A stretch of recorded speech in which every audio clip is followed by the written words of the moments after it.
هذا يكتب على البوديوم صح؟ خليني أعطيه.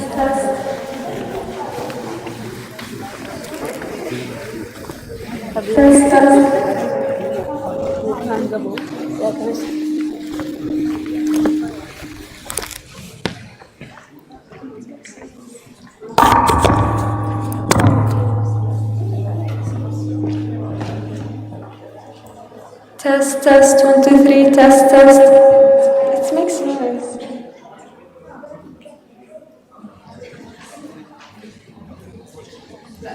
Test, test. Great. Let's see.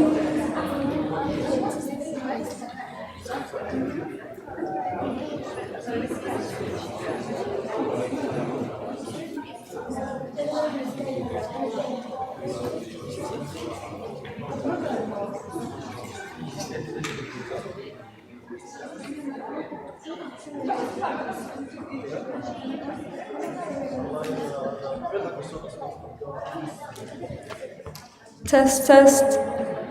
Please.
Test, test.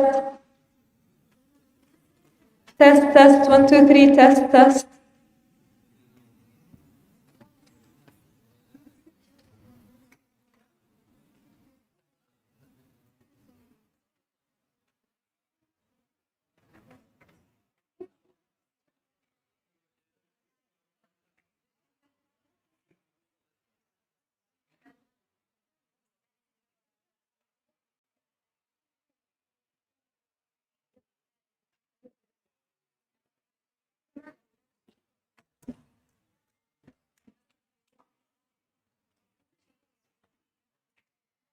بسم الله الرحمن الرحيم.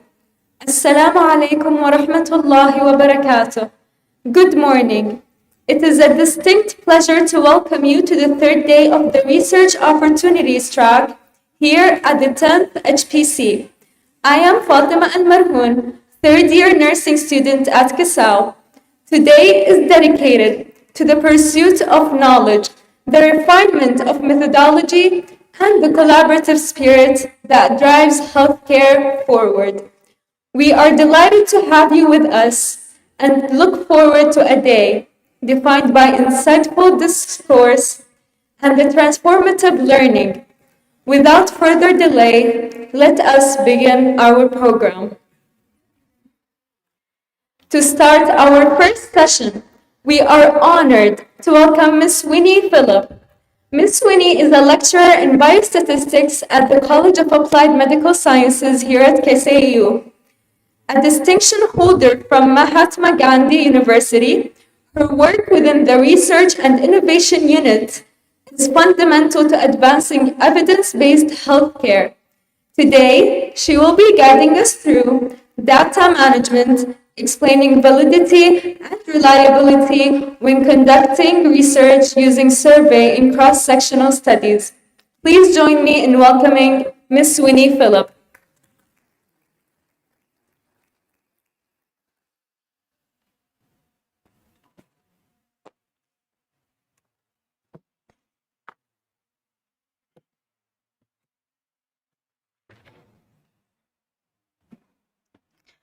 A very good morning to everyone. Welcome to the first session of today's workshop.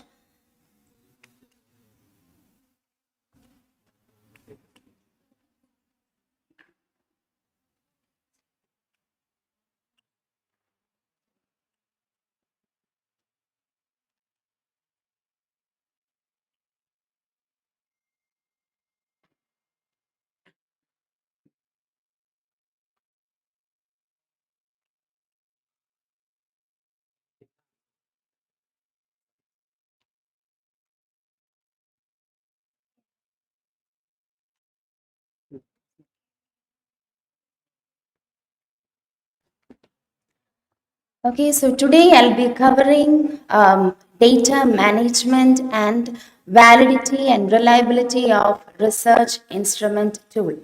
So the outline is, data management and research, validity and reliability of questionnaire, types of validity and reliability, and how to do pilot testing in research.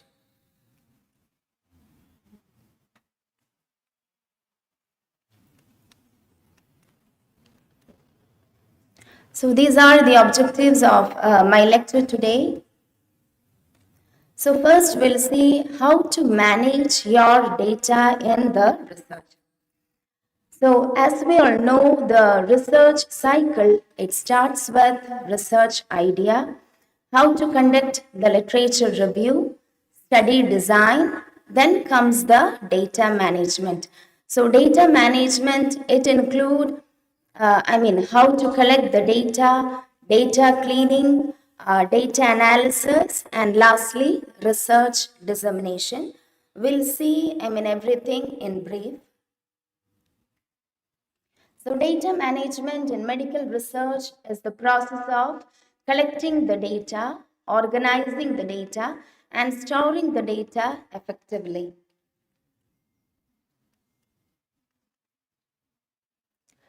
So data management, it mainly involve, gathering the information through data collection, data entry, through Microsoft Excel, data analysis using various statistical softwares, and data storage. First, we'll see, methods of data collection. Data collection methods are measurement tools designed to obtain data on a topic of interest from the research subjects. So, data collection, it starts with planning of data, generating the data, processing the data, analysis, and then archiving the data. So, basically, data collection is one of the most important steps of a research cycle, and the quality of your result, it depends on how you have collected the data. Let's see some of the data collection methods. Basically, we have two data collection method. One is primary data and the second is secondary data. So in simple terms, I could say that primary data is the one in which the researcher collects the data directly from the participants. Primary data are those that are collected for the first time. These are original because these are collected by the investigator or the researcher for the first time. For example, surveys, then conducting interviews, conducting experiments in lab. So all these come under primary data. What do you mean by secondary data? Secondary data is the one in which already collected by somebody else, okay? And we are using it for our research purpose. Some of the examples: hospital medical records. Like we want to access data from the patients or from the diagnosis history. It is the secondary data. Government health reports. Disease statistics from the health ministries. For example, incidence of chronic disease, prevalence of chronic disease, mortality rate, birth rate, infant mortality rate, maternal mortality rate. So all these comes under government health report. Then we have published research articles from the journal. We could access data from the journal. So it also forms secondary data. And the last, health databases. We have like various databases in which we could access the data. For example, WHO database, and some of the examples of Saudi databases include Ministry of Health database, National Guard Health Affairs database, in which we could access secondary data. So in summary, I just want to say that primary data is the one in which the researcher directly collects the data from the participants, whereas secondary data, it was already collected by somebody else and we are using it for our research purpose. Some of the data collection method include, survey. Using a survey, by means of a questionnaire. That is a primary data collection method. By conducting interview, gathering information directly from the participants, it is a type of primary data. And we have like experiments conducted in the lab. That is also a method of primary data. We have other data collection method, accessing the data from online databases, which is a secondary data method, from the existing research studies and from medical health records, especially from the hospital. If we want to take the data, that is a type of secondary data collection method. We have something known as data collection sheet. Okay, so in your research, if your data collection method is secondary, you need to prepare a data collection sheet.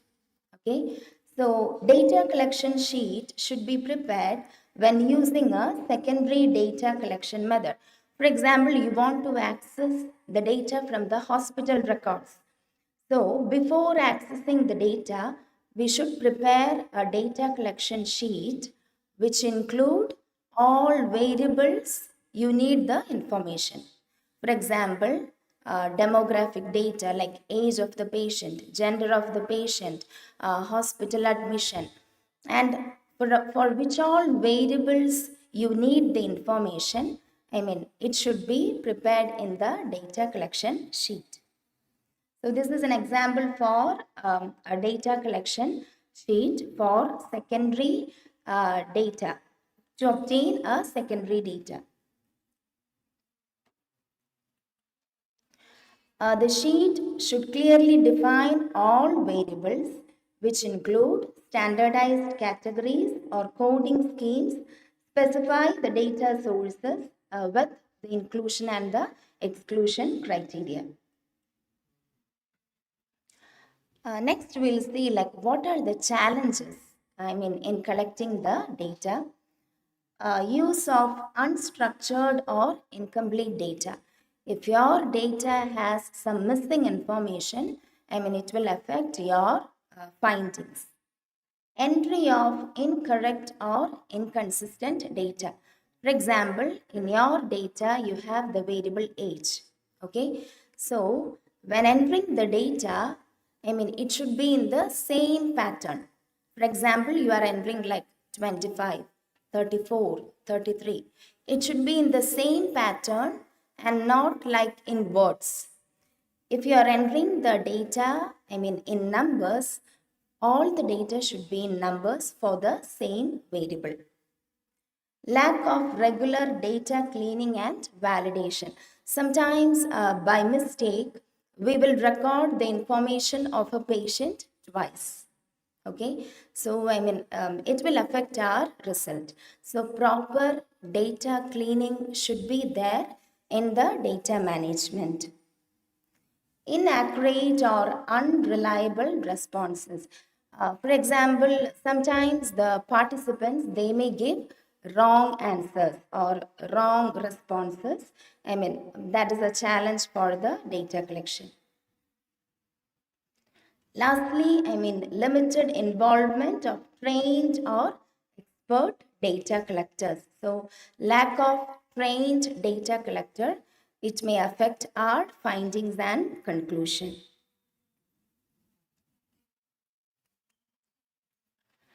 So, once the data is collected, the next step is data entry.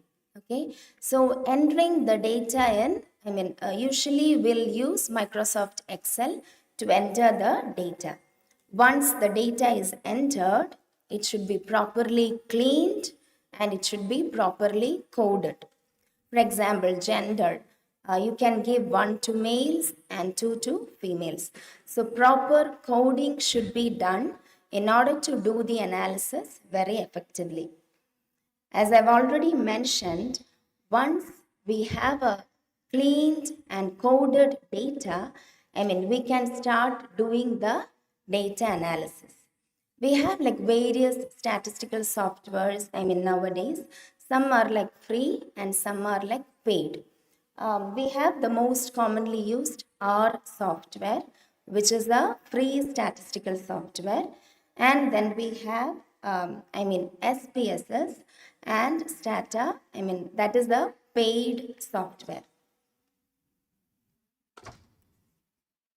Okay, so in summary, I just want to say that a well-organized data ensure reliable result and valid conclusion.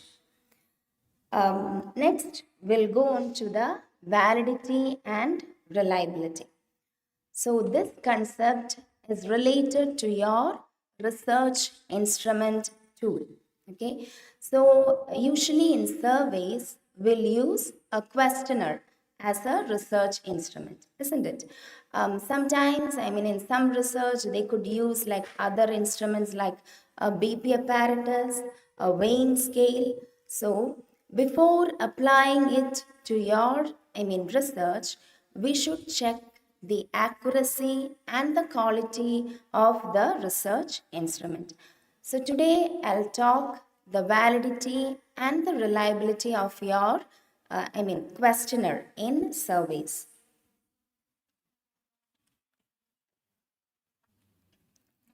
So coming to the concept of validity and reliability, we all know that in a questionnaire, the items or the questions in the questionnaire, those are the basis of your research outcome, isn't it?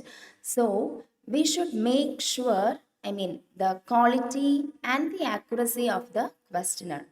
So that is the concept of validity and reliability. So, coming to the validity of a questionnaire, it refers to the accuracy of the instrument in measuring what it intends to measure. Validity means measuring what it is supposed to measure. In other words, a valid instrument measures what it is supposed to measure and not something else entirely. For example, a blood pressure machine that correctly measures the blood pressure, and also a depression questionnaire that truly measures depression and not like stress or anxiety. So, a questionnaire that is supposed to measure what it is designed to measure is known as validity. In simple words, validity means checking the accuracy of the questionnaire. In short, a valid tool measures exactly what it is designed to measure. Coming to the reliability of the questionnaire, it refers to the consistency and repeatability of the instrument. For example, in a research, I'm using questionnaire. Okay, so I have given questionnaire to the participants. After 1 week, I have given the same questionnaire to the same participants.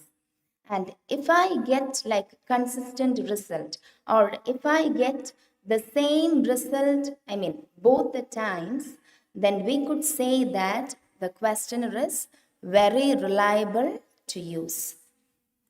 Example, a weighing scale that shows the same weight every time you step on it.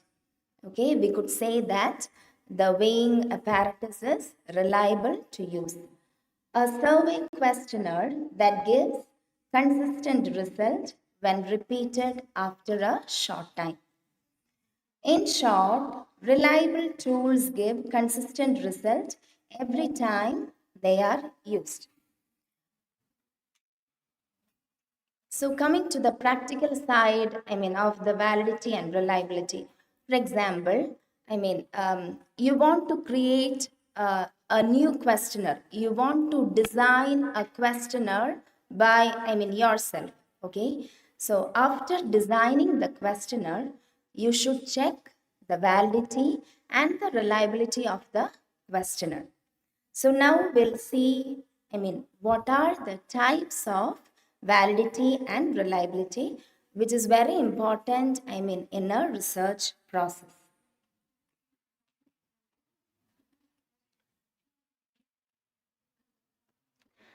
We have like many types of validity, but basically the most commonly used is content validity and construct validity. So what do you mean by content validity? It measures whether the question cover all parts of the topic. For example, we have a diabetes questionnaire and it include questions about diet, exercise, blood sugar monitoring, and the treatment used or the medication used. So content validity means it should measure questions related to the topic, or it should cover all the topics related to the title. What do you mean by construct validity? This measures whether the tool truly measures, what it is intended to measure.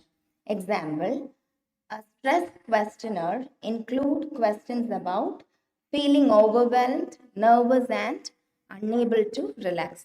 So basically, in medical research, content validity is used.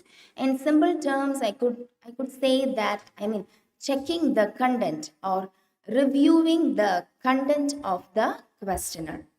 And construct validity, it is usually used to measure the stress, anxiety, quality of life of the participants. So mainly in psychological studies, construct validity is used. Next, we'll see the type of reliability. We have like different types of reliability, but I'll be mentioning the most important ones. The first one is internal consistency. It checks if all questions in a survey give similar results. For example, we have a stress questionnaire and It should contain the questions related only to stress, and it should measure, the stress and nothing else. For example, the questions should not measure happiness. A stress questionnaire should measure stress only. Coming to test, retest, reliability, it checks if the same result are obtained when the test is repeated. So this one is used when you want to, when you want the questionnaire to be stable, or when you want the questionnaire to give same result over time. Okay, so from the, word itself, we could understand test, and then again a retest is given. For example, like I am distributing the questionnaire to the participants. After 1 week, I am again distributing the same questionnaire to the same participants. And in both the cases, if I get, same result or consistent result, I could say that my questionnaire is reliable to use. The last one, inter-rater reliability. It checks if different researchers get the same result. For example, different doctors assessing the same patient. Okay, so they should, diagnose the patient correctly.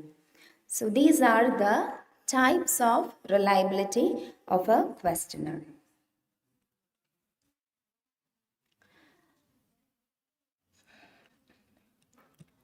Let's see a graphical representation of validity and reliability. So as I've already mentioned, validity means, checking the accuracy, okay? And the points, it should be at the center. Whereas reliability is checking the consistency of the results. The points to be together, not like scattered. So if you see the first figure, we could say that, it is reliable because the points are together, isn't it? But it is not valid because it is not at the center. The second figure, it is valid. It is somewhat valid, but not reliable because the points are scattered. And the third one, it is neither reliable nor valid because, the points are scattered and it is not at the center. The last figure, we could say that, it is reliable and valid because all the points are together and, it is at the center.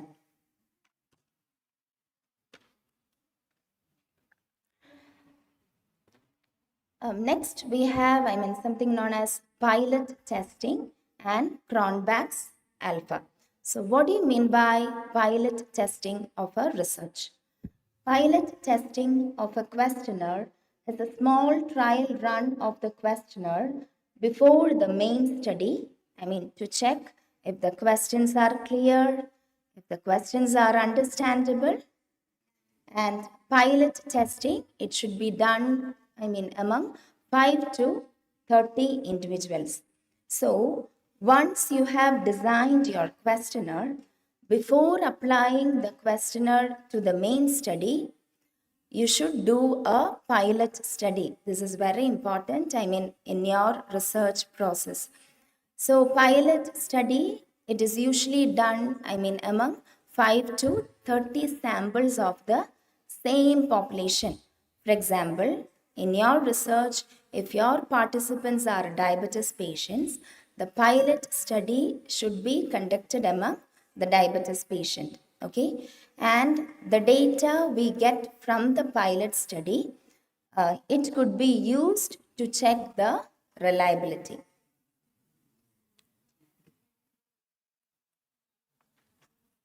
So we have a measurement known as Cronbach's alpha. I hope everyone has heard about Cronbach's alpha.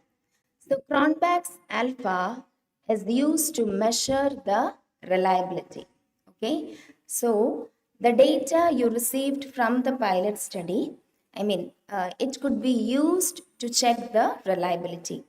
And Cronbach's alpha is one of the measurement to check the reliability.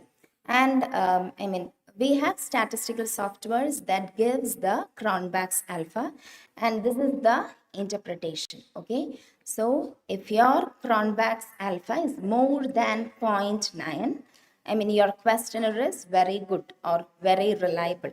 Okay, if it is like less than 5, your questionnaire is not reliable, and you cannot, use the questionnaire without proper modification.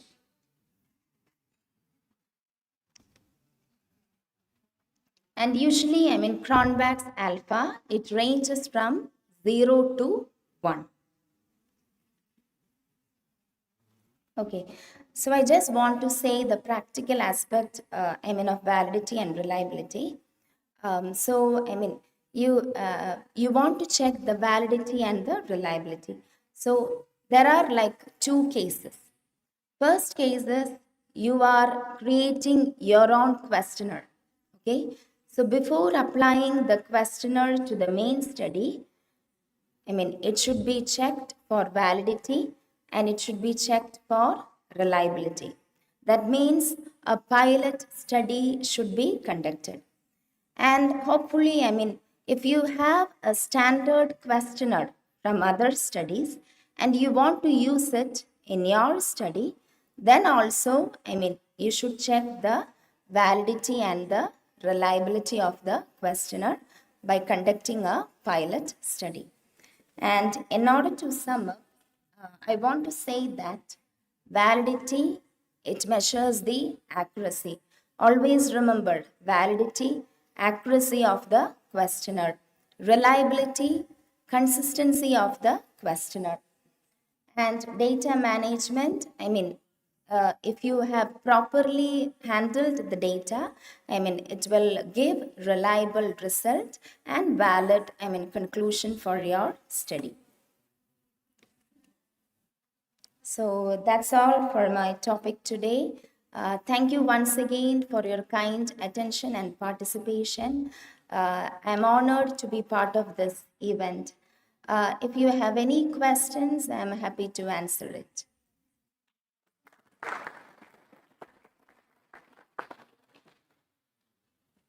If anyone has a question, please raise your hand.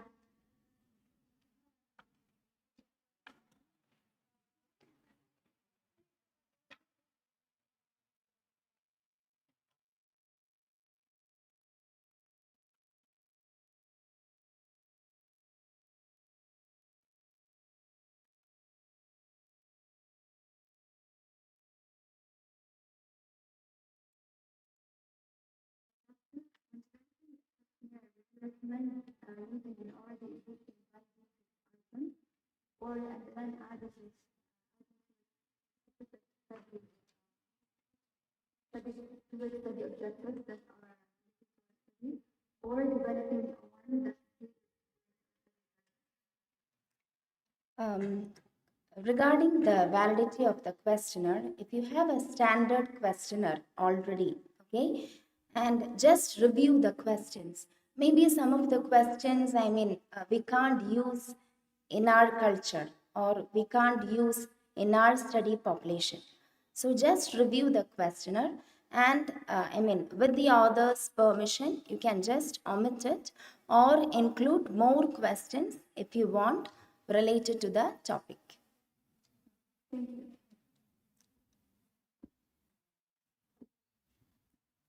Another question?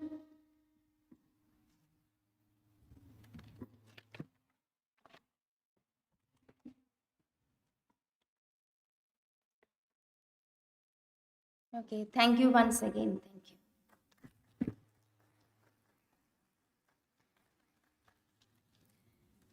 Thank you, Ms. Winnie, for providing such a clear roadmap through the complexities of data integrity. We sincerely appreciate your valuable contribution. This recognition is presented by Mr. Abdul Ilah Al-Alewa, Manager of the Student Affairs and Deanship.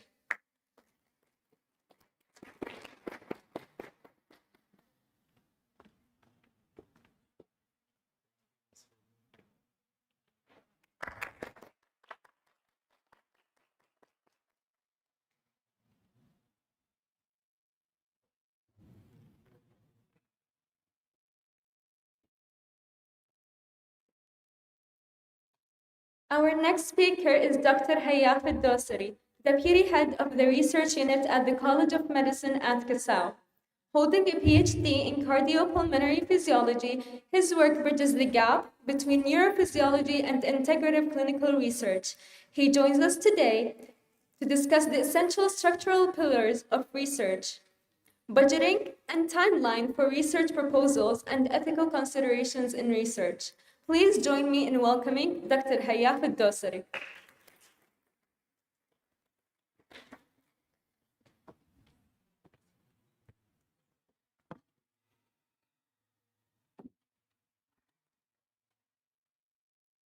السلام عليكم. يعطيكم العافية جميعا. Thank you for participating and attending this lecture, this event. How are things going so far?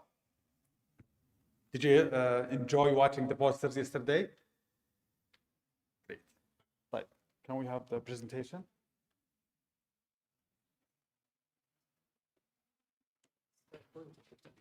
Okay.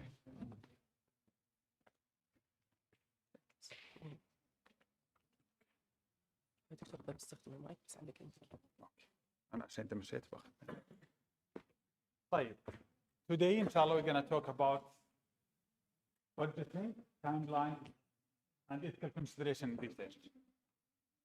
How do you think those items are important when it comes to conducting a research? Raise your hand if you have an answer. Why budgeting is important when you define or you have your research idea? Some. Okay, very good. What else? Yes? Okay, what else? Good.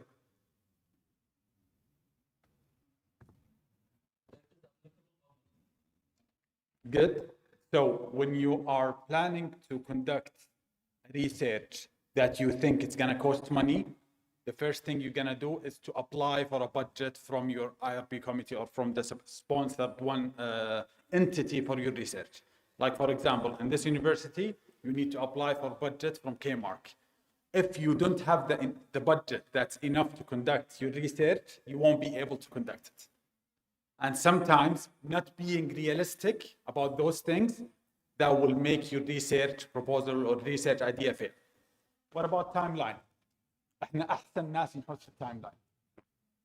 So why do you think timeline is very important when it comes to one initial step that you need to think about when you're planning for research?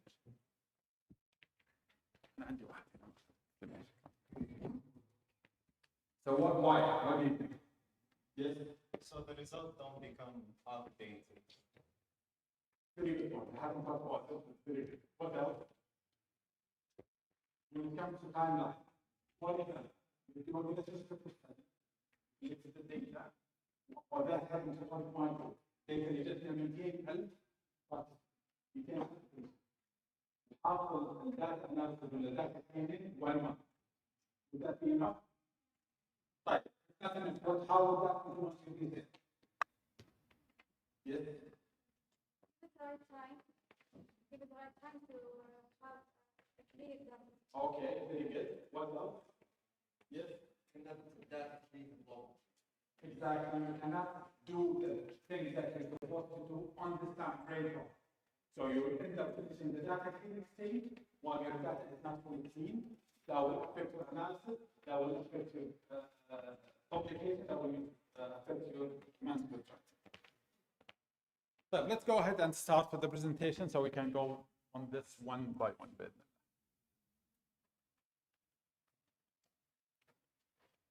It's not working good.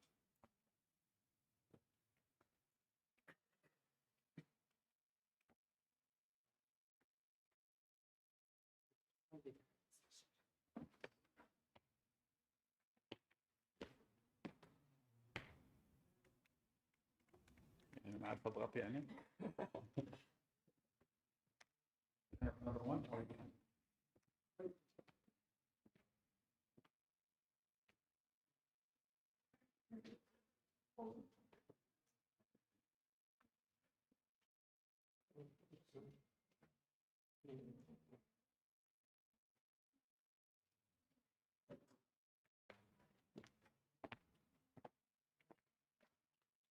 طيب, this is the outline I'm going to talk about. I'm not going to go through it now.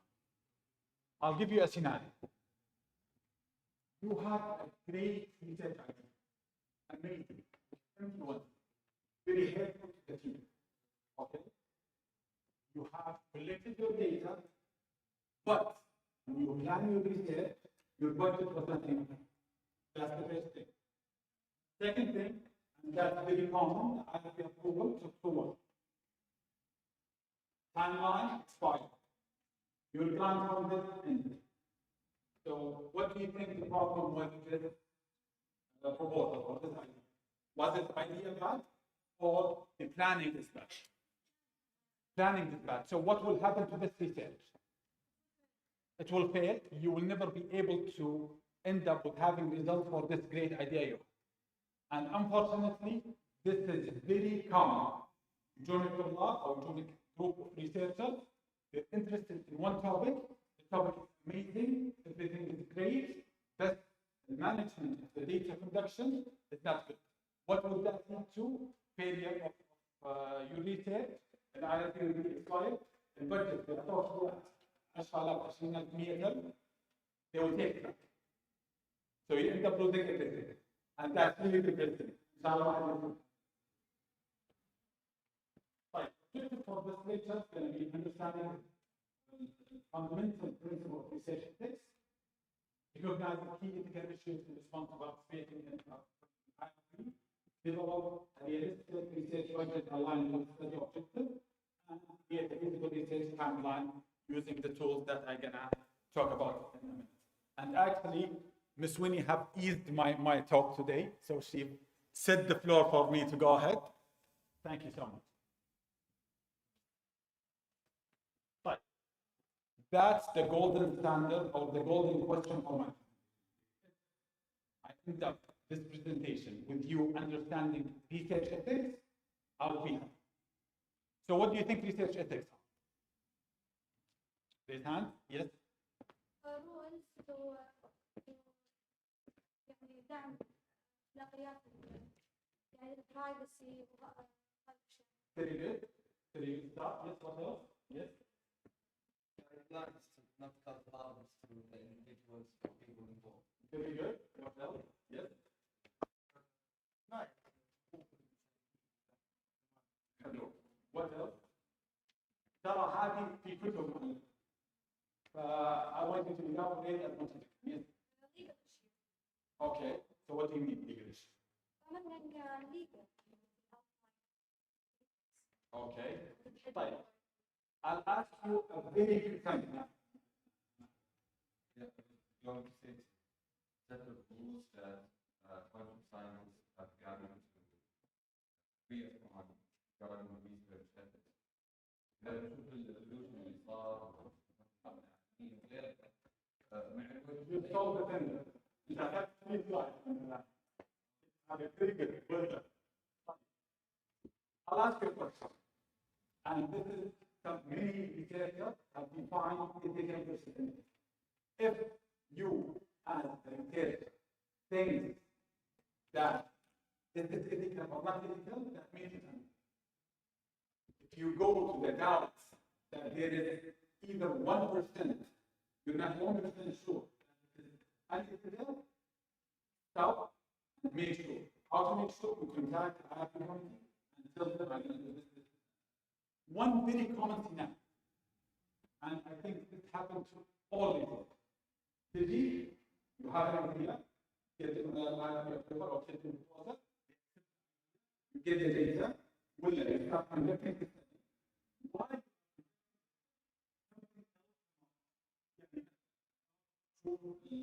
Hypertension مع this patient. لما شفت الداتا شفت إنه في شيء في الجسم ثاني أحلى من الأول. Would you switch gear to something ثاني؟ ولا you stick to what you got? Stick to what you have. If you add one more point, not move upon, you will expose yourself to unethical or misconduct. Okay? How you can resolve that? Very easy. Protect the IP of it until you found this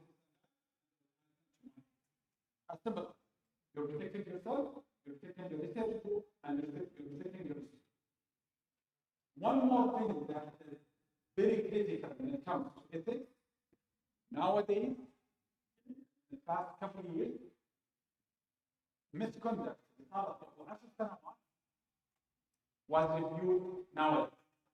يعني يقول لك ريسيرش سويتها يجون يسوون لك يسحبون الارتكل هذه ولا من السورس. What does that mean? If the time takes to publish a paper 2 months, the next paper is going to be 2 years. And they're going to ask about everything that they take. So don't put yourself in this. Don't put yourself in this situation. Okay? Right. The ethical research ethics are the moral principles guiding the conduct of research involving humans. Moral principles that guide research. Wait a point. This one, right? The moral principles that guide research involving human participants protect participants' rights and safety, ensure scientific integrity, prevent research misconduct, require for all human subject research, apply to study design, data collection, analysis, and publication. طيب عندك البارتيسيبنتس حقينك يعني واحدة من الفاريبل كان في 3 بارتيسيبنتس ما مثل ولا انها موجود. How would you resolve it? Any thought؟ يعني عندك كل الفاريبل 300 واحدة هي 200 أو 200. Should you just ignore it and keep it as is? تحط المين خلاص. You should indicate to say to yourself in this study the number is 290 ولو إنه في missing people that done that. What if you don't do it? At some point, someone will come and ask for the original data and you notice it and you careful with it. Ethics are not something that you play with. Ethics is the foundation of research. If you're not ethical, do not do research. Do anything else. Fine. Why research ethics is important? First of all, it protects participants from harm, ensure voluntary participation, and this is very important when talking about research. Maintain public trust in research, and this is one of the most important that we're going to talk about. That's why we talk. Honestly, in social media, تشوفون ناس كثير يبدون ريسيرش، يبدون الابحاث، يبدون الريسيرش، يبدون الوظائف، يبدون كل شيء، and it's not possible. فأنت صرت لما تسمع true information in the social media you question. صح؟ ليش؟ لأنه الببليك صار ما عندهم trust في ميديكال ريسيرش. فذاتس your rule in the future to predict this. How you conduct it? By conducting an ethical research and proving it and publish it in trustable journals. Right. Prevent fabrication and misconduct are very important. Ensure the research is scientifically valid. Unfortunately, again, some, I'm not saying all, but some students research, they do it just to do it. The value, there is no scientific value. It's not true. The question again, evaluation, how would that change the life? How would that affect the healthcare? How would that change the health crisis to all the world? If you can't, don't waste your time. It doesn't work doing something that nobody will look at. I know that sometimes you do it just to pass the course or just to evaluate, but yeah, for example, medical students, they spend 2 years, 2 years just to finish the research work. If you don't do something you love and you're passionate about, do not waste your time and do not waste mine. Focus, find a realistic or doable idea that can influence the healthcare system.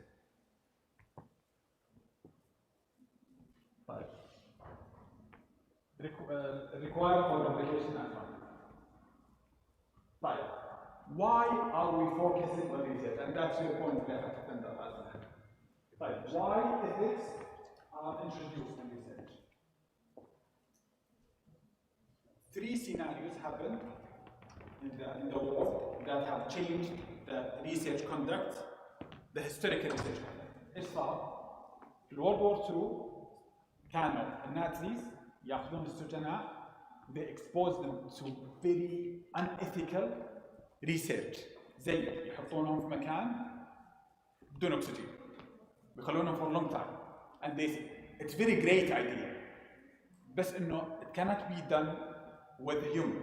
I've done that in animals and rats, and that's big part of my research. They did it on human. So after that, the first entity was numeric code. They started to apply some ethical rules for those surprises. The second incident that happened during syphilis, فترة السليفري هوت في أمريكا كانوا يجمعون slaves يسوون فيهم أنواع وأشكال من الستاديز including introducing the right medications for syphilis ويقولون لهم أعطيناكم medication ويخلونهم until they die.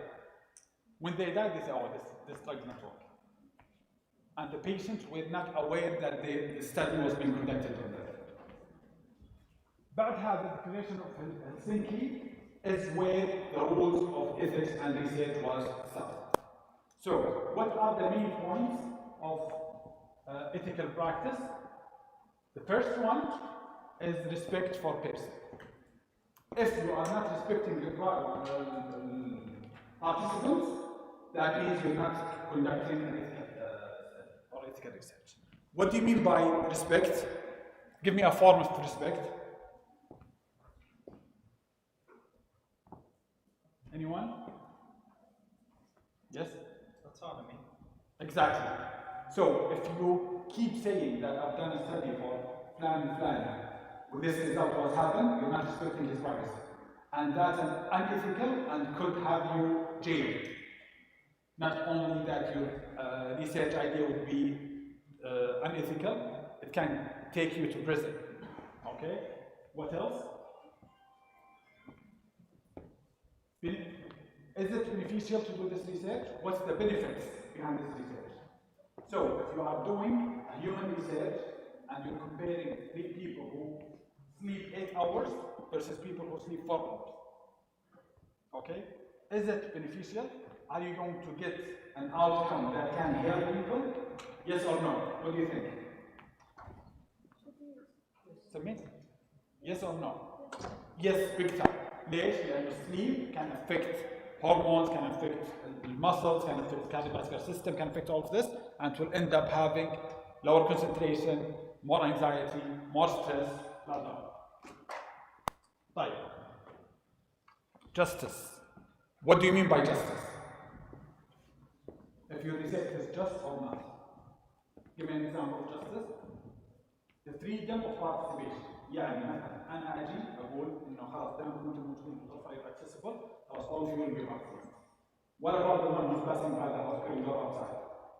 He didn't have the fair chance to be part of this research. So this is not just, this is not ethical. Okay?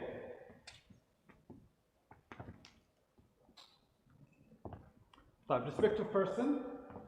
Participants must be treated as anonymous individual. Participants must be voluntary. If I force you to participate in my research, will I have higher authority and ask you to participate, which is indirectly forcing you to participate? That's unethical. Okay? Informed consent is required. What's informed consent? What's informed consent? Yes? Okay, what should it include? Yes? The harms that may be affecting them. Okay, what else? Participation. Participate, what do you mean? The lecture cannot include research. Okay, good. What else? What we can do. What are you going to do? That's the most important one. So if I give you a consent and I ask you to sign, unfortunately we never need consent. انت تروح تشوف وين كان توقع. بعدين اذا صارت مصيبه اقول لك انا مخليك توقع على هذا، فما عندك خالص. read the consent form, and when you're making the consent form live, every single thing and every possible thing that might happen. For example, I am doing an experiment على, let's say, cardiovascular system. فيجوني البارتيسيبنت الطلاب they rebreathe بعد وشوف هذا كان غازات ثاني اكسيد الكربون واخليهم يكتمون نفسهم يصير في اكسجين واحسب الاشياء اللي انا بحسبها. What if جاء واحد عندي واغمى عليه؟ What would happen to me? Unethical, unless I have it written in the consent. انا كاتب في الكونسنت كل الاشياء اللي ممكن تصير لك بعد الاكسبيرمنت. طبعا احتماليه انها تصير 1%، بس اذا ما كتبتها وصارت that would be unethical. You could be your IRB could be terminated, and your experiment, the whole research will be cancelled. طيب. Extra protection for vulnerable population. Who are the vulnerable population? Pregnancy, children. What else? Yes. Elderly. What else? Prisoners. What else? Sorry? compromised. Why they are that? ما ادري احس انه at risk يعني. Okay, yeah, from that point of view. Okay, good. What else? Something? Disabled. Any person who cannot fully adhere with and understand the consent form is considered to be bad. Children, prisoners who are forced to be part of it, they don't have the full will to be part of this research, and right. When it comes to benefit, and this is very tricky, the first rule of research is do no harm. Whatever justify you thinking about harm, start. احنا عارفين انه احيانا افكار مره جميله وانا سيف في الموضوع هذه العاديه حقت الريسيرش واللي صار. الحلم حقيقي نتخيل العالم you save everyone. Okay? But if your research is gonna harm any participant, that's unethical. You should stop it immediately. What's the second one? Maximize benefit. How would you maximize the benefit? By lowering or minimize risk. If your research has very minimal risk and very high benefit, that will be approved by us. And we need to do a risk-benefit analysis before conducting the study. Let me give you an example. You want to introduce a placebo or a new drug, okay? So, أنت عندك drug with hypertension مثلا. فعندك study population عندك group A و group B. Group A تستخدم فيهم الدرج الجديد، صح؟ Group B هم already على drugs, okay? What if you replace their drug, group B, اللي عندهم already hypertension, they're living with their drug, with placebo, and you ask them to stop their medication? Is this good? That will harm them. That will raise their blood pressure and might induce some cardiovascular issues. So this is harming. You shouldn't do it. Okay? Just fair selection of participation, no explosion of voluntary population, equal distribution of research risk and benefits. So every participant should know what are the benefits and what are the risks, and participants should not be selected only because they are easy to recruit. And this is very critical. يعني sometimes احنا نقع فيها احيانا انك تقول بسوي ستدي على طلاب الكليه عشان موجودين. ما في أي reason to justify why you selected this population. This should not be the reason for doing it. بس إذا تقول إنه أنا باخذ healthy subject وعندي healthy subject تسأل الطلاب إذا they're willing to participate, that's great. If not, it's up to them.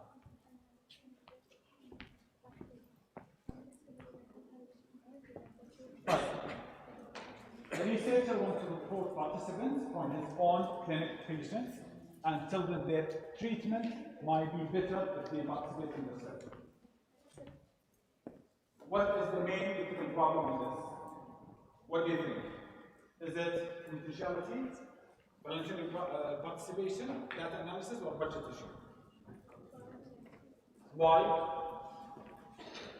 Because you're asking the patients that if you don't, that will improve your treatment. So indirectly, you're forcing them to participate. You're not giving them full will to participate on it. So you're invading the voluntary participation.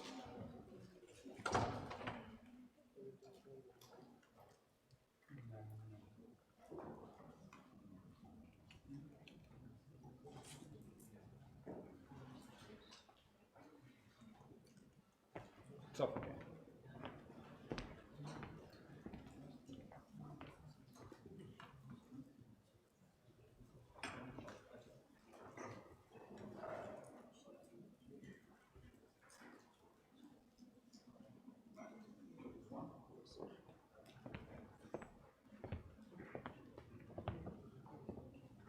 Okay, ethical consideration in research.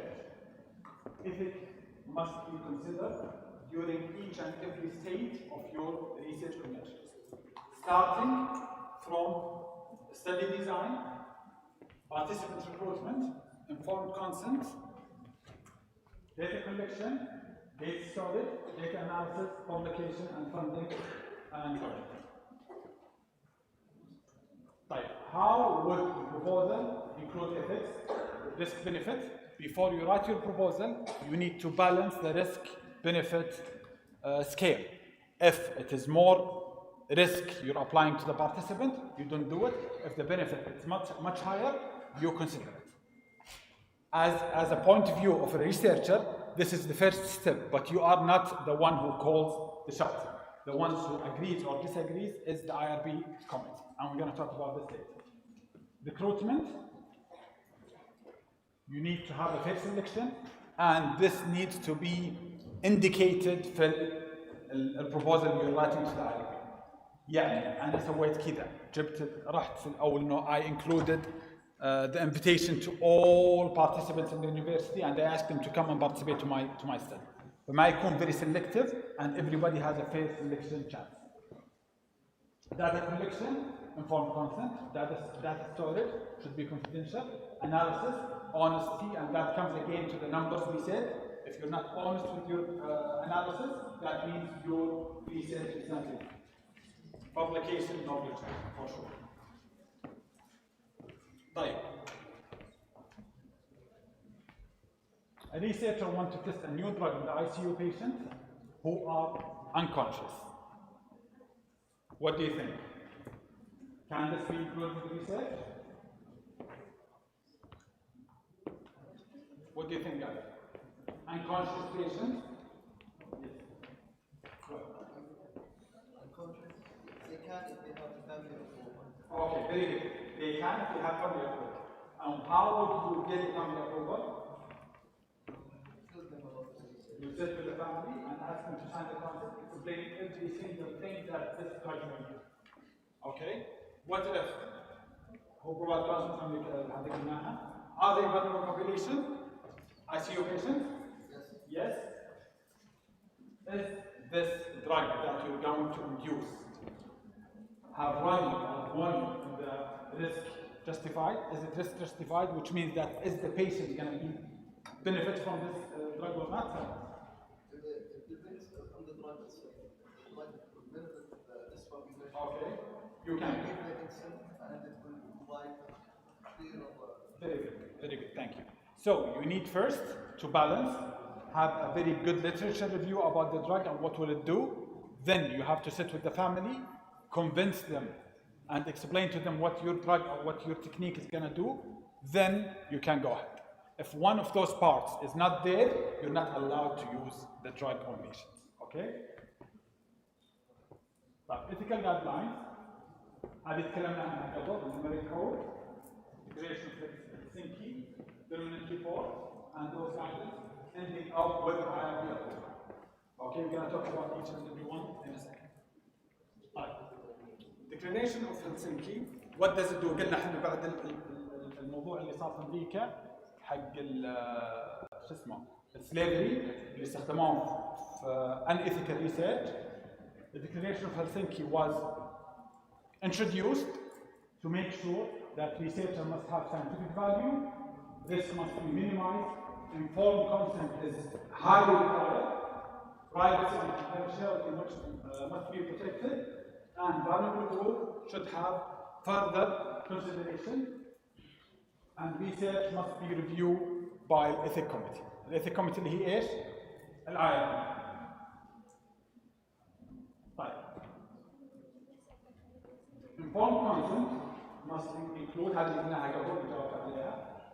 Study purpose, study procedure, risks, benefits, confidentiality, vulnerable participation, right to withdraw, and this is very important. وشلون؟ And I'm telling you this from a scenario that has happened, and I was a witness on this. Okay? A participant participated in a study, and he didn't like the outcome. راح للشباب اللي سووا الاستدي الطلاب قال انا ابغى اسحب معلوماتي. الطلاب ما قالوا للبي اي ماسك الريسيرش. سكتوا عن الموضوع. They included his data in the manuscript. That انزلت العدد طالب شاف العدد حق البارتيسيبنت that he was included. هو كان outside كان واضح هو. فعرف البارتيسيبنت انه he was forcibly included في study after he said I don't want to be a part of it. راح كلم الجنة جلس على الدوري اخذ الداتا حقتي وقلت له withdraw للpublication. والبي اي والجروب are stigmatized for the rest of their life. خلاص هذا الجروب لما تيجي ترفع بيبر ثانيه اول ما يكتب اسمه تيجي تكتب اسمه. But does it worth it? For sure it doesn't work. So make sure to protect yourself before doing anything. Think about you, think about your institution, and think about your students. مثال ثاني. Some PIs they don't really ولا focus ولا reanalyze everything that the student do. Then they just publish it without knowing the right way to do it. Then the journal will, after publication, for example, pass from the evaluator, the journal, he will be informed that there was a misconduct in his data, or the analysis was wrong, the values were wrong. Small details affected his future for the rest of his life. So it doesn't work. في مثل قال لي a very dear friend of mine, قال لي in research, either walk under the sun or don't do research. لأنه if you do misconduct once, you will be walking in the shadows for the rest of your life. Don't do that. Okay? طيب. Which of the following is not required to be an informed consent form? Is study purpose should be in the consent form? Yes. Yes. Risk and benefits? Yes. Right to withdraw? Yes. What about researcher personal opinion? No. I know that when you are conducting a research, you feel that this research will take a while. But do not tell me your opinion about your research on the consent form. Give me the benefits, the risks, that's it. And that's when you start. لا تحلي السالفة. Okay? That's considered misconduct. That's you manipulating the participants to agree or to sign the consent. Right. Confidentiality. What's the worst thing about confidentiality? And this we see a lot.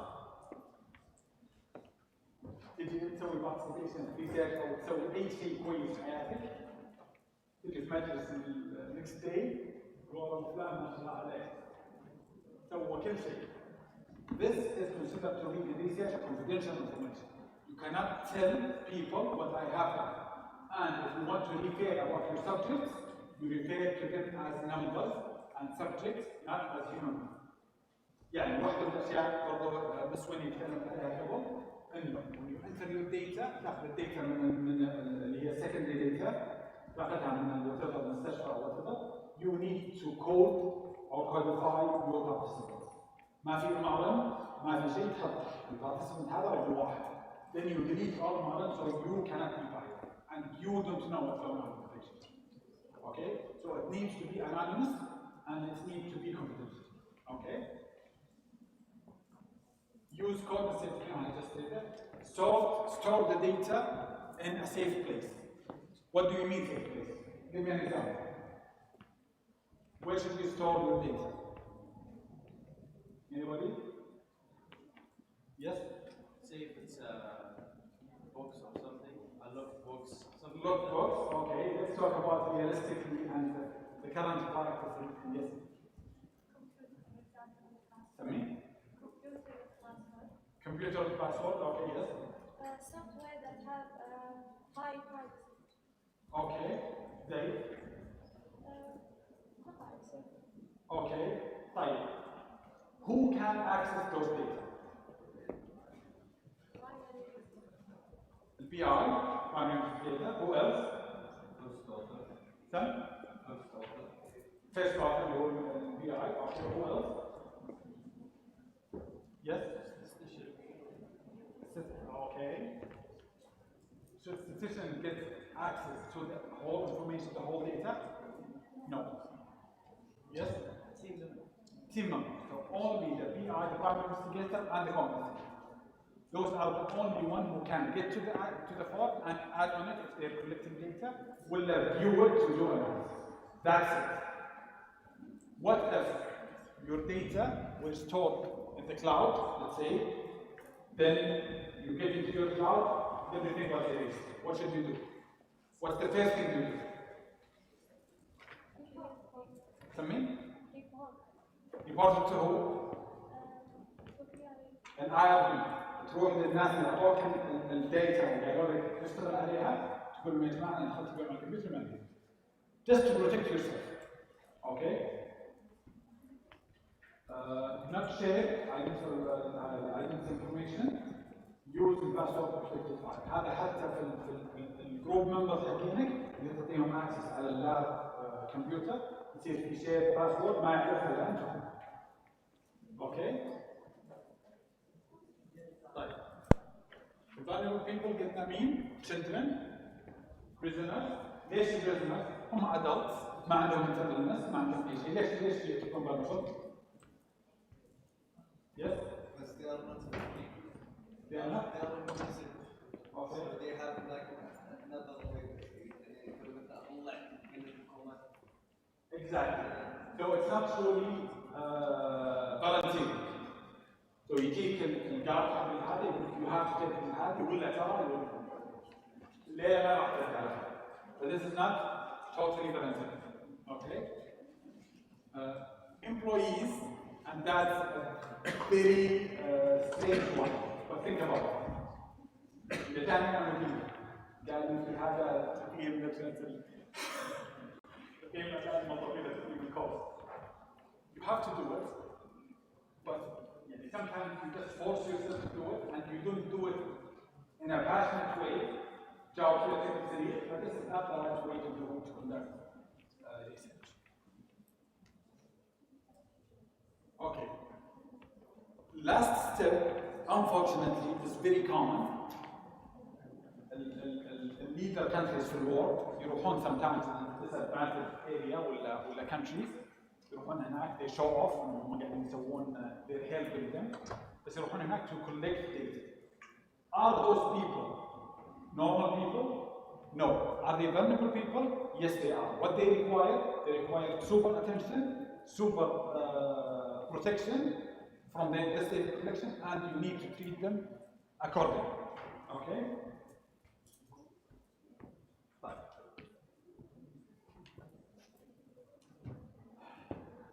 A professor asked his students to participate in a study, and this is very common.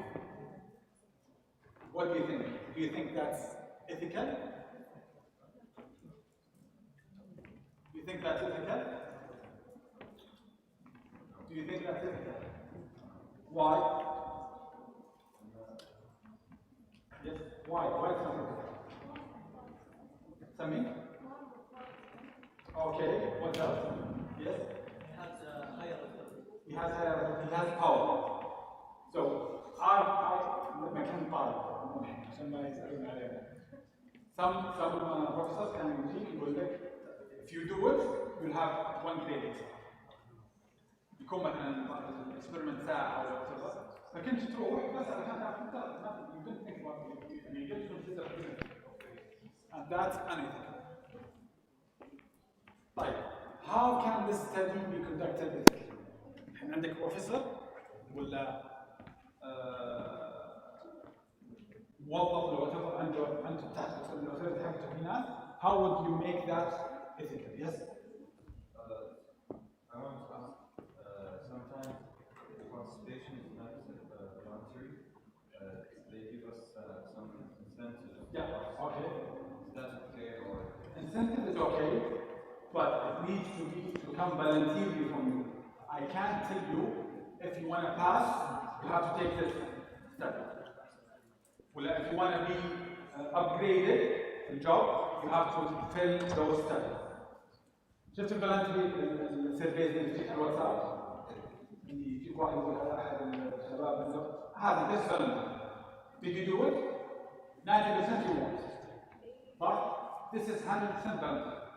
بس لما يجيك البوس حقك ولا somebody who has authority ويقول لك سوي ريسيرش هذا ولا ترى اذا صار فيها كلمه ولا ترى هذه نعم. Okay, how can this study be conducted ethically? Which is saying you can tweak to make it ethical? Yes? Giving them the full freedom. Okay. Not saying that if you do that, I will do that. Yeah, but if you have an email from your boss, it is something you have to do. صح ولا لا? What else? How can we do it? Yes? Math. Okay, content for what else? Yes. Let's say we don't want to continue. Some? We don't want to continue. وقف أي وقت. هذا you have to. That's the content form. الفيديو control. هذه واحدة من الأشياء الأساسية في الكونسنت. Yes. مثلا ما أقول لهم أن هذا حقي أنا. Exactly. And this is the trick. يعني I have conducted a study والparticipants بيكونون طلاب عندنا في الكلية وطلاب من الكلية الثانية كلهم درسوا. To overcome this point, I haven't mentioned my name. وقلت للطلاب إذا جوكم البارتيسيبنت لا تقولوا لهم إن أنا البي آي الستدي. لما سووها وخلصوا يعني أسأل عليهم يسوونها كذا قد خلصوا يعني خلصوا الستدي. ولما تيجي ببلش بيدرون عن اللي فيها. فthis to avoid الانفولنتري حتى لو كان emotional involuntary حتى لو كان ما في فورس حتى لو كان ما في أي يعني شيء أنت تجبرهم بس لما يجي واحد يعرف إنه الدكتور هذا يحبه ولا الدكتور يحترمه ولا whatever بيجي يسوي participation. I don't want to get emotions attached مع هذا participation. Okay? خلها free will يجي علشان excited about the topic of the research حيا الله ما يجي accept. طيب. Very good. Okay. IRB Institutional Review Board. What's IRB? From its name, it's a board in every research institution. Like for example, at this university we have the K-Mark, they're responsible for IRB approval. What do? It's a committee that reviews research involving human subjects, protect participation of participants' rights and safety, approves or rejects research proposal, ensure ethical standards are followed. So what's basically their role? You write your proposal, you and your BI and the team, then you send it to the IRB committee. The IRB committee will meet every single working day. Does your proposal have any unethical concept? If yes, they reject it. Is there anything misconduct happened in your proposal, for example, and that happened so many times with marketing? Some students, when you make one proposal, they use AI. And I know هذه أرض شائكة ما أقول فيها في 12 يوم، بس they use the AI in proposal generation. Especially the question, the research question writing, well, the aims. If you include AI for those two important steps, your research proposal will be rejected. Okay? So make sure that you use your own word, make it as simple as you can, don't make it complicated for the proposal. Then, when you get the IRB approval, you start collecting data. Can you start data collection before you get the IRB approval? And you submitted the proposal, قدمت البروبوزل للIRB، الIRB طبعا، أنت عندك تايم لاين، قلت خليني أبدأ أجمع participants وسوي. Is that ethical? ليش؟ لأنه ما أخذت الموافقة. Anything that happens during this period, you and only you are going to be responsible for. The IRB is a protected strategy that can protect you from whatever happens in your research. Okay? And the IRB has the power to look over your shoulder, check your work, know what you're doing, know how you're conducting your research, and if there's anything wrong, they'll contact you and say, hey, we think that you have misconducted your research, we're going to withdraw our bid. Why? To protect you. They're there for you. Okay? So don't think about them as the enemy, think about them as a superior expert in research. Okay? So, what are their functions? Review research proposal, evaluate risks versus benefits, review a consent form, then لما تسوي تفعل proposal you need to attach the consent form المجال. الconsent form فيه أشياء غلط، في مشاكل، they'll send you an email, please fix this and that, and resubmit your proposal. Are you protection document population? The monitor ongoing research, which means that if you have a timeline, وعديت the first 4 months and you have done nothing في البروبوزل حقك يرسلون لك ايميل يقولون لك واتس جوين اون نطالب 20,000 ولا 100,000 ما سويت ولا شيء. You won't be able to finish the research as planned. فممكن يسحبون منك البادجت. Okay? So they are somehow not always friendly, but you know, they have the right to do. Approved study modification يعني تذكرون الشغله اللي قلت لكم عنها اللي هو قاعد data from المستشفى or get some consistent factors and you want to switch gears, you contact IRB and they will give you the go ahead and do the proposal modification. And they would stop unethical research. If they find anything unethical in your research conduct, they will stop it. Okay? Types of IRB approval and then exempt review are the minimum risk, say ايش؟ Give me an example. Minimum risk study. Yes? In vitro study. Sorry? In vitro study. In vitro? Okay. The most basic research. The retrospective, right? The retrospective, you ask for data, you come here. After they contact information on patient, check data, so we analysis. Okay, that's minimal risk. Low risk is in vitro. For example, prospective, that's يكون ما فيها intervention, زي ايش؟ Observational studies, joint participant, خليه قاعد تقول له تعطيه مهام يسويها ويبسط. You don't intervene. Okay?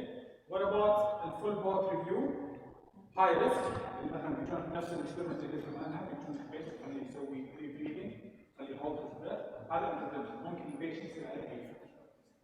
كل واحده من هذول الستيجز has timeline. The average time for IRB approval is 1 to 2 months. So when you set your time plan or timeline, you consider that it might take more than 2 months. طيب.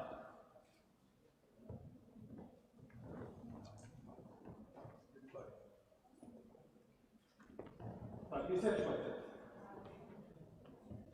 A research budget is a financial plan that estimates the cost required to complete your research. Let's think about it roughly. If you're doing research, let's say prospective, data collection, more retrospective, what are the things that you think you need? Tell me. Instrument, okay, what else? Tell me. Kit, okay, very good, what else? قاعدة واحد شغال oral intensive. Sometimes I don't know if it's ethical here or not, but sometimes you need to pay your participants to come. يعني worldwide it is acceptable. المبلغ ما يكون كبير بس you book intensive. What about manpower or woman power? Not to be biased. هذه تدفع you recruit people like research assistants, الناس اللي يسوون recruitment, الناس اللي يسوون data analysis, you pay the money. So this is part of the budget. It needs to be realistic. يعني في study نسويها in vivo ولا in vitro let's say. عندك الكونسيومبلز بس والايجنتس اللي تستخدمها بتكلفك 80-100 ألف وطالب بادجت 10,000. That's realistic. What would that lead to? Failure to conduct your study. Okay, that's not good. So you either add the request for the full budget or don't do it at all. Justify it. On the other way around, انت عندك retrospective study وطالب budget 10,000 or what? The retrospective study you can do it without budget. Okay, so every element in your budget needs to be justified. Link to study objective, cost effective, and feasible. Okay? Right. The main budget categories should include personal budget, equipment, materials and supplies, participant cost,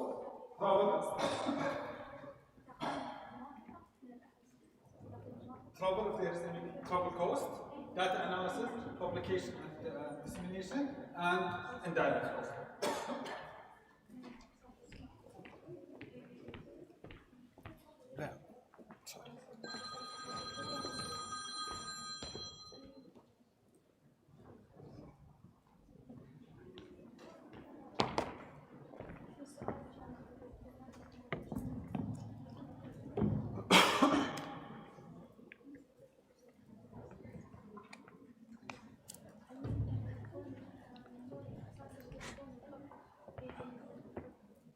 Okay, so you have to include all of those things in your budget planning علشان ما يصير أي effect that will lead to delay, that will lead to misconduct, that will lead to problems with conducting your research. ليش؟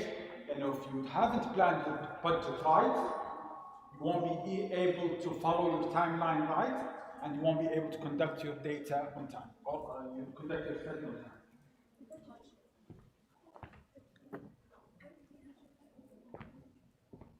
This is an example of a budget table.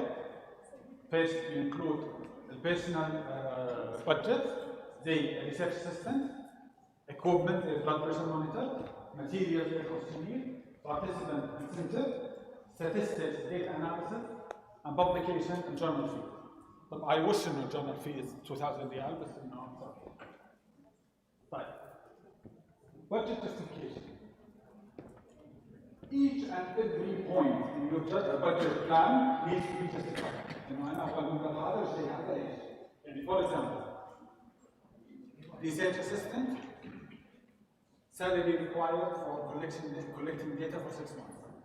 What about the data analysis software?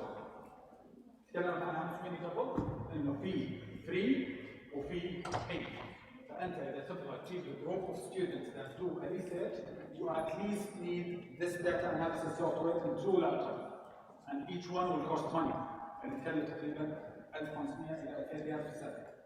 فهذه you can request it إذا جاءت في البرنامج ولا ما جاءت. What else? How are those items related to study objective? يعني مثلا and this happens a lot abroad morning. جيت study قوية يطلبون 10,000 دولار ولا باوند ولا يستخدمون منها 2000 وباقي ياخذونها فلوس. هنا ممنوع أي مبلغ تاخذه should be related to your specific paper or your specific research. The common budget mistakes, and this please keep an eye on it when you write your proposal. First, underestimating cost. يعني, and I know who works on the in vitro studies know how much consumables cost. Sometimes تحط 10,000 ولا 5,000 consumables وانت بأول شهر تستخدم 20,000. So you need to know what you're playing with. You need to know your field before asking for them. Forgetting and publishing fees هذه very common mistake. ولا very common. احنا نسوي ناخذ الابروفل الين ما نخلص الابلكيشن. الين ما نخلص I mean الستدي كونكشن. لما يجي الابلكيشن فيز ندفع نجيبه. Okay, that's all. You need to include it. Include unnecessary equipment. هذه في البروبوزل. That's a reason why they will reject your budget. حاط أنت عندك study البوبيليشن حقتك تبيها 100 participants وحاط تبغى 20 blood pressure monitor. That's too much. صح؟ This will lead to the rejection of your budget request. No budget justification, not linked with the objective, unrealistic timeline versus budget. How we're going to talk about in the next slide. And very common. I'll tell you why.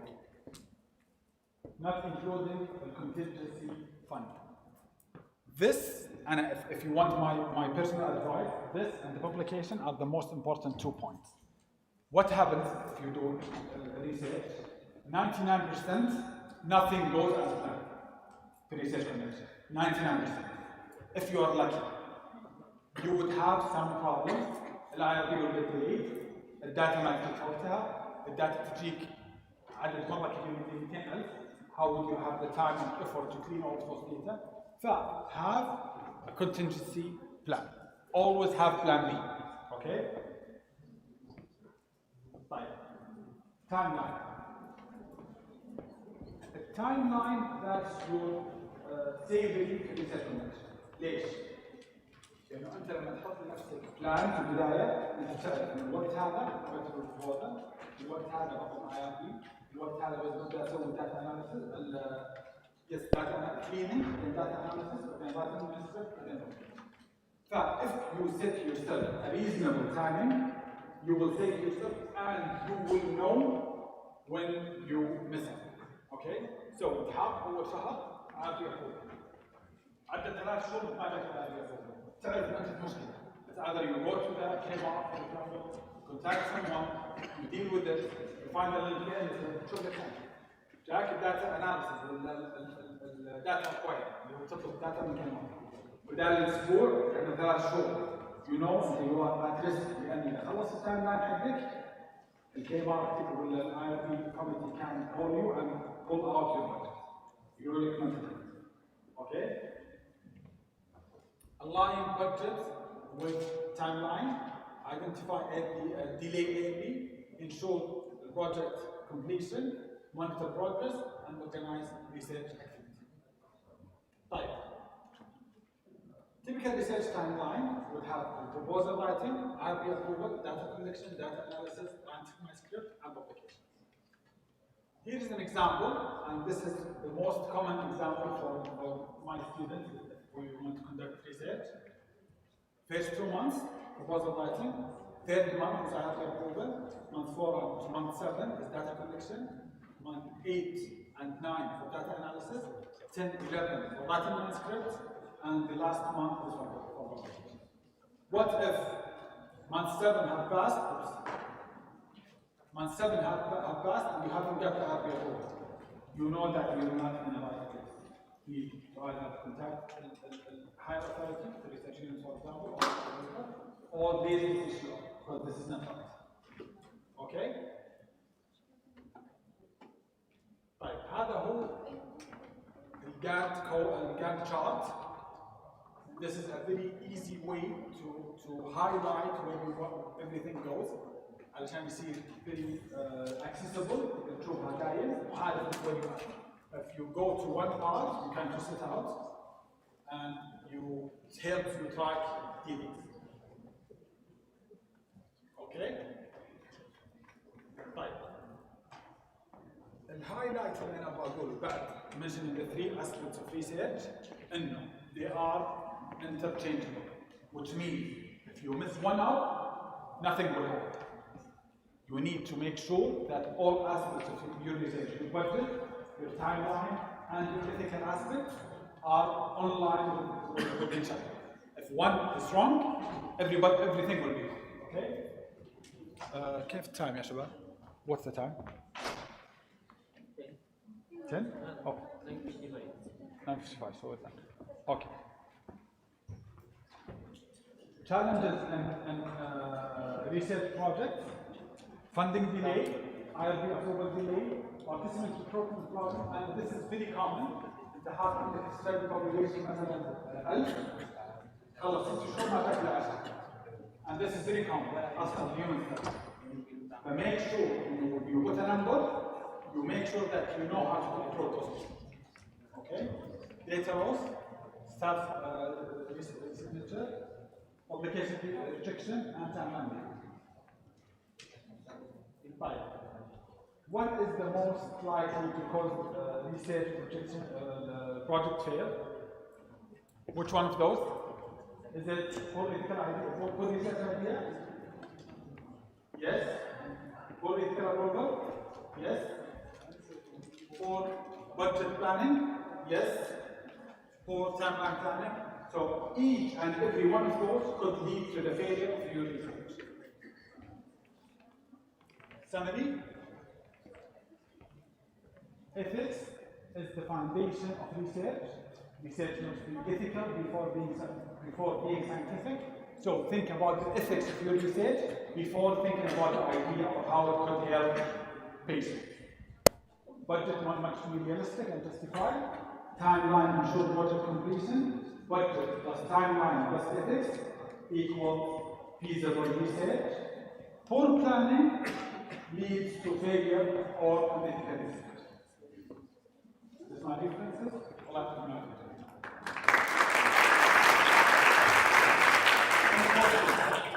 Any questions? Any questions? Oh, sorry. Should say that.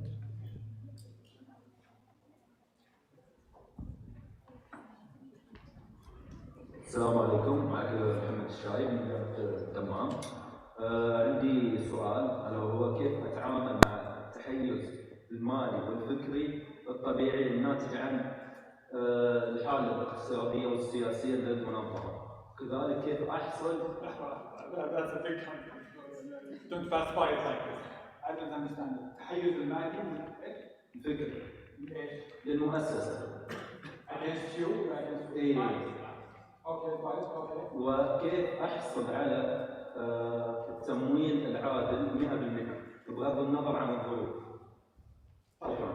بالنسبة للبايس إذا كان البايس من participants إلين ما يصير الكومبنسيشن بالكيمات وترى it doesn't take long. أول ما تصير الابلكيشن ترسل البيبر بالكيمات على طول it will take a couple months before the research. Unfortunately we don't have something إلا إذا the government failed at budget planning. When you ask for budget, you include a publication fee, and that is the most important thing that's forgotten in budget planning. وحتى من البداية 15,000 I know they work up over, but try. Thank you, Dr. Hayaf, for shedding light on the logistical and ethical foundations of impactful. Our time is up. I'm sorry, I apologize.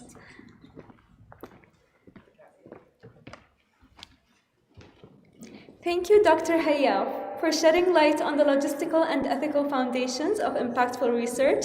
We truly value your insights. This recognition is presented by Dr. Abdul Majid, Assistant Professor and Head of Research Unit of College of Applied Medical Sciences.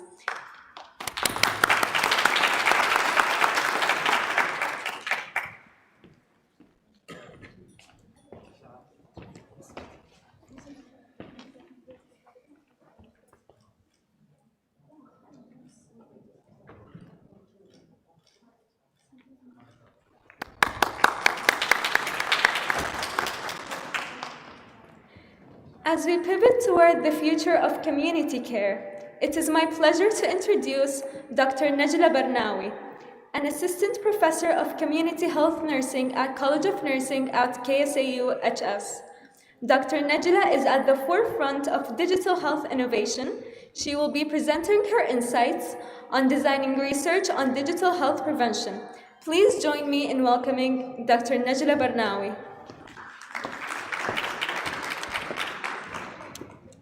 السلام عليكم. صباح الخير ولا مساء؟ صباح صح؟ صباح الخير جميعا عليكم يعطيكم العافية. Today we're going to talk about how we use or designing research in digital health. This is very important. I'm going to be so quick, though I want you to be interactive with me. Okay? يلا. Ready? مش هبتدي لما نقول ready. Ready? I can't hear you. Ready? Ready. This is not my, excuse, this is not my PowerPoint.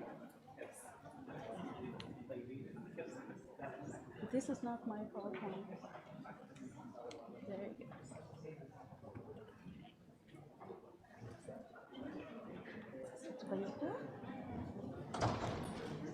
طيب.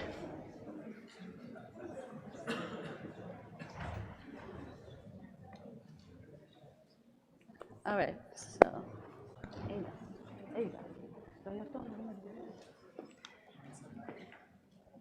yeah, the digital health.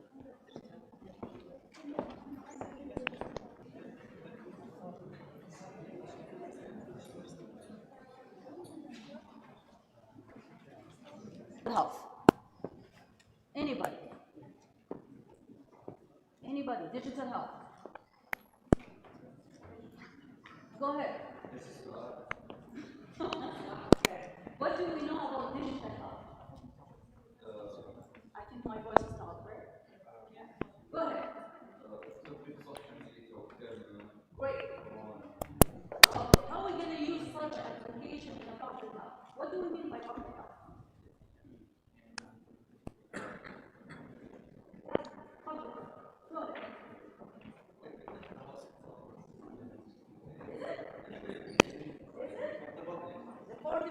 So today's session, we're going to focus on how we can integrate these applications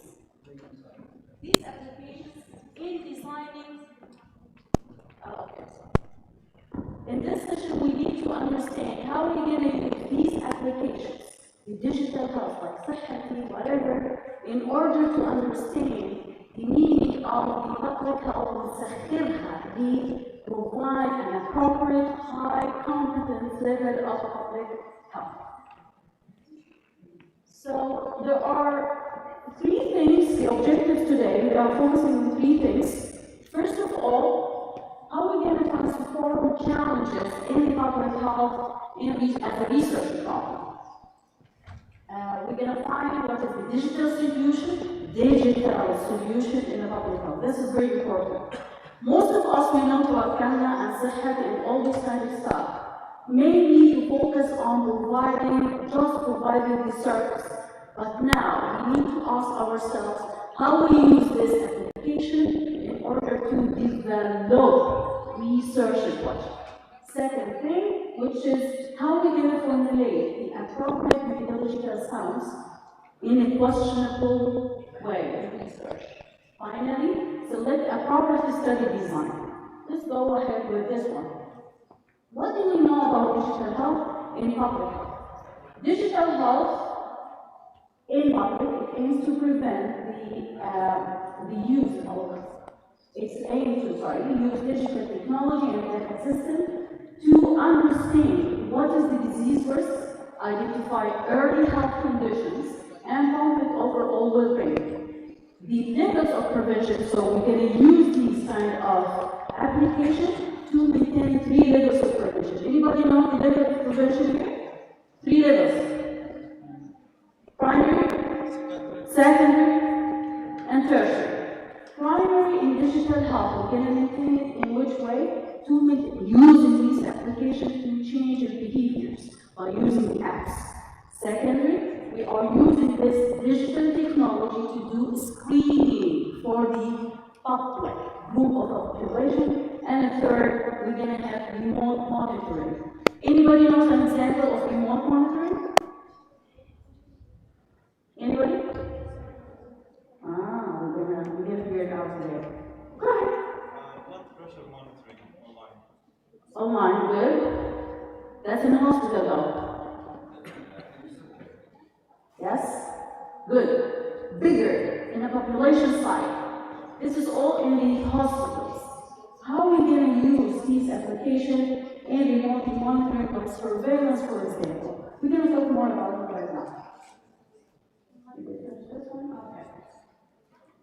So, in order to understand how we can formulate digital health questions in public health, we need to understand what is a digital epidemiology. Digital epidemiology is used to collect from online platforms, mobile devices, and sensors to study the distribution and determinants of health related to events in population. The key features of epidemiological digital work is to include real-time data streams, large-scale population coverage, and passive data collection methods such as wearable and mobile applications. That's a very important part because if you're going to use any apps for small data, this is not going to be a population's question or research. This is very important. You need to have a big data. You know? Examples here. Anybody heard about the Google Flow trend? Google Flow Trends is being established in 2005. Okay, it's a Google chart. It's being used to collect all the flu patients or cases over all the world. However, it's being stopped in 2015. You need to understand or search more, little more about why it being stopped. You're going to be amazed why.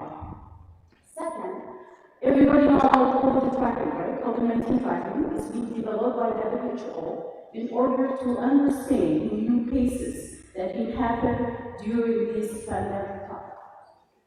And various mobile symptoms trackers like الصحية that provide insight into disease spread.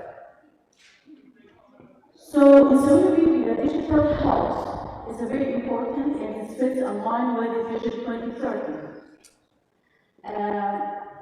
Platforms like Sahadi, as we mentioned here, Sahadi and Tawakkalna, drive data-led decision making. So, me as a public health researcher, I need to use these data in order to make a decision about the next steps that align with primary, secondary, and tertiary prevention.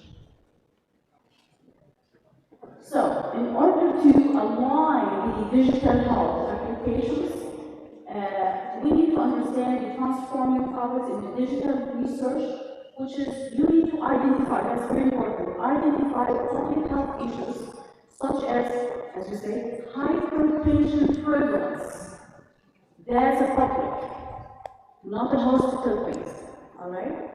And translate them into actionable digital research cluster. Digital one.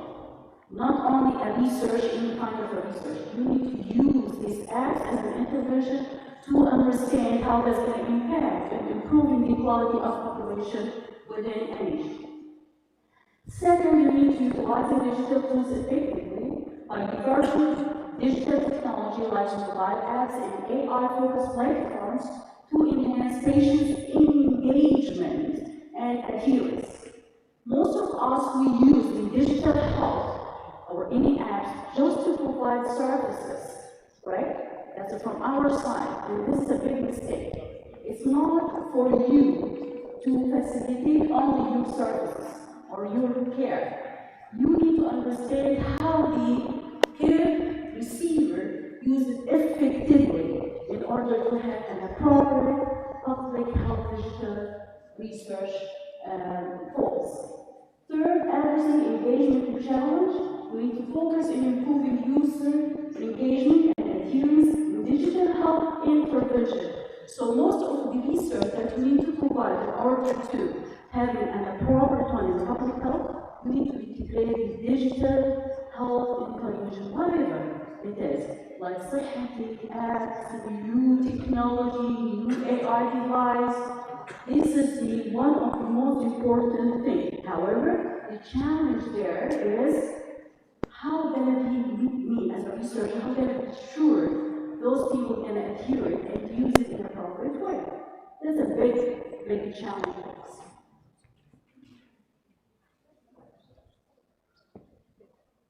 In order to improve or understand the quality or high quality, provide for high quality research in the digital and population health. We need to understand research problem components. Therefore, you need to have well-defined research problems such as specified population. Everybody knows that, right? Any research supposed to have a population, right? And in here, we need to use digital context. Digital context is not like only I'm using Sahih and that's it. No. How we can really fix the or understand the adherence of the users, either as healthcare providers or as a patient themselves. And the behavioral components, as I said, relevant to a public health. You need to emphasize the systems level relevance by ensuring that your problem highlights system level relevance. System level, it means here your institution that you're working on as a hospital or healthcare system within the area that you have any specific problem that you integrate. Okay, as I say here, it's a framework. Examples to illustrate these concepts. For instance, discussion or you're discussing the utilization of wearable technology in older adults showcases these components effectively.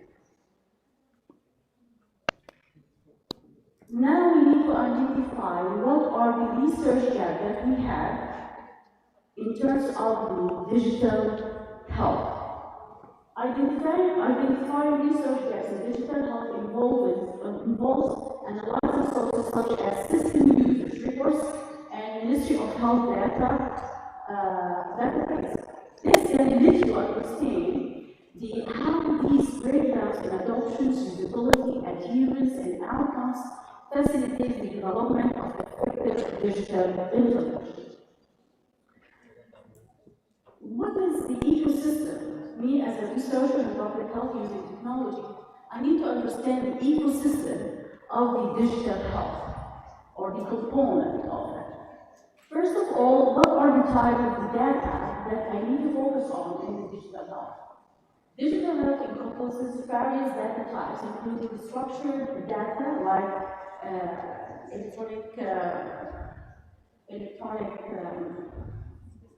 oh my god, I forgot it now. Electronic health records, sorry, and the lab results, as well as unstructured data like the one that we use, like the patients, texting, feelings, social media interaction, all these kinds of stuff. We need to use it, or identify it as a data type. Second, what are the characteristics of the health data that I'm looking for? The health data ecosystem is characterized by high volume, supposed to be high volume, big data.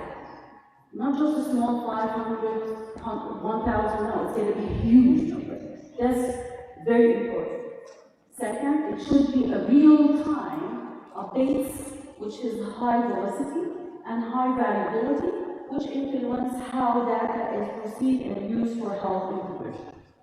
Key importance, very important to understand real-time access to diverse data types and allows healthcare professionals like you or researchers to make the informed decisions improving patients' outcomes and enhancing the effectiveness of the digital health strategies. Surveillance system and digital health research is one of the critical goals for you to ensure continuous monitoring and early warning for healthcare challenges. They can be categorized as a passive and an active. Passive surveillance, and this is one of the core approaches in public health.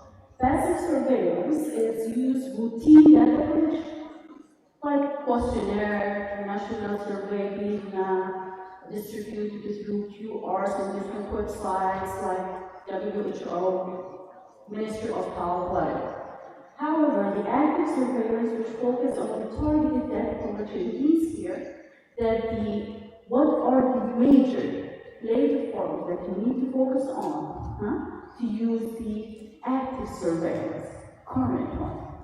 Finally, such systems are essential for predicting outbreaks and for effectively monitoring chronic disease. Research question in digital health and public health it's similar like any people, okay? So, however, it's essential for digital health. You need to be specific, measurable, feasible, relevant, and time-bound to ensure clarity and focus in research, design, and execution. Everybody know how to do it. P stands for hello. I for hello. C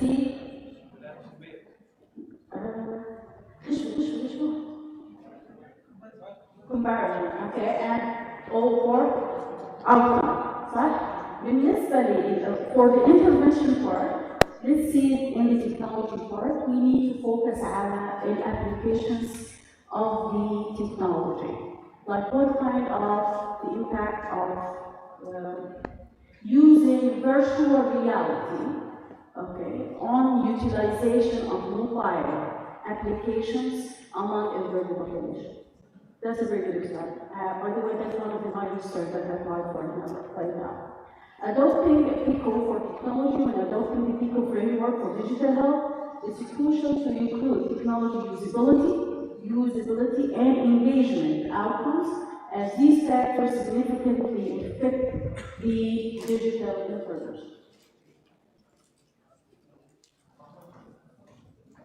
So you as a researcher, you need to go beyond the PICO, regular PICO, include in your mind the user's engagements, metrics, to assess how actively users interact with the digital health solutions, which is vital for success. You need to analyze the utilization of the apps and the adherence of the utilization of such app and intervention effectively, not only in the patient, not only in the healthcare provider, not only in the health policymakers, for all kinds of stakeholders who are using such an app. Measuring dropout rates is very important to adjust the future and appropriate engagement. And finally, assessing interface usability by to ensure that digital health applications can be user-friendly and sustain its use.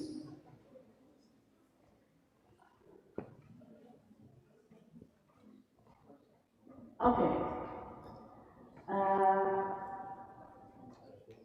think let's go to the study design selection framework. You need to consider intervention, time, and data availability when selecting the study design. It's really important for you to assess the type of intervention. What kind of an app that I'm going to use? Is such an app feasible to be integrated in my system, in this area, in this population? Second, you need to add this, what is the ethical consideration as well as randomization if it's possible. Please, if you're going to use the population health research design with the digital, don't use a questionnaire only. Use interventional study, like it was experimental or randomized controlled trial. It's why? Because digital health is a new innovation. We need to understand the effect or measure the effectiveness of whatever device or whatever apps or technology that we use. Here are some new or innovative designs in digital health, like adaptive trials, pragmatic trials, real-world evidence studies, A to B testing. Adaptive trials allows you for a real-time adjustment to the interventions based on the participants' responses, enhancing flexibility and effectiveness. Pragmatic trials, it focuses on the intervention in the real world in the clinical areas, ensuring the practicality of the intervention. Real world evidence studies, it's basically going to integrate the problem based on everyday health settings to inform health decisions and policy, APA testing, it's basically how you're gonna test this applications, first stage and second stage, to assess the engagement and feasibility of such application. Ethical and regulatory consideration in digital health. You need to ensure data protection and compliance with regulations as SADAIA. And so this is very important. You need to align whatever kind of application that you need to study in your research with the standard of the SADAIA. Patient consent and adherence to policies. And there is a lot of ethical problems or challenges that can be faced for you as a researcher in public health as well as using digital health. Okay? There is a session, by the way, Sunday, we're going to talk about the ethical aspects of the using digital health. Common challenge in digital health, low apps adherence from anybody. How many of you use Sahel? Whatever. You access Sahel, no. How many of you access Sahel? Alright. How many of you use Sahel? For what? The number uses Sahel. For what? Use it for what? I can't hear you. Mark, please here.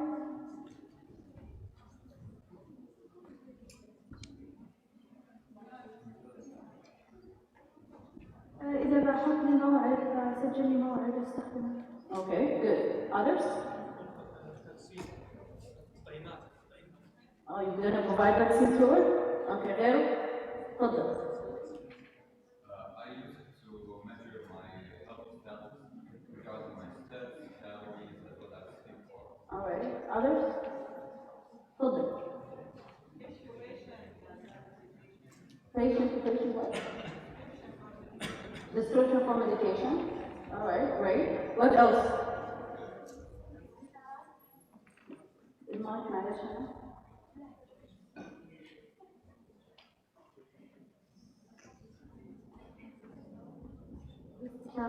الاستشارات.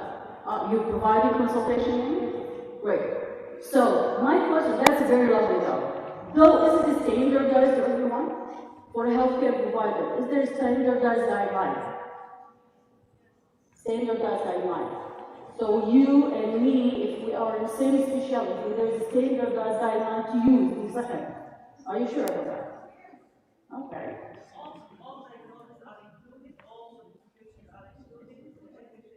It's included, though utilization of it. Is it standardized? No. There you go. What about the patients or those people who are using these apps for assessing their health status, whatever, vaccination, مواعيد? Is it standardized? No, it's not. So all these can be impact on the adherence of the utilization and effective accessibility of the apps. That's a major challenge. Therefore, whenever you figure out or decide to use a specific digital health for a public health research, you need to understand this very importantly, or address that, because this is a big issue. Also, data fragmentation. How many of you try to access the Ministry of Health data or whatever can be accessed easily? In any institution easily? So that's another challenge. You need to really contact with the entity that can provide such a data to have it in an appropriate way. And the digital divided, affecting elderly and rural population, or some population that cannot use digital health, like population elderly, population with disabilities, population with a cognitive problem, the population in rural areas because they cannot use or there's an internet problem. This is a case study. I think I'm running out of time. So later, maybe they can share with you my presentation. Thank you so much. I thought it's going to be more interactive. Sorry about this mistake. It's very a pleasure to have all of you. Thank you so much. Thank you, Dr. Najla, for that visionary look at how digital tools can transform community outcomes. We truly appreciate your contribution. This recognition is presented by Dr. Abdul Majid.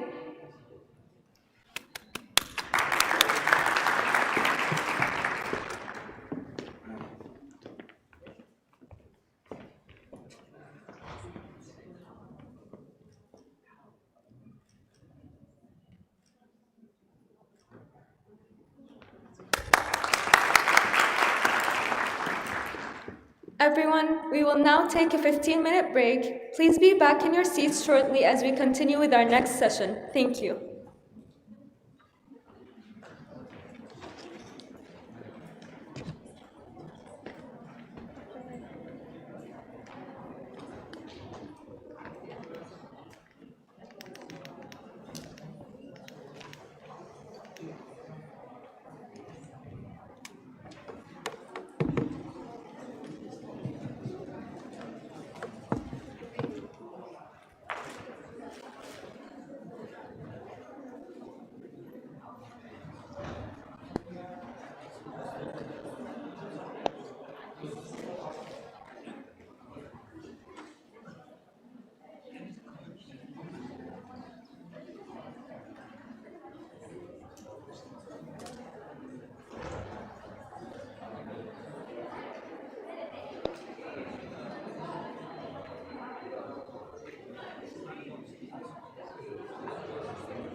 تكون على البوديوم ولا حابة تمشي تاخذين؟ اوكي. خليني جالسة هنا. هذا المايك يلقط لللايف، انه في لايف، اوكي؟ طيب. هذا ضروري يعني تنتبهين انه يكون يلقط صوتك. اذا تكلمتي هنا بوضوح خلاص بيلقط صوتك، ما في اي اشكاليه. يعني انا بوقف هنا اساسا بتكلم. اي بس اذا بهذا ترى بيصير مشكله، انا يعني ما بيلقط كويس مره. تمام. طيب يعني ما فهمت، اذا بامشي اقوم استخدم هذا؟ اي اذا تبغين هنا تكون موجوده، واذا بتمشين تاخذين هذا معك. اشيل هذا كذا. اوكي. اذا في حال اني بامشي. اذا في حال انك تبغى تمشي. اوكي خلاص. البوينتر هنا.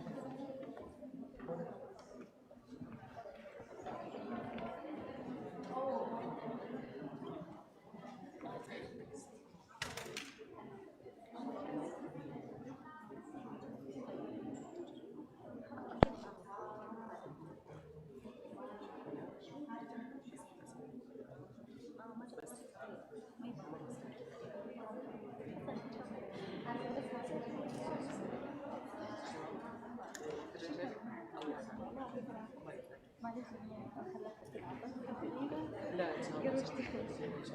بس انا ما فاطمه غيرت ولا لا؟ فاطمه غيرت الحاجه.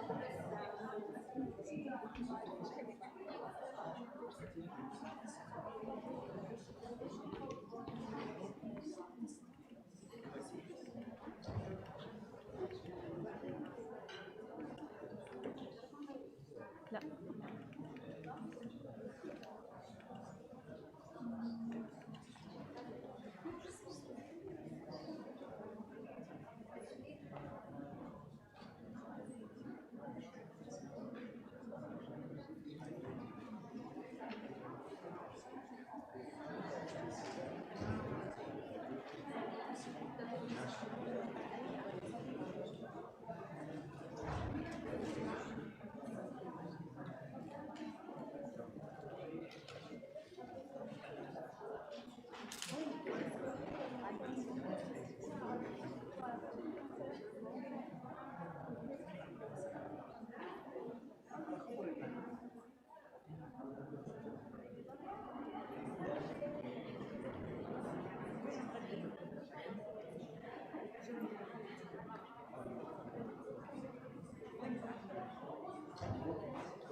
الشاشة أصغر من كذا حرام تصير مرة متابعة يستهلكون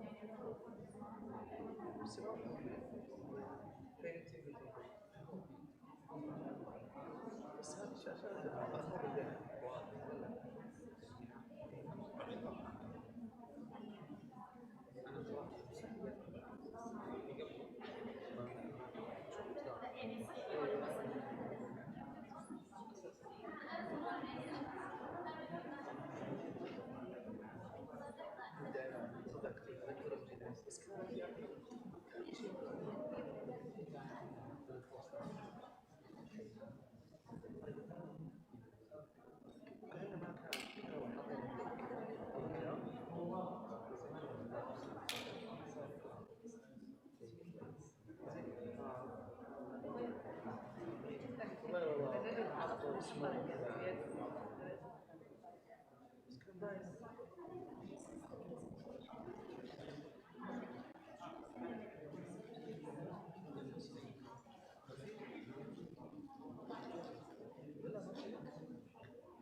شركات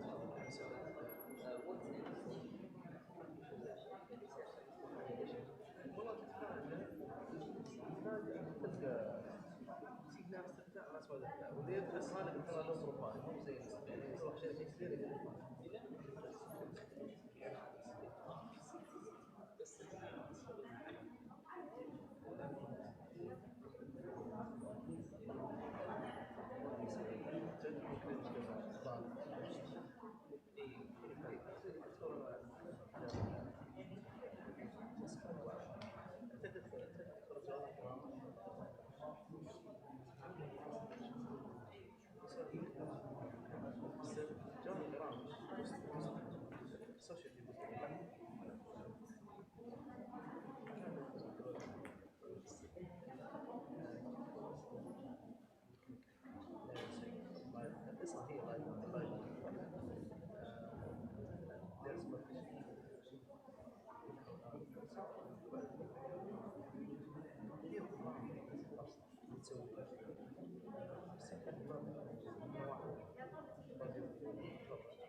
النسخه الثانيه تحت يمين منشات كمنشات.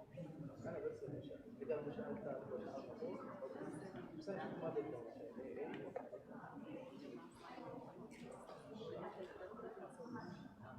سويت نفس الكلام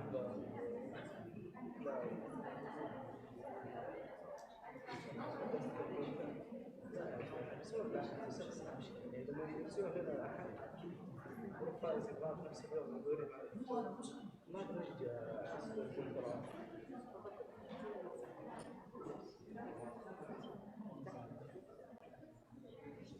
شعار الجامعة صار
Welcome back.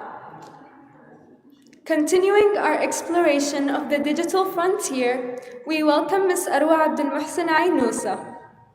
With an academic background from King Abdulaziz University and KAUST, Ms. Aynousa brings extensive genomics expertise to her role as research assistant at the College of Science and Health Professions at KSAU. She will be presenting Health Workforce Research in the Digital Transformation Era.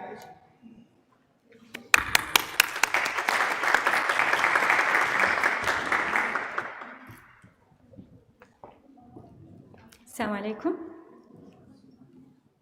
First of all, thank you all for coming today. I know it's a weekend and everyone needs some coffee and stay outside instead of coming here today.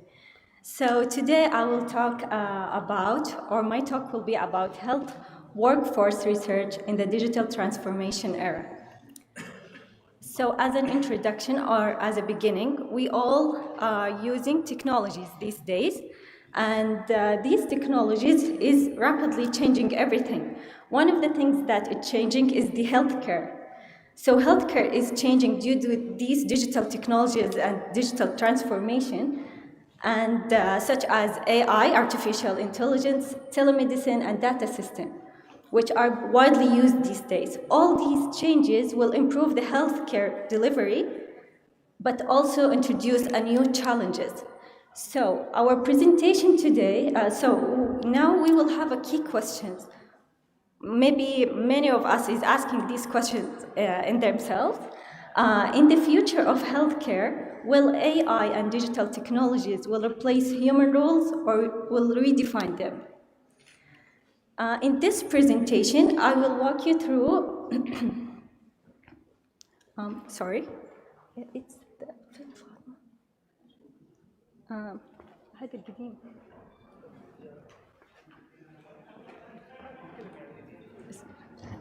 It's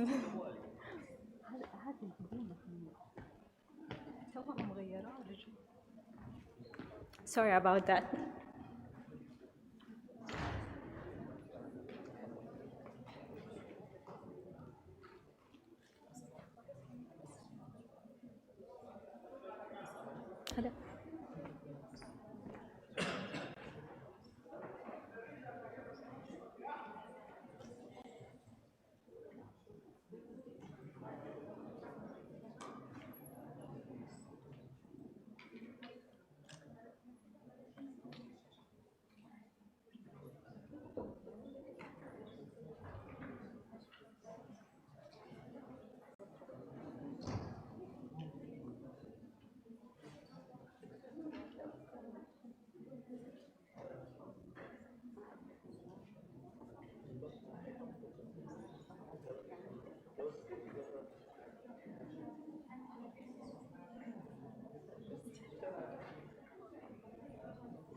I really apologize about that. So first of all, regardless of this, we will start to take what is digital health technologies are, and then we will focus. So starting with the digital tools in healthcare, digital tools in healthcare are technologies that help healthcare professionals in collect, manage, and use patient information more efficiently, such as artificial intelligence, where our systems or data is analyzed, and then it can help physicians to make decisions. In electronic health records, it's like best care in our system. The telemedicine is the communication between the patient and the doctors through video calls. The wearable devices are like smartphones, smartwatches, and data analytic system. So all these digital technologies will impact on the healthcare performance. So how can digital tools help in improving the performance? First, it can improve the accuracy of diagnosis. Second, it increases the efficiency. It will reduce human errors. It will enable faster access, and finally enhance communication and coordination. The healthcare performance outcomes. So as a result of these, we will get improved inpatient outcomes, faster clinical decision-making, reduce the workload for healthcare professionals. It will be more efficient and more personalized patient care. As we all know about the digital tools now, we can see where is the research gaps after we took all this information. So what are the challenges that we are facing in digital health? To start, we have to know what is a research gap first. So research gaps are areas where evidence or knowledge is still limited. We still know and we don't understand many things about this. It also unanswered question in healthcare research. And all these will give the importance of this research gap. When we know the challenges or the problem, it will guide us for future studies. So starting with the research gaps in digital health, we can see some challenges in digital health by limited evidence on long-term impact of AI. We don't understand AI very well now, and we don't know if it's accurate or not in the long term. Also, we don't know if it's gonna make any mistakes in the future or not. Second is the insufficient understanding of workforce adaptation to digital transformation. We don't know if the workforce can adapt good with the digital transformation or not. As we can see, some doctors and nurses, some of them can easily adapt with technologies, others, it's very hard for them to use technologies. Third is lack of standardized framework. And fourth is unequal implementation of digital health across region. In many hospitals, or in some hospitals, they are using a very advanced technologies, while others. So after we know the challenges in the digital technologies, we are focusing now on the challenges on workforce gap. So one of the things is the unclear future rule. Okay, we have these technologies, but we don't understand the rules of the healthcare professional in the future. We are still limited, there are still limited training in digital technologies. Third, there is a gap between rapid technology growth and workforce readiness. Some doctors or some nurses or any kind of healthcare professionals, they are not ready for this kind of technology yet. And finally, need for integration between education and digital health system. And we can see that in school and universities. So how we can turn these gaps into research questions? So as we know before, research gaps means the areas with missing information or missing or unclear evidence. In this case, we have a problem, and we need to solve this problem, or at least we can see what can cause this problem.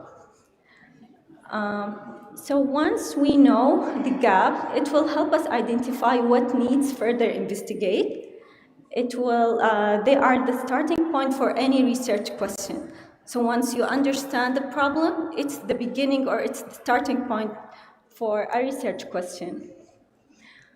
We can use the PICO framework. PICO framework stands for P, which is the population, who we will study. Intervention, what is being used. C is for comparison, to compare. And O is for outcomes, what is being measured. An example for that, we can see the problem that many doctors spend a significant amount of time typing clinical notes and reports, which increase the workload and reduces time for patient care. We can see, if we use the PICO framework, then the population will be the healthcare professionals, which are the doctors. For the intervention, it's the voice-to-text documentation tools. For the comparison, we can compare it with the manual typing of clinical notes. And finally, for the outcomes, we can see the outcomes on the workforce performance. A research question then will be, how does the use of voice-to-text documentation compared to manual typing affect healthcare workforce performance? Also, for me especially, I use sometimes the SMART framework to make my question more specific, measurable, achievable, relevant, and time-based. I know that the SMART framework usually used when you create your objectives, but you can use it as well to create a very good question. Thank you all for today and for coming today. And that's it. Thank you.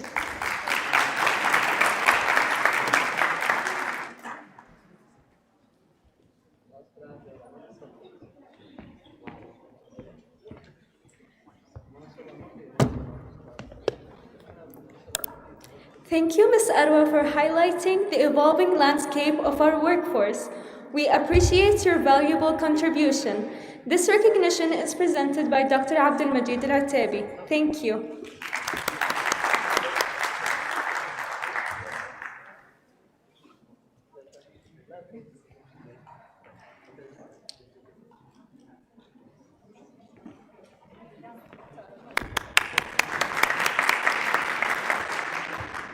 Our final lecture focuses on a vital intersection of technology and the mind. Please welcome Dr. Al-Bara Fattah. Dr. Fattah is a clinical psychology lecturer and a practicing clinical psychologist. His session today is titled Digital Mental Health Prevention. Please join me in welcoming Dr. Al-Bara Fattah.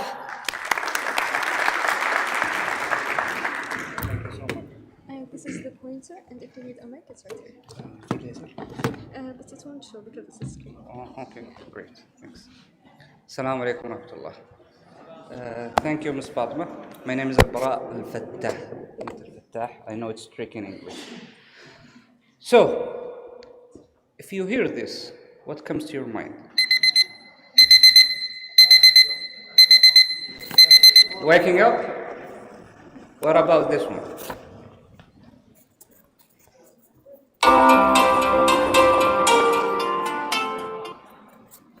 It gives you like a heavy feeling, right? The second one. Why? So we moved from maybe basic ideas to much deeper one to adapt our lives. Technology helps us a lot. Maybe most of the room here know what that is, right? A smartwatch that helps you to monitor your vital signs, to monitor your stress, etc. Now, in the mental health field, so many people try to use technology in therapy, in giving mental health consultations, even in studies. But so many challenges in the digital mental health field.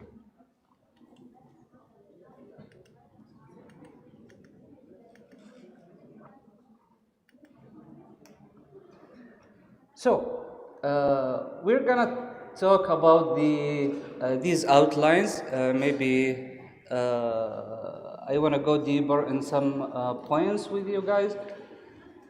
But let's start with this phrase. Imagine a smartwatch, maybe like this one, very small, handy.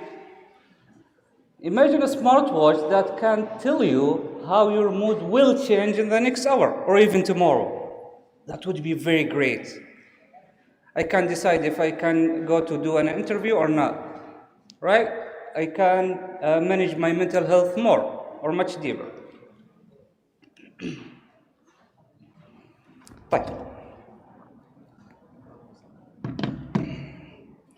And so our objectives here is to enable teams to develop innovative research ideas in the field of digital mental health, which I see as a mental health therapist is really important and needed. People do not want it, people need it.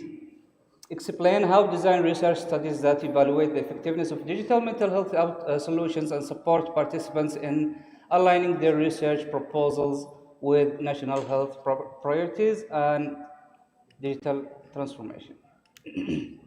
So, until now, 2026,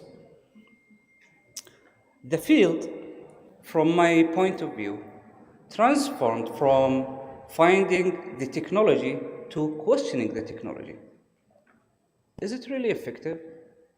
Does it impact at all? Do we really can rely on it? So people or researchers became more aware of the impacts in questioning these technologies in the mental health field. One challenge, and I think any mental health therapist or maybe consultant would agree on this. Online therapy. Have you heard about online therapy? You take your session online with your therapist.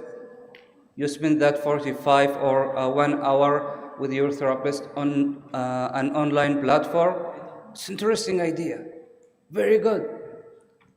Previous studies indicated that online therapy is effective as much as in-person therapy. Scientifically, great. But let's see the clinical observation. Here the difference comes. In the clinical observation, me and my colleagues agreed that online therapy is not as effective as in-person therapy. We don't know why yet. Maybe the accurate reason, but we know it's not that effective. I have talked to many patients about online therapy and the options for them to reach out the clinic.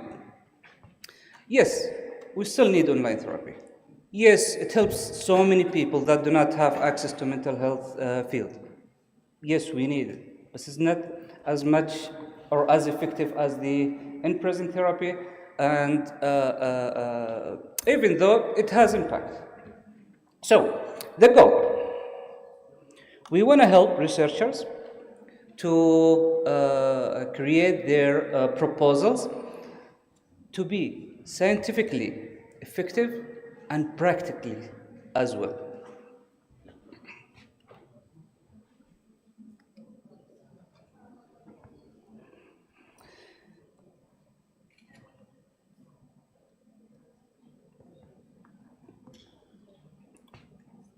Beyond digitized therapy, moving past simple app versions of therapy, and AI agentic researching systems that do not just chat but coordinate follow-up care and crisis intervention autonomously. There is a word missing. It's called AI agentic. Traditional CBT gives some techniques. CBT stands for cognitive behavioral therapy. Gives mental health techniques that helps patients to cope with their challenges in life and to lower their disorder symptoms. For example, anxiety. Who does not have anxiety? All of us do. But sometimes this anxiety crosses the limit to the point that it turns to us. We would see our performance decreases. A mental health technique helps us to reduce this anxiety to the effective level. So, some apps nowadays, imagine that, provides CBT, but scientifically in numbers, wow, it's great. But the question is, are the patients satisfied? I would say no. Why? Because they take 1, 2, 3 sessions, but they never come back. Some patients need like 24 sessions. Also, in the AI field, AI is great. Who does not use AI here in this room? I don't believe you. I'm sorry. Even the assignment. Very professional. Ask them who use AI in assignment. Oh, I'm afraid that everyone would raise their hands. Who uses, Dr. Abdulaziz is asking, who uses AI to do their assignments, homework assignments? Oh, Dr. Riyas, the first one. All of us uses AI. I even use AI. I used AI in this lecture to translate, to paraphrase, etc. Perfect, right?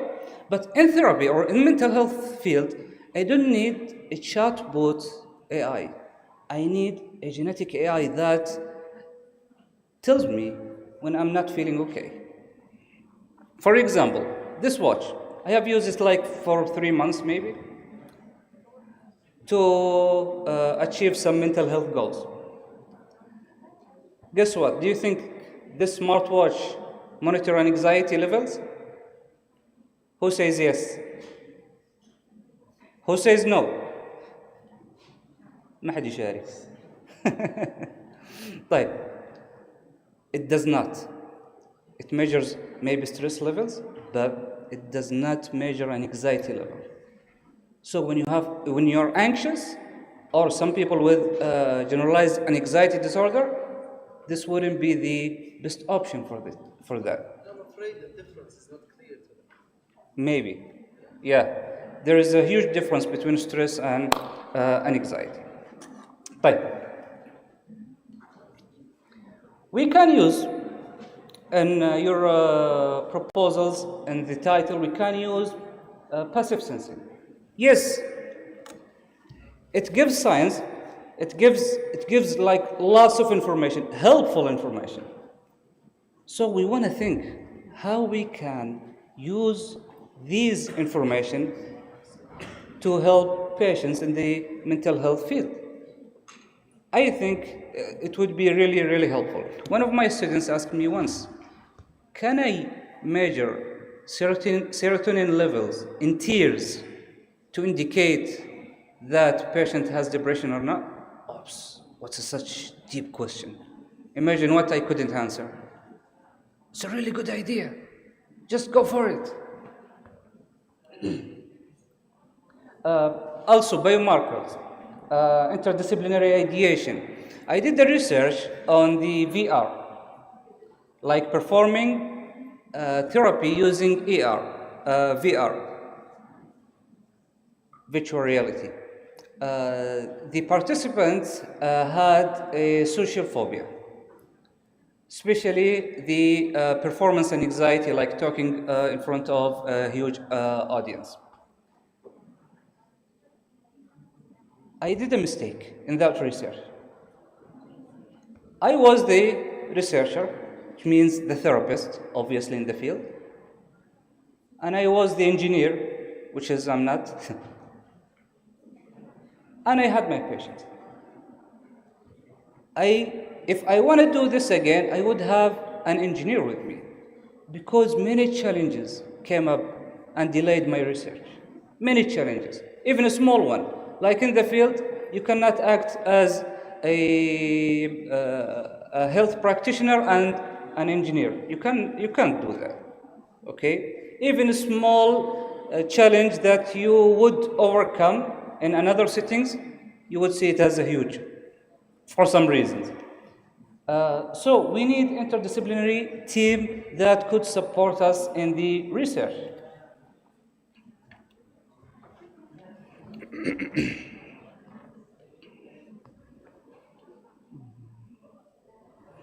طيب. Designing high-impact research studies. First, we can conduct the user experience. Now, mental health apps, I hear lots of talking in this room. Here we go. No talking, please. Great. Right. Many users of mental health apps that gives mental health support for users, they feel like, or they say, it's really helpful, but I feel like this app doesn't feel me. Oh, yeah, it does not. AI doesn't have feelings, nor emotions. How we can overcome that in research? Because many of my patients needed me in some situations that I wouldn't be able to be there with them. For example, if I need my therapist now, he or she wouldn't come there, right? But if I have an AI therapist, that would be really great. It's right, I would lose my job, but it would be really helpful. Right. Moving beyond the traditional randomized controlled trials. Why? Because if we use smart design, sequential multiple assignment randomized trials, and micro-randomized trials, that would be really helpful for digital mental health research. Because the first one, or the traditional one, would take much of time, and we need more accurate method. Now, who knows Nafis? Do you know Nafis? That connecting the health organization together to conduct the patient's information and keep it in one platform so that other health practitioner would have access to it. One day, I went to a private lab to do my blood check, a yearly blood check. I did it, I was very happy. Months later, I opened Sahati. And guess what? I found my results there. I was like, I didn't share that with Sahati. That was with the private lab. Then I knew about Nafis. One challenge is there, confidentiality. Maybe the patient wouldn't want to share these information. Maybe for yearly blood check is okay, but in mental health field, confidentiality is very sensitive, and patients really want high confidential services. And I guess we all know why. That one challenge made face us in the research, and Nafis in Saudi Arabia, GDRP in United Europe area. Population health. We need to target a population that really can use of digital mental health service. For example, I don't mean anything, but it's real. Healthcare practitioner. Healthcare practitioner, I really believe they are under stress. Many of them face or encounter burnout and etc. And they can they would be an interesting population to work with, and they would support. Also, the goals.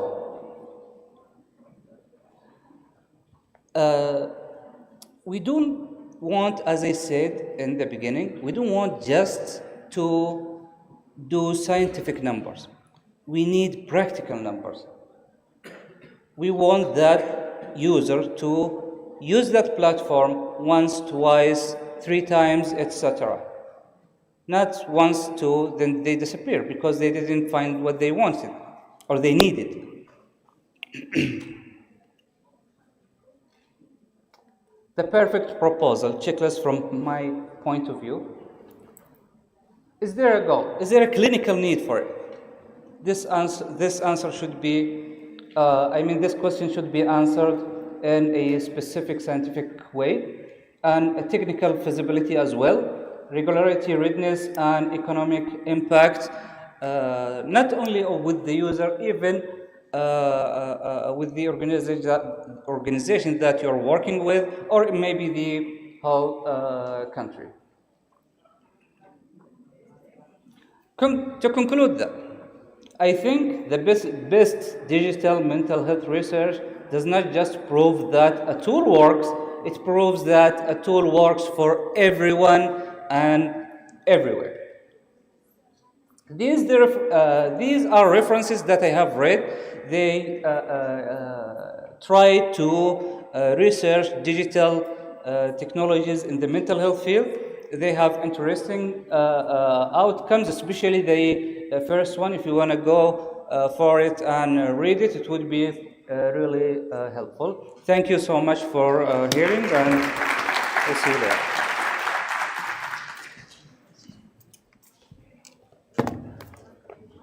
Thank you, Dr. Al-Bara Fattah, for that incredibly relevant and insightful session. We sincerely appreciate you and your contribution. This recognition is presented by Dr. Abdelmajid Artabi.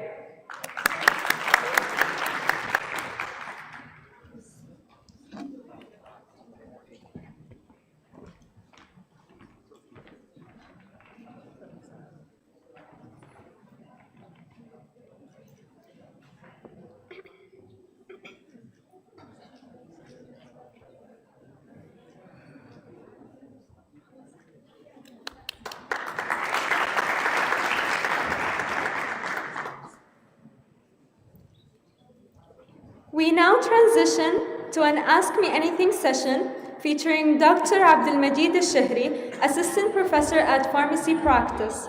This segment offers an open forum for dialogue and professional guidance. We encourage you guys to utilize this opportunity to engage with Dr. Abdelmajid's extensive experience. Dr. Abdelmajid, the floor is yours.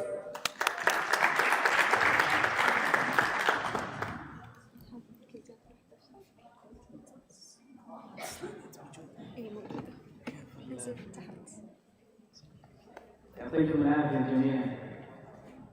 طبعا before I get started, I would like to thank the team for organizing this great event. This event is getting much better year by year, and especially that it's mainly driven by healthcare sciences students, which makes it unique for you. طبعا السيشن هذا راح يكون مختلف قليلا عن المحاضرات اللي قبلها. راح يكون maybe questions from you, answering those questions. زي ما انتم عارفين when we start a research project في خطوات عديدة we have to accomplish. It's not a one-day task. It has to be done over months and sometimes years. قبل ما أبدأ أبغى أعرف قبل المشاركة في الإيفنت هذا how many of you قد أشتغل على البحث؟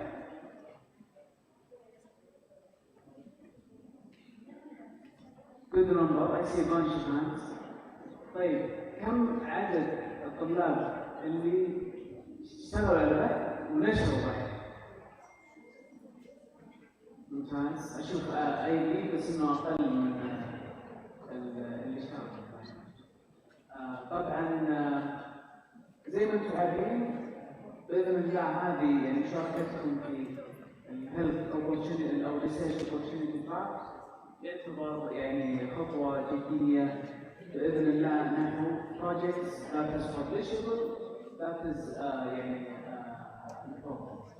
طيب قبل ما أبدأ أبغى أعرف من اللي عنده سؤال عن البحث العلمي بشكل عام، سواء كيف أسوي، كيف أطلع بأيدي، تمام؟ أو كيف أتواصل مع المنتور، أو كيف عملية الببليكيشن، أو حتى النتورك. عندنا هنا طالبات تفضلي.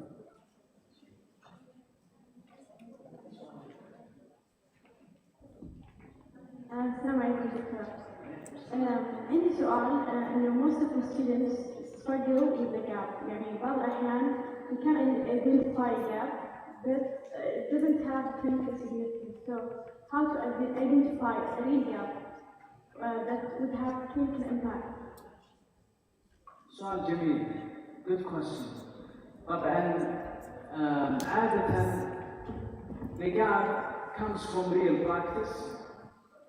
From my practice at least, I practice in the ICU. There are a lot of gaps that is not addressed. أحيانا تطلع فكرة البحث من الريل practice، تمام؟ أحيانا another way that helps you، سواء if you are interested in مثلا let's say in cardiovascular, cardiology, heart failure, whatever. You can يعني see البيبر اللي published في الاريا هذه at least الجديدة، تمام؟ وبعدها to see what were the limitation of this study. قراءة الليميتيشن للدراسة المنشورة حديثا تساعدنا حتى نعرف والله هذا البحث الجديد did not address this gap. فهذه another way of identifying a gap. The third way تقريبا عن طريق سؤال السينيور او المنتور. دكتور انا والله مثلا درست في اريا معينه، كيف ممكن او هل في مثلا ريسيرش بروجكت نقدر نشتغل عليه او يعني عن طريق سؤال السينيور. هذه انا but for me I like extracting idea from real practice او from literature. We can see guidelines, we can see new published research to identify gaps from these areas. Good question. طيب سؤال ثاني. Assalamu alaikum. My question is, how can you really speed up the publishing process, especially contacting the journals and everything? صحيح. طبعا زي ما انتم عارفين working in a project يعني تشتغلون على بحث takes time, and the publication process also takes time. كم تتوقعون الافريج تايم من عملية مو بالوركينج على البروجكت، لا عندنا الحين بروجكت جاهز، كم تتوقعون الافريج تايم to submit a project للمجلة وبعدين ينشر يعني published online? The first thing that if they accepted it, maybe like it will take 3 months. Okay. تقريبا 2 to 6 months ideally. هذا الافريج. تمام؟ لكن عملية speed up البروجكت أنا أفضل طريقة تعلمتها من يوم ما كنت ستودنت. إذا اشتغلت على بروجكت فيه حاجة I like to do it in 5 minutes weekly meeting. Only 5 minutes. No more than 5 minutes. أنا اشتغلت مع المنتور حقي على البروجكت outstanding calendar. مثلا يوم الأربعاء من 11:50 إلى 11:55. أروح عند الدكتور أو المشرف، تمام؟ دكتور كويك أبديت. أنا مدير الديت كولكشن بروسيس وجهت كذا. وش ال 5 minutes هذه it was the most effective way to speed up the publication process. ودائما البروجكتس اللي تكون student projects and new projects, if the student is not active, the project will not be published in a timely manner. It's your efforts. I know as students أو أنت عندك a lot of commitment صح؟ عندك اختبار بكرة. أنا عندي أسوي ذات كونكشن مثلا. أفضل طريقة للإنجاز في عملية إنجاز المشروع البحثي هو عن طريق small easy daily tasks. خلاص أنا عندي مثلا والله 300 patients to do that collection on. خلاص عندي مثلا 5 patients daily. Regardless in the exam, sometimes you have to prioritize an exam. But if you keep looking for the other important things, you will not proceed. فدائما it's a student efforts with the guidance of a mentor. طيب عندنا سؤال.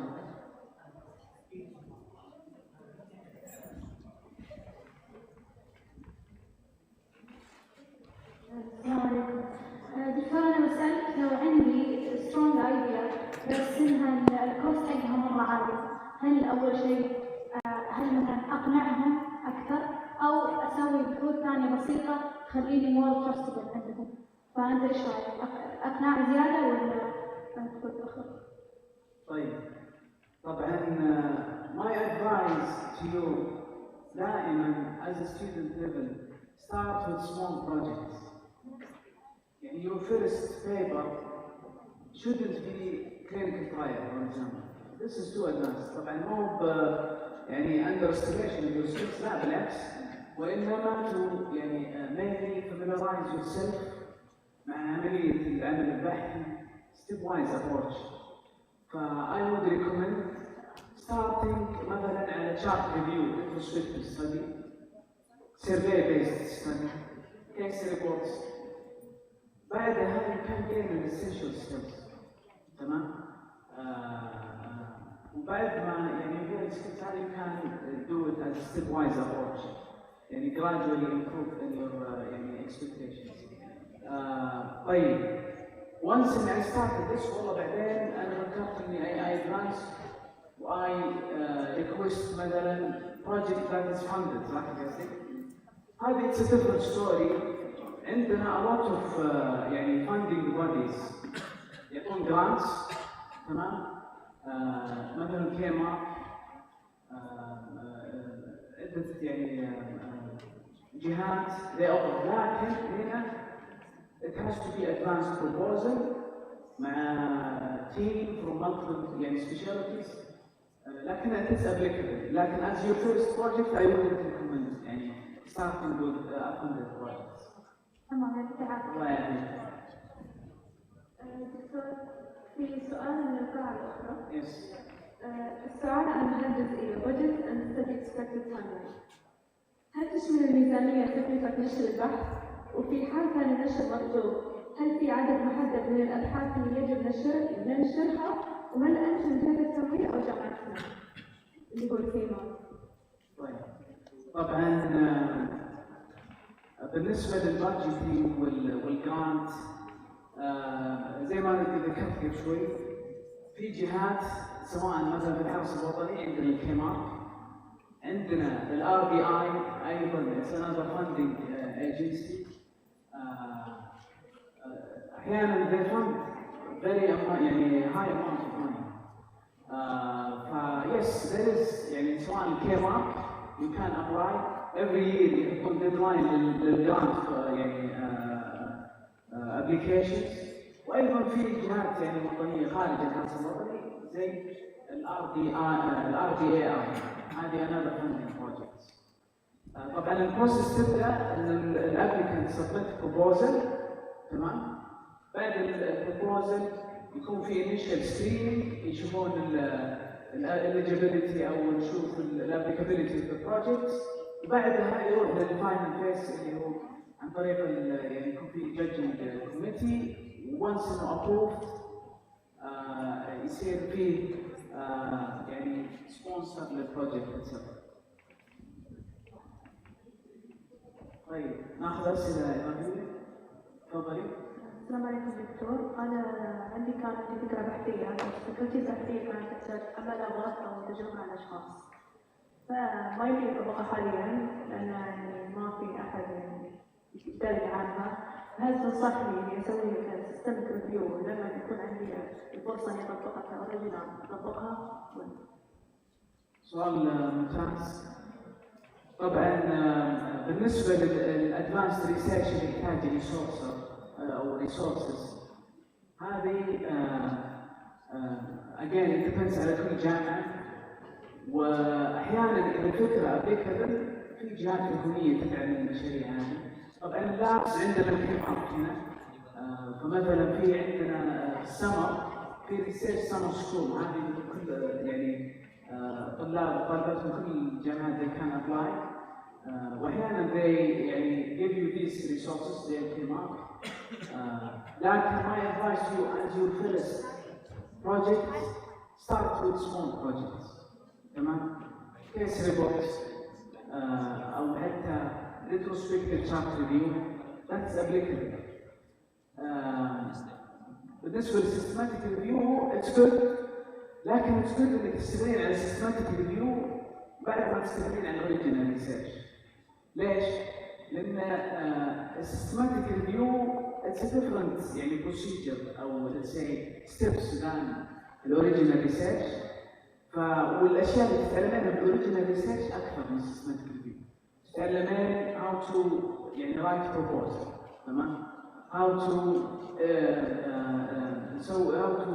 draft data collection sheet, how to data extract patients, data collection, how to analyze the data, وأيضا how to write manuscript. مع systematic review في أشياء ما هي موجودة، مثلا ما في real patient data collection، أغلبها يعني based on previous papers. It's good to work with systematic review، لكن أيضا الoriginal research is very important. يعطيك العافية دكتور. السؤال الثاني، لو أنا شفت بحث يقارب فكرتي بس بستخدم ميثود يعني غير اللي بستخدمها، فالنتائج تطلع مختلفة، هل أشتغل على البحث ولا إن أوقف لأن شفت بحث مشابه بس ميثود مختلفة؟ طبعا بالنسبة لعملية العمل على الأبحاث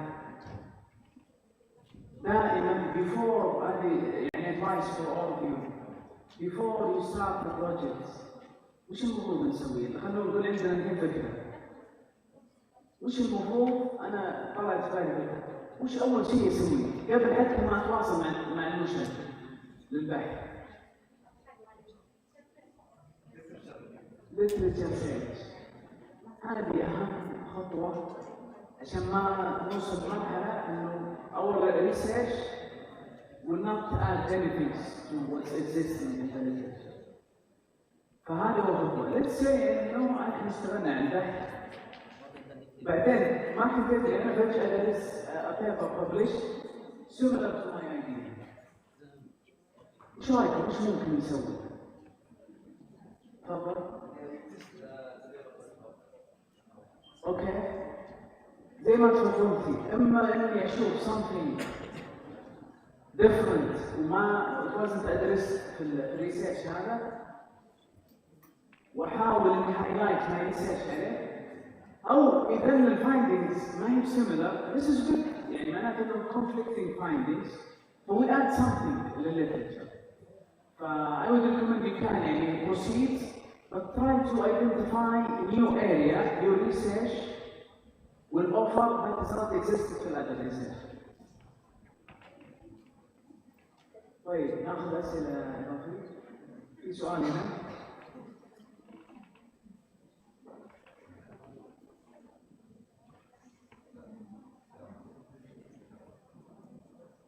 السلام عليكم، معك عبد الشاعر. السؤال حقي يتكلم عن how do I focus on the novel's contribution regarding the proposal and حقي.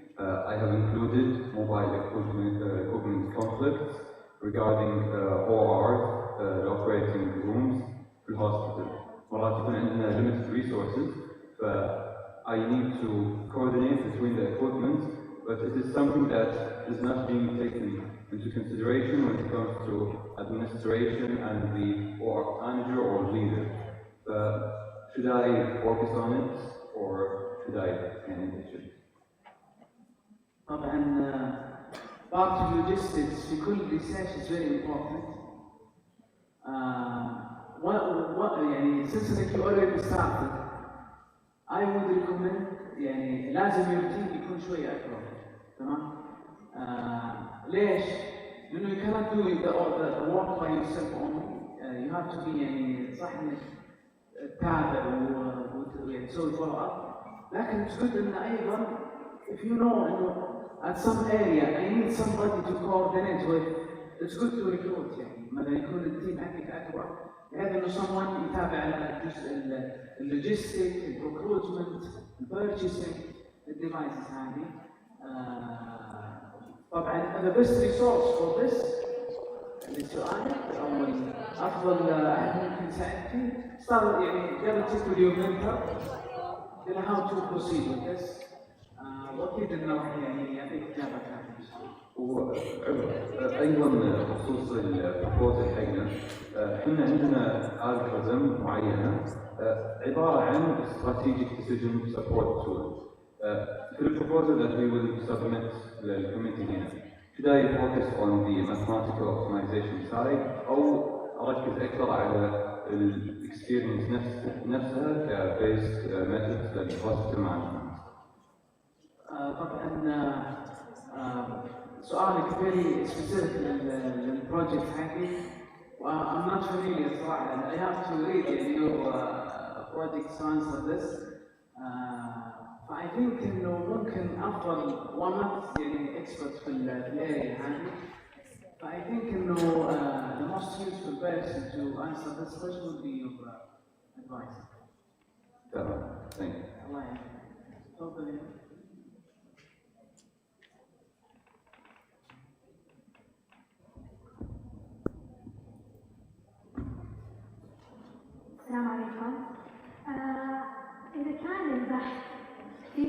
الابتكار. أنا اللي أعرفه إنه فيه يعني الابتكار سلاح ذو حدين، ممكن أميل لفكرة إني قاعدة أدفرتايزنج ومدري إيش نفس البحث يعني. فكيف إني ما وش الستبس اللي تخليني stick to the research، ما أروح لفكرة البرودكت نفسه أو الديفايس. Okay. Can you repeat your question? أنا قاعدة أتكلم أقول إذا كان الريسيرش عن ديفايس كيف إني يصير ريسيرش مش أدخل بمرحلة إني قاعدة أسوي أدفرتايزنج لنفس الديفايس. طبعا the best way to do this is your research question. طبعا innovation is very excellent صراحة. بالعكس innovation, novelty of a research project will increase the impact of your research. تمام؟ هو أول شيء يعتمد على الريسيرش يعني question حقك. ثاني شيء اللي هو you can focus على benefits of this device أو سواء efficacy أو حتى safety without talking about details of the device itself. I think by doing this way your research will be more focused على benefits of the device itself rather than advertising. طيب، معلش سؤال ثاني. أنا برضو من التذكر إنه يكون نفس اسم الديفايس مش موجود بالتايتل. هل I just included an objective research question في الباك جراوند؟ أقدر أضيف الاسم أو بس أتكلم بشكل عام عن الجهاز؟ طبعا in general عندنا سواء في الأدوية أو حتى في باقي الديفايسز في عندنا الجينيريك نيم وعندنا البراند نيم. Usually if the device itself has a name that describes مثلا how it works أو طبيعة الديفايس without mentioning البراند نيم حق الديفايس you can do that. لكن يعتمد زي ما تفضلتي على شروط كل مجلة كل كوميتي whatever يعني you are submitting your projects to. You can start with the generic name or the name that describes the device itself. But then if you get asked about specifics, then you can provide it. طيب عندنا أسئلة إضافية؟ هنا في سؤال ثاني. Should we justify our proposal why we choose our study type?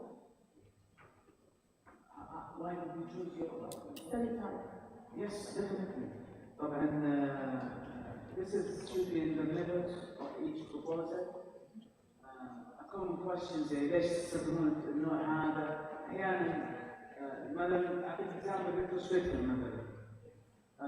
أحيانا we choose retrospective سواء because of the idea is novel, the applicability, the resources, the timeline, and we cannot jump into clinical trials directly.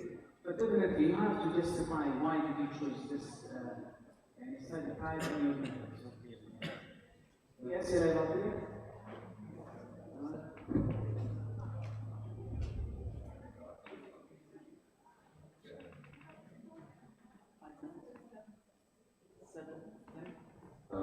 دكتور بخصوص انت تفضلت في احد الاقتراحات للاسئله اللي احنا نسالها بخصوص النتوركينج وكونكتنج with other peers وحتى مع الدكاتره.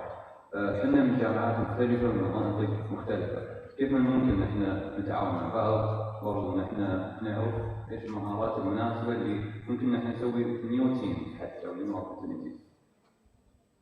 طبعا النتوركينج في الريسيرش is very important. ويعني you did the first step by attending the HPC. This is a great networking opportunity لكل الهيلث كير يعني science students صراحة. You can network مع الexperts في الفيلد by attending الconferences مثل ال HPC conferences in your specialty. من يذكرنا طريقة أخرى للنتوركينج؟ إيش رأيكم؟ إيش في طريقة أخرى للنتوركينج؟ سوشيال ميديا سواء لينكد إن، إكس، ريسيرش جيت، هذه كل البلاتفورمز كان كونكت. احيانا ايضا you can مثلا if you see a new published area او a new published paper in your يعني area of interest, sometimes you can reach out to the principal investigator تقول والله is there a way we can collaborate مثلا، خصوصا اذا كان يعني in your country. فهذه another way. ايضا presenting your proposal or your findings at local or international يعني conferences, this is another networking opportunity. You can present your work, تتعرف على evaluators, تتعرف على audience. So it's very important for any research purposes. دكتور إذا تسمحون لنا نشارك اللينكدين حقنا في الجروب. وهذه شغله تسهل الزملاء المنظمين يفيدون فيه.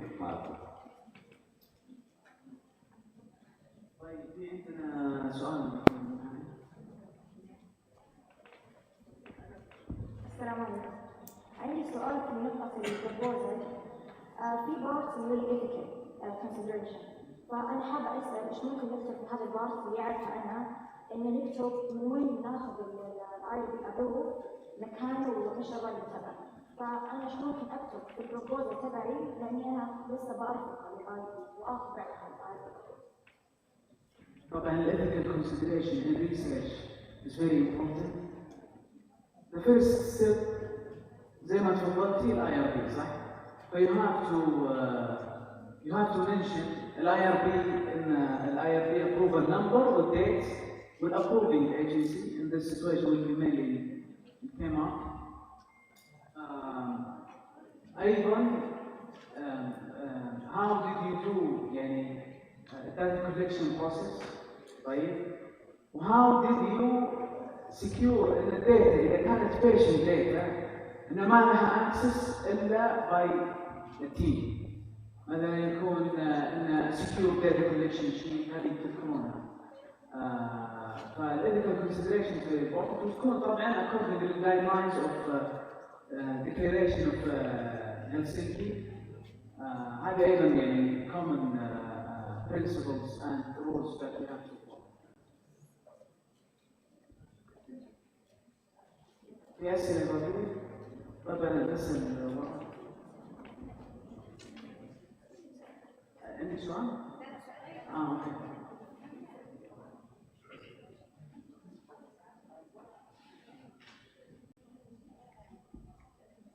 السلام عليكم ورحمة الله وبركاته. معك حنان شتمل من جامعة الشمالية. أنا أبغى أسأل كأنا ستودنت لسه بدايتي شوية في الأبحاث، هل الأفضل إني أبدأ في مجال دراسات فيه قليلة؟ يعني سترونج اريا في مجال الابحاث فيه قليله، ولا الافضل ان مجال تكون في الابحاث فيه كثيره بحيث اني اتطور اول بعدين انتقل في المجال اخر؟ سؤال جميل. طبعا again your first paper should be small. يعني I shouldn't aim for something big. الافضل ان your research has to be يعني offering something ما هو موجود في الليترشر. تمام؟ Let's say أعطيك مثال. طبعا النوفيليتي في الريسيرش is difficult، صعبة أحيانا، لكن أفضل طريقة اللي ذكرناها في البداية to identify a gap موجودة في الليترشر. ممتاز. to identify مثلا جاب ممكن في السعوديه، مثلا ما عندنا دراسات في السعوديه، this is another gap صح؟ هذه another way. فإتس good إنه you start with something applicable يعني doesn't have to be 100% novel. اوكي؟ لكن يكون فيه يعني احرص انه يكون الريسيرش حقي will offer something result ما هي موجوده في الاشياء اللي في الليترشر. هذه جدا مهمه.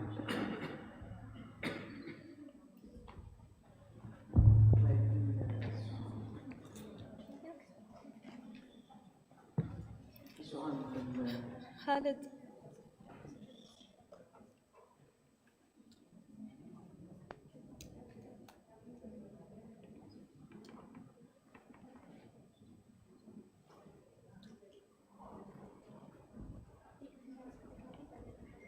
السلام عليكم يا دكتور، معك بنت شريف. حابة أسأل شو كيف نقدر نقدم البروبوزل بأعلى جودة؟ لا مع العلم إنه مو أول مرة يقدم بروبوزل. طيب طبعا أفضل طريقة to submit a proposal that's high quality. أول شيء let's discuss the expectations with your mentor. It's good إن إنه الإفورتس أغلب يكون منكم as students. Seek feedback. أفضل طريقة is to seek feedback from your advisor. وش الفيدباك؟ إذا if you get the feedback from your advisor, you have to work on it, revise it, send it again for review. بعدها if you get multiple feedback, that's excellent. That will increase the quality. When you get the feedback, or let's say a revision request, this is great. It's not a failure or something. مو معناته شغل مو كويس، لا، معناته إن هنا في area for improvement I can work on it. تمام؟ طبعا عندي بس few slides I will go over it real quick اللي هي summary to what we mentioned. تمام؟ طيب. Again, when you start your projects, نفس اللي ذكرناها, it has to be from real practice. Do literature search first. Find a mentor. هذه جدا مهمة. وأيضا start small with case report or chart review. أحيانا case report is not applicable, so we can start with chart review study. تمام؟ طيب. المنتور, your mentor, you find a mentor. عندي idea. I found a literature set. It's good to find a mentor that is actively publishing who match your interest. تمام؟ A good mentor challenge you with thinking, timeline and guidance. مو بس اللي approval للدراسة. It's good to consider more than one mentor. يكون مثلا expert في الميثودولوجي أو so on. طيب. Common pitfall that I highly recommend you to avoid. Avoid collecting data before getting the IRP approval. Choose a topic. Avoid choosing a topic that's broad, too broad to finish in a reasonable time. Avoid not reading enough about your topic. You have to do that. Do not wait until the last minute. Okay, it's a daily process. Right. The publishing process, it takes so long. When you submit your paper, expect rejection. Rejection is common. تمام؟ عادة average when you submit a paper, كم average to get rejected? I would say 2 to 3 times. Rejected by a journal, بعدين يصير approval. But sometimes this is so good. حتى أحيانا الrejection يعطون comments. هذه comments are very valuable. The peer review takes 2 to 6 months. Plan your time completely. Revisions, زي ما ذكرنا قبل شوي. When you are requested to do revisions, these are not failure. These are areas of improvement. You have to balance your time, block a protected time, set small weekly goals instead of vague work on the projects. Communicate early with your mentor. Do not wait until the last minute. Your network, زي ما قلنا, present your findings at local and international conferences. Use social media and also join a journal club or events. طبعا tools, AI tools, use it for brainstorming. Never fabricate your findings. Familiarize yourself with references managers like EndNote, Zotero or Mendeley. And also literature search on PubMed, Web of Science, and statistical tools that are available. What are the lessons learned? This is very important. Research, it's not a one day work. It's a marathon of small daily decisions. your first paper won't be your best paper أكيد. Rejection is not a reflection of your worth as a researcher. Ask questions early, do not wait until the last minute to ask questions. Again, طبعا هذه ذكرناها. With that conclude my sessions. We don't have time for questions. All right, thank you so much. وأتمنى لكم كل التوفيق إن شاء الله.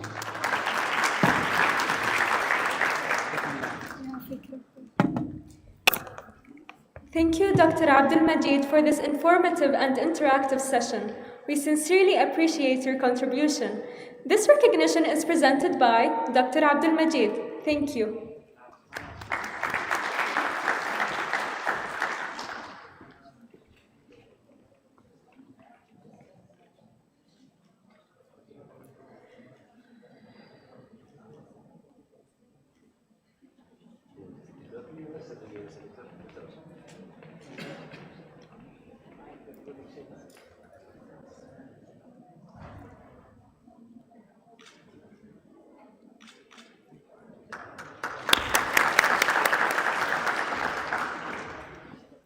As we reach the conclusion of today's sessions, we would like to inform you that tomorrow we will be sending out a submission form for your research proposals.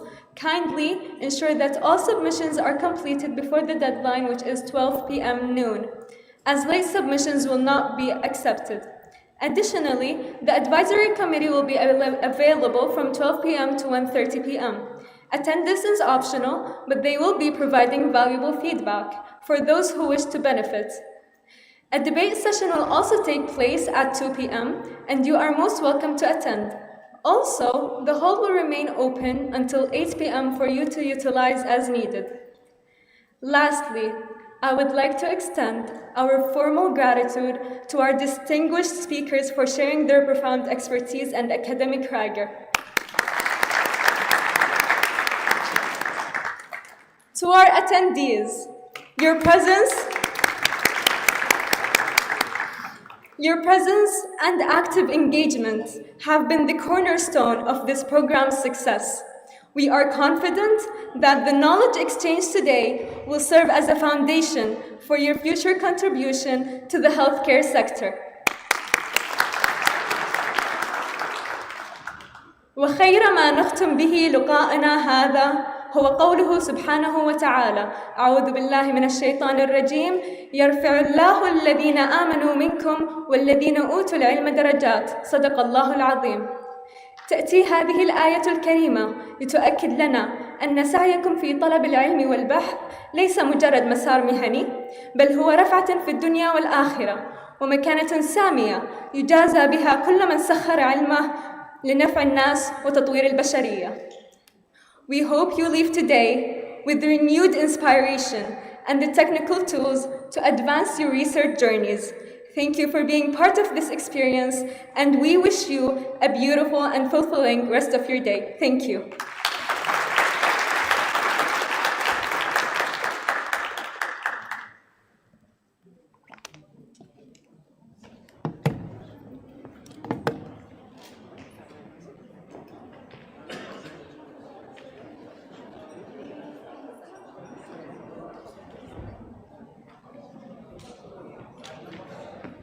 السلام عليكم. حاليا ان شاء الله بنبدا الفيدباك سيشن. بنطرح على اللقاء هذه تقريبا 5 دقائق ان شاء الله، فخلوكم باماكنكم اللي يبدا الفيدباك سيشن، اللي ما يحتاج سبيك او فنبدا ان شاء الله 5 دقائق. نبدا من الصف هذا والصف هذا.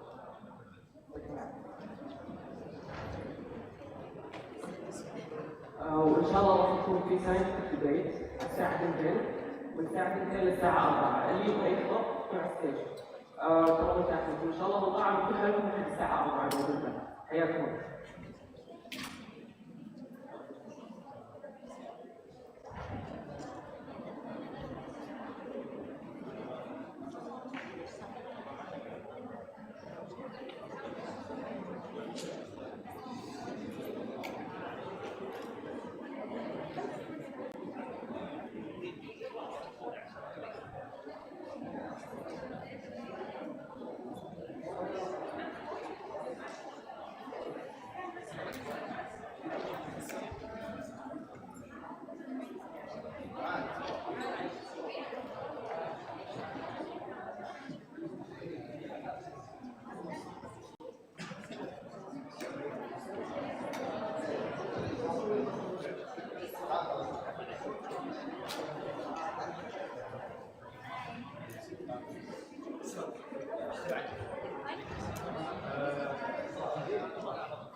Please attendees, just make sure that the evaluators are coming from different backgrounds, from different backgrounds. So do not expect that they will answer scientific questions. They will walk you through proposals and how to write a proposal in a general way. So if you have scientific questions, make sure that you ask the right person, not the evaluators or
another notice, if you are requiring any evaluators, we are having this batch, maybe you can call us or wait at us and we will come to your table.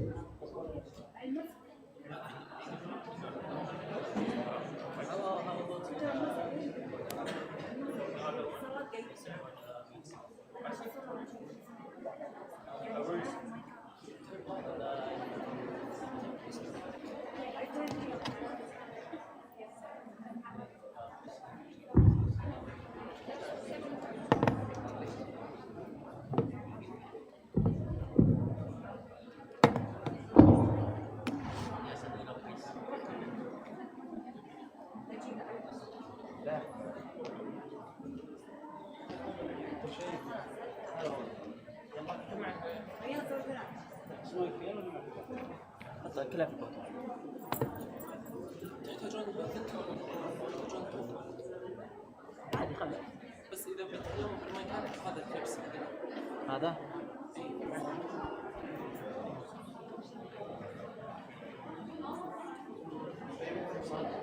خلاص نروح الآن. بس ما بيسوي بس بيخاف زيادة.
عندك ثلاث عندك ثلاث. هذه من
شيل لزقه شيل السلسلات. لا في اشياء هذه بدي افصلها. هاي شبكه اسم شبكه الله. هذا ما صالح اتفقنا على انه نشيل اي ما ينشال اظن ما ينشال. هذه بستنزح ما يقدر يطفي.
شنو ذا؟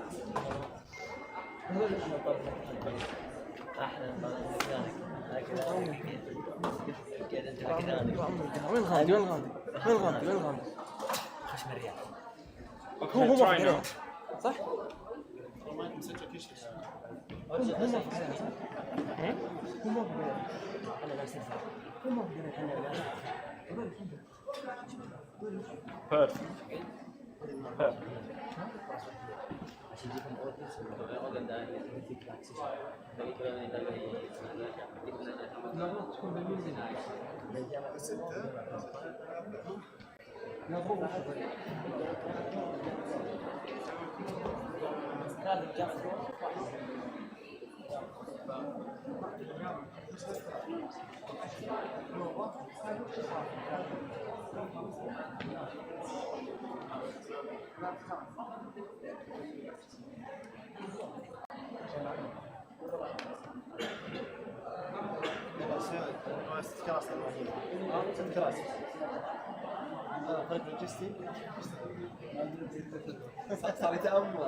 صار يتأمل انا اورجنايز هذا ترى عنده مشاكل مع الكراسي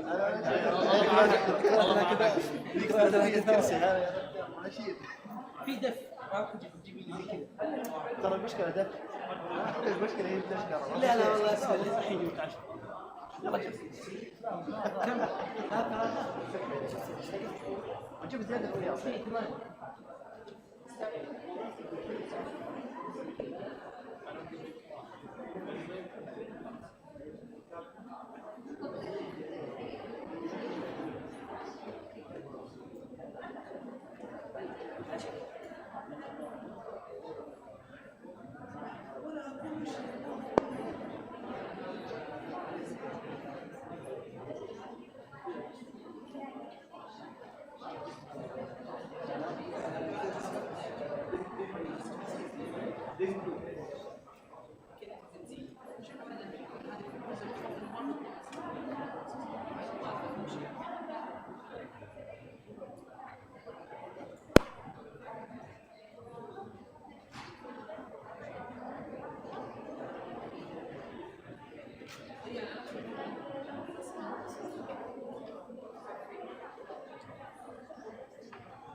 This will be too far. Yes.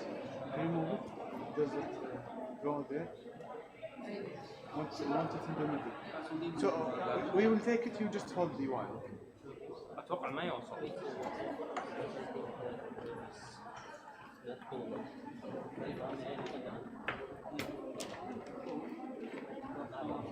عندنا التوصيل بالطريق.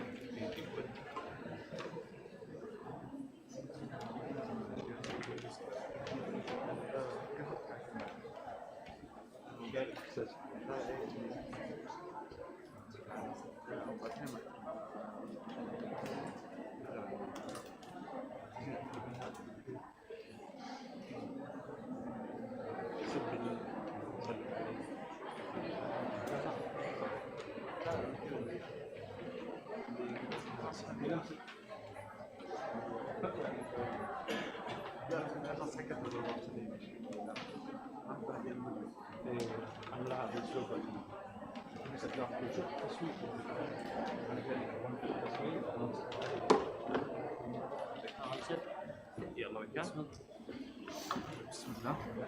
نشيل صالح.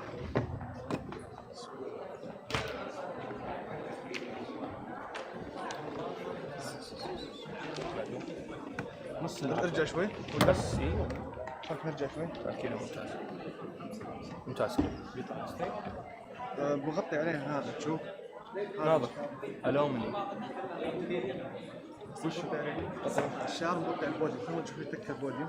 انا عشان هنا بيطلع باركود اللي الناس سووا له سكان. اتوقع يمدي بوديوم. ترجع بوديوم. لا هنا مره حلو. بس لو المتحدث قرر انه يطلع. طيب شاك روح صفحة سكان وشوف اللي هو باينه ولا لا. يعني ديك اعطوه صفحة سكان وشوف اللي هو باين. اجي اطلع انت هنا وانا بطلع سكان وشوف اللي هو باين.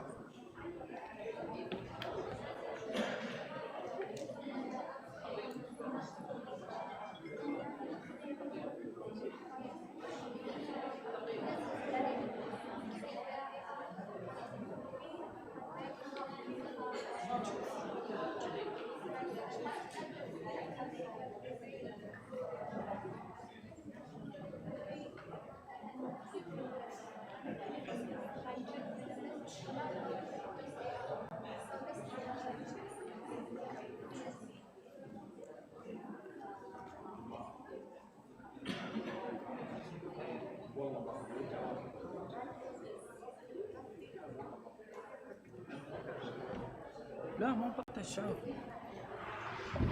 بس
حلوة.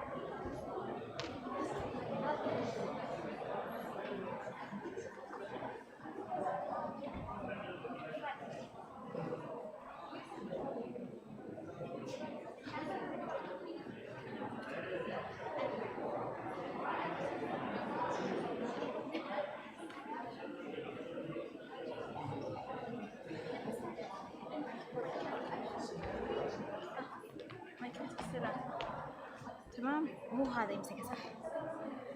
هو عادي يمشي، يبي هذه يبي ياخذ هذه ويمشي. هذا مقطع، هذا ماي، وهذا ماي. فهمتي؟ اي طيب زين. هذا هنا وهنا وهنا. ما حد يمين تجيب راسهم الحين تحسين كم ساعة أنا طافي جوالي.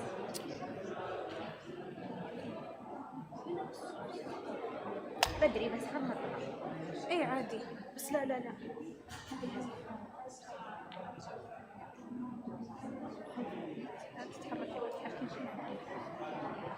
أكيد ما راح أقول لها يلا بينا. قاعدة أسولف مو بس. أدري أنا عارفة، بس قصدي إني أكيد ما راح أروح أقول يلا يمكن ممكن إن عشان محلاني ممكن أستأذن منها. لا ممكن تفضل تكون هذا الصوت. أوكي أبشر.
كذا ممتاز والله.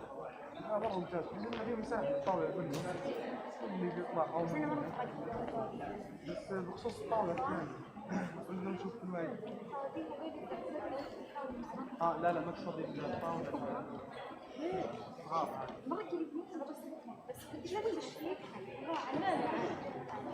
لا آخر شيء قاعد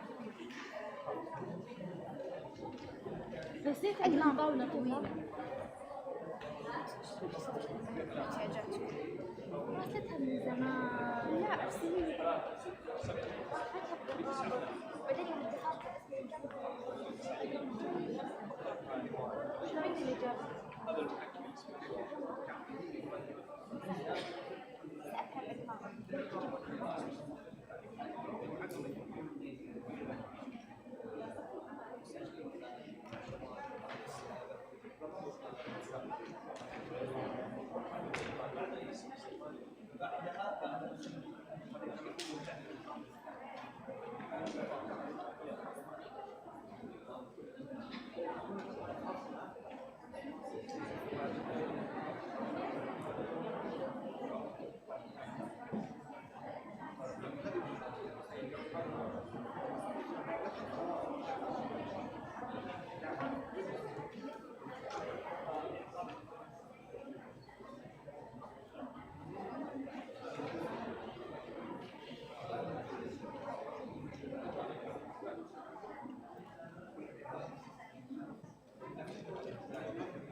خلنا شيكتوها انتم مع الاي تي ولا خلنا كله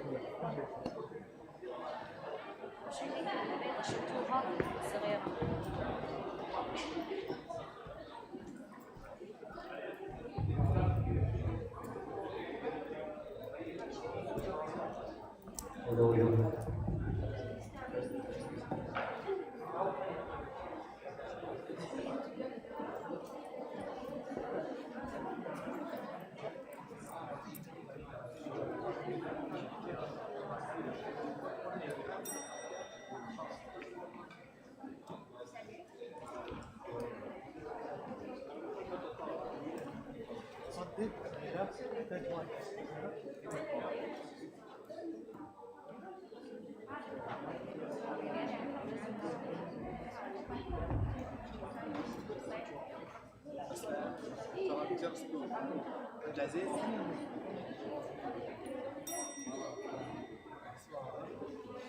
انا نصير مره قريب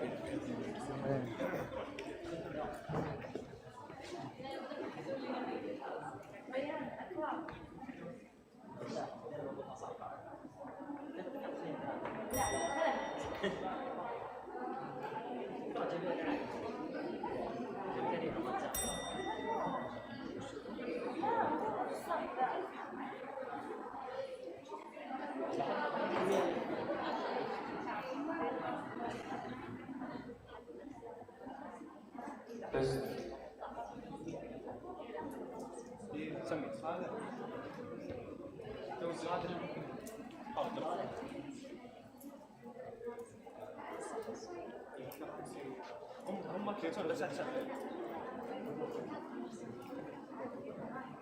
انا ما احنا موظفين على الساعه ما يقدروا يلعبون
السلام عليكم.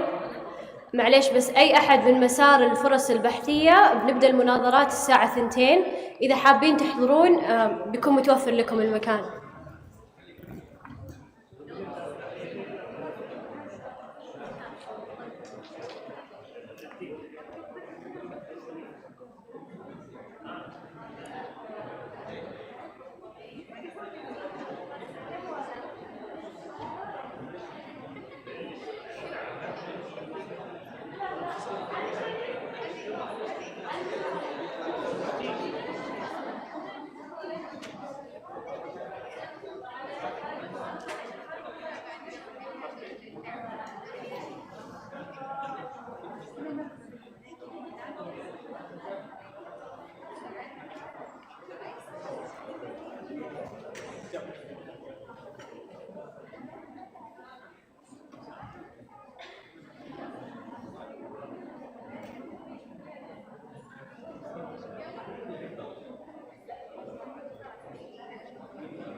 السلام عليكم.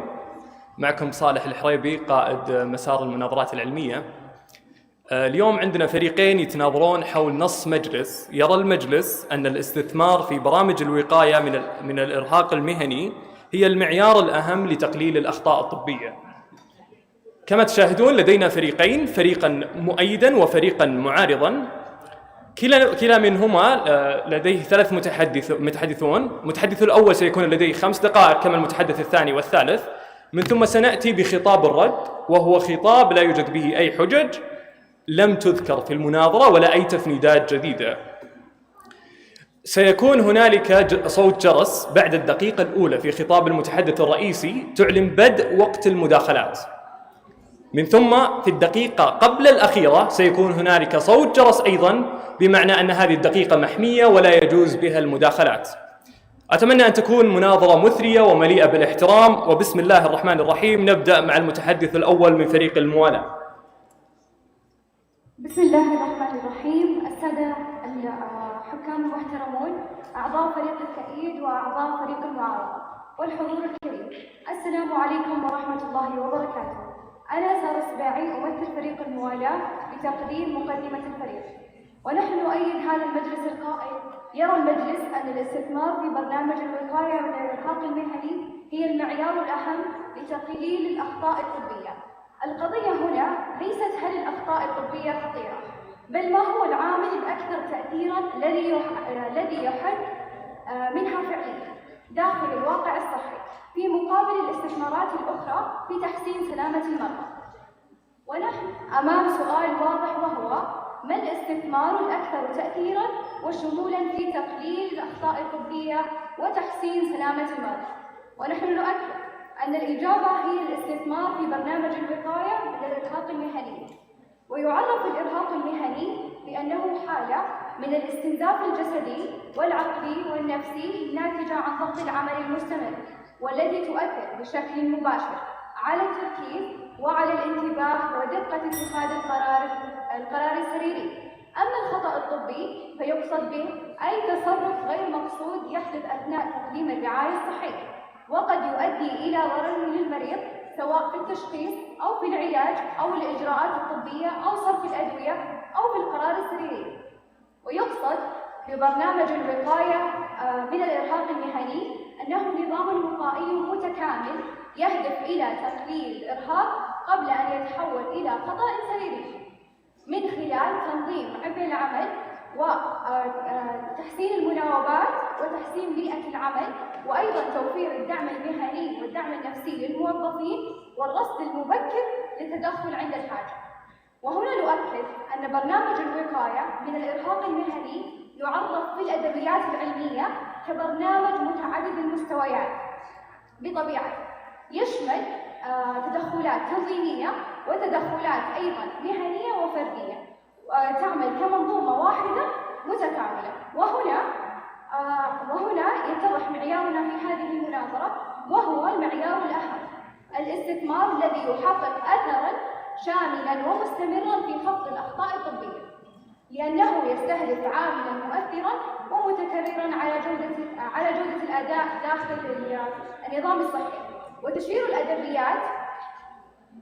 الأدبيات الطبية إلى أن ارتفاع الأخطاء الطبية يرتبط أيضاً بارتفاع الإرهاق المهني، وأن تقليل هذا الإرهاق يعكس بشكل مباشر تحسين الأداء.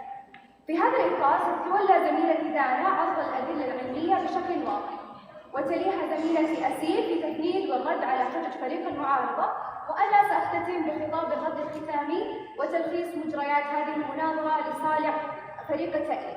وسنبني موقفنا على 3 حجج رئيسية.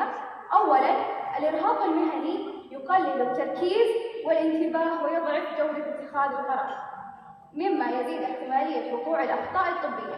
ثانياً، الإرهاق عامل مشترك ومتكرر في مختلف التخصصات والأقسام، وبالتالي فإن معالجته تحقق أثراً واسعاً على مستوى النظام الصحي.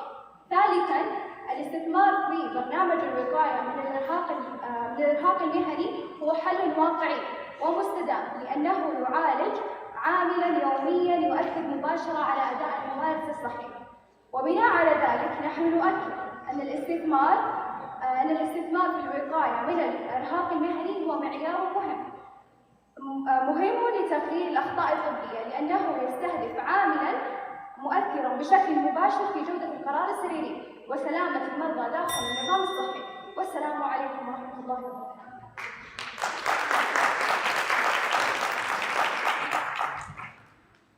السلام عليكم ورحمة الله وبركاته. أيها لجنة التحكيم، زملائي في فريق المعارضة والتأييد والحضور الكرام، أنا في الشنيفي المتحدثة الأولى لفريق المعارضة.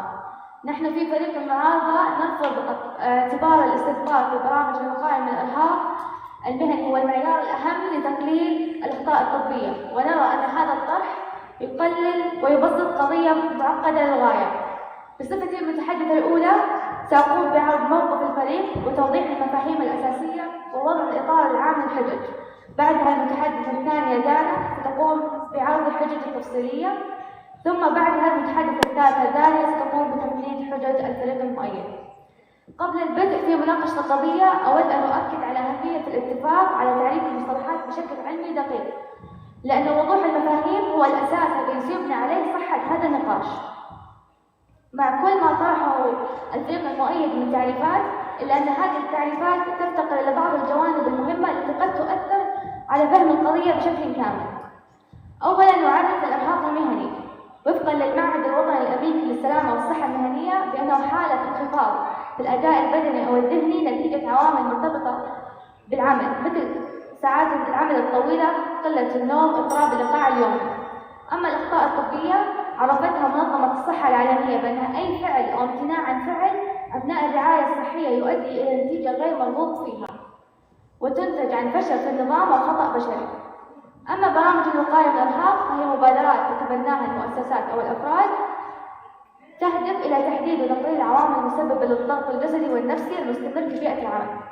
أما المعيار الأهم أي العامل الأكثر تأثير والأولوية العليا مقارنة ببقية العوامل في تحقيق هدف معين.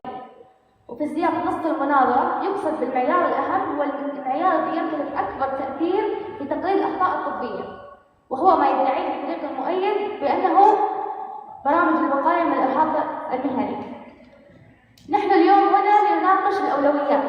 يرى الفريق المؤيد أن الاستثمار في الوقاية من الإرهاق هو المعيار الأهم لتقليل الأخطاء الطبية، وهم بذلك يضعون الحمل على عاتق الفرد ويفترضون أن الممارس الصحي إذا كان مرتاحا نفسيا فإنه لن يخطئ.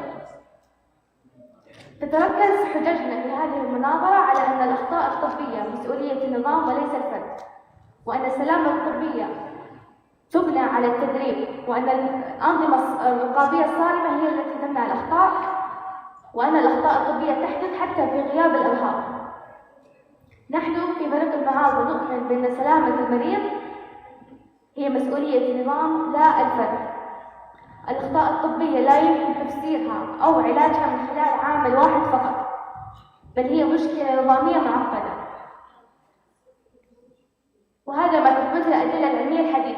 حيث وفق لما ورد في تقرير معهد الطب في الولايات المتحدة فإن أغلب الأخطاء الطبية لا تنتج عن إهمال فردي مباشر بل عن خلل في الأنظمة الصحية مثل ضعف تصميم الإجراءات، غياب آليات منع الخطأ، وسوء التنظيم العمل داخل المستشفيات.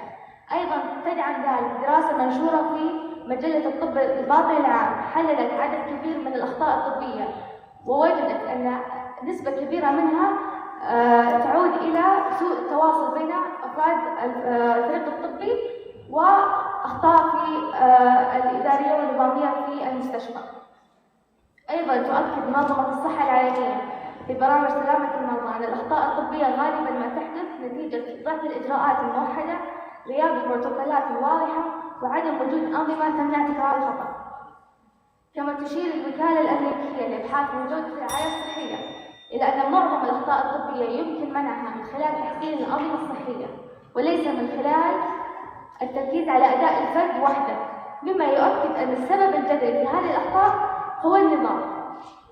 وعليه فإن الأدلة من معهد الطب ومنظمة الصحة العالمية والوكالة الأمريكية لسلامة المرضى تتفق جميعها أن الأخطاء الطبية هي مشكلة نظامية في الأساس، وبالتالي فإن اعتبار الوقاية من الإرهاق هي المعيار الأهم لتقليل الأخطاء الطبية هو تبسيط غير دقيق لمشكلة معقدة ويتجاهل السبب الرئيسي والحقيقي والأعمق وهو ضرورة بناء أنظمة صحية أكثر قوة وأمان. وشكرا.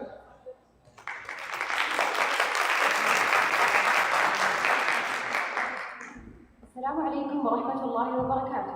بسم الله الرحمن الرحيم. أنا دانا العزي وسأتولى طرح الحجج التي تؤكد أن الاستثمار في برامج الوقاية من الإرهاق المهني يعد المعيار الأهم لتقليل الأخطاء الطبية استنادا على أدلة علمية. وقد ذكر الفريق المعارض أن الإرهاق ليس العامل الوحيد ونحن لا نختلف مع ذلك، لكن الطب تعدد العوامل لا يلغي وجود عوامل محورية ذات تأثير مستقل، حيث أظهرت دراسات منشورة في مجلة المنظمة الطبية الأمريكية أن الإرهاق المهني يبقى مرتبطاً بزيادة الأخطاء الطبية حتى بعد ضبط عوامل أخرى، وهذا يثبت أنه ليس عاملاً ثانوياً بل عامل مستقل ومؤثر. في الحجة الأولى للإرهاق تأثير مباشر على الأداء الذهني. الإرهاق المهني يؤثر مباشرة على الوظائف الإدراكية الأساسية، التركيز، الذاكرة، سرعة الاستجابة، وأيضاً اتخاذ القرار. وتوضح منظمة الصحة العالمية أن الإرهاق الناتج عن الضغط المزمن يرتبط بانخفاض الأداء، وعندما يتأثر الأداء العقلي مقبولة. هل الدراسات التي تستندون عليها هي دراسات ارتباطية أم سببية؟ هل شملت أخطاء طبية جسيمة أو مجرد ضغوط نفسية؟ شملت ظهور أخطاء طبية جسيمة، وأيضاً هذه الدراسات قد فصلت العوامل بإحصائيات لتجعل العوامل مستقلة، وظهر أن الإرهاق هو عامل مستقل بحد ذاته. سأعود للحجج. وعندما يتأثر الأداء العقلي تزداد احتمالية الخطأ حتى لدى الكادر الأكثر تمكنا. في الحجة الثانية الإرهاق هو عامل مستقل لزيادة الأخطاء كما ذكرت سابقا. العلاقة بين الإرهاق المهني والأخطاء الطبية مثبتة علميا وليست مجرد ارتباطا سطحي، فقد بيّنت دراسات في المنظمة الطبية الأمريكية أن الممارسين الذين يعانون من الإرهاق هم أكثر عرضة لارتكاب الأخطاء حتى بعد التحكم في متغيرات أخرى، وهذا يؤكد أن الإرهاق بحد ذاته يزيد من خطر الخطر. في الحجة الثالثة الوقاية تقلل الخطأ قبل حدوثه. الاستراتيجيات الفعالة في السلامة الطبية لا تكتفي بالتعامل مع الخطأ بل تركز على منعه من الأساس. وأظهرت دراسة في مجلة نيو آيلاند الطبية أن تقليل ساعات المناوبات الطويلة أدى إلى انخفاض ملحوظ في الأخطاء الطبية، لأن الوقاية من الإرهاق تحسن القدرة الذهنية قبل أن يقع الخطأ. أيضاً للإرهاق تأثير ممتد على الفريق وعلى النظام. الإرهاق لا يؤثر على الفرد فقط بل يمتد إلى الفريق الصحي كاملاً من خلال ضعف في التواصل، بطء الاستجابة، وأيضاً سوء الفهم، مما يرفع احتمالية الأخطاء الجماعية داخل النظام الصحي. فتحسين بيئة العمل وتقليل الإرهاق ينعكس مباشرة على جودة الرعاية الصحية، وتشير تقارير منظمة الصحة العالمية إلى أن مقبولة. بما أنكم تعتبرون أن برامج الوقاية هي العامل الأهم، هل تظنون أن الطبيب الحاصل على الرفاهية لن يقع في الخطر الطبي؟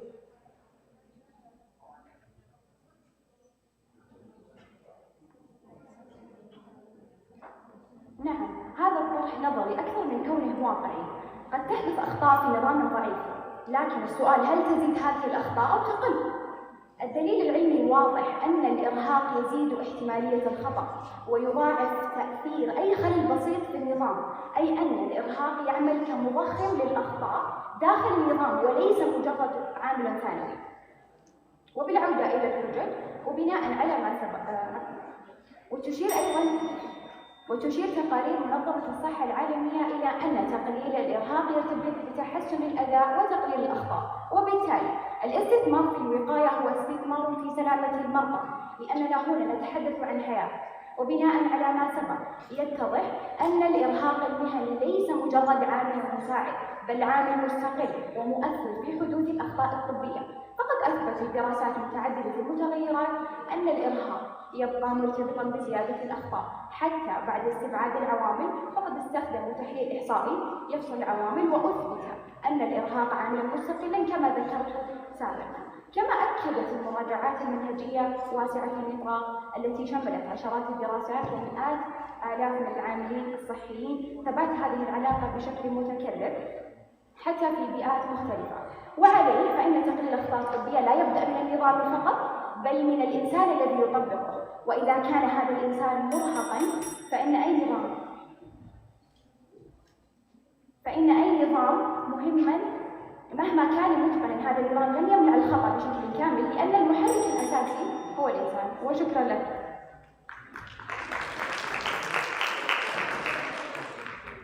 السلام عليكم ورحمة الله وبركاته. سعادة الحكام، الحضور الكريم، أنا دانا الدايم المتحدث الثانية من فريق المعارضة. جئت اليوم لأؤكد رفضنا التام على اعتبار برامج الوقاية من الإرهاق المهني هو المعيار الأهم، وذلك ما سأفصله في حججي. ولكن قبل أن أبدأ أريد أن أنوه أن فريق الموالاة ادعى أن الإرهاق السبب الأهم، لكن الأدلة في مجال سلامة المرضى تشير إلى أن معظم الأخطاء الطبية تنتج عن فجوات نظامية داخل النظام، وليس فقط لأن الممارس مرهق. لذلك تقليل الإرهاق وحده لا يكفي، وهذا ما سأوضحه في حججي. نبدأ بحجتنا الأولى. سادة الحكام، حتى في أفضل الظروف الطبيب الذي لم يحصل على تدريب كافي قد يرتكب أخطاء، فإن مسؤولية النظام ليس فقط لتقليل الإرهاق، بل يجب عليهم أن يختاروا الأطباء وتدريبهم، تطوير مهاراتهم. مقبولة؟ أنتم تقولون إن الأخطاء سببها النظام أو ضغط العمل، أليس هذا نفسه ما يؤدي إلى الإرهاق؟ نعم، ولكن ما نريد أن نوضحه أن الأخطاء الطبية ليس فقط بسبب واحد، بل هناك أكبر من عوامل مشتركة توصلنا إلى الأخطاء، فلا نستطيع أن نقول الإرهاق وحده يكفي. إكمالا، تشير مراجعات في علم الأعصاب أن التدريب العميق والمتكرر ينقل المهارات إلى ذاكرة تلقائية، وهي ذاكرة حركية تخزن داخل دوائر دماغية عميقة بحيث تعمل بشكل تلقائي. فإن كان هناك ضغط، هذا المكان لن يتأثر بسبب الإرهاق. أظهرت دراسة تجريبية أن الجراحين الذين خضعوا إلى تدريب مكثف قائم على محاكاة الطبية ارتكبوا أخطاء بما يقارب أقل من 5 أضعاف غيرهم. وهنا يكمن الفرق. برامج الوقاية نعم تمنحك راحة، ولكن برامج التدريب هي التي تمنحك الراحة تمنحك الراحة أمام الضغوطات. ننتقل لحجتنا الثانية. الحضور الكريم، كما زميلتي المتحدثة الأولى أن الأخطاء الطبية وحش متعدد الرؤوس، فمسبباتها تتشابك ولا تقتصر على مسبب واحد. فلماذا نصر على مقبولة؟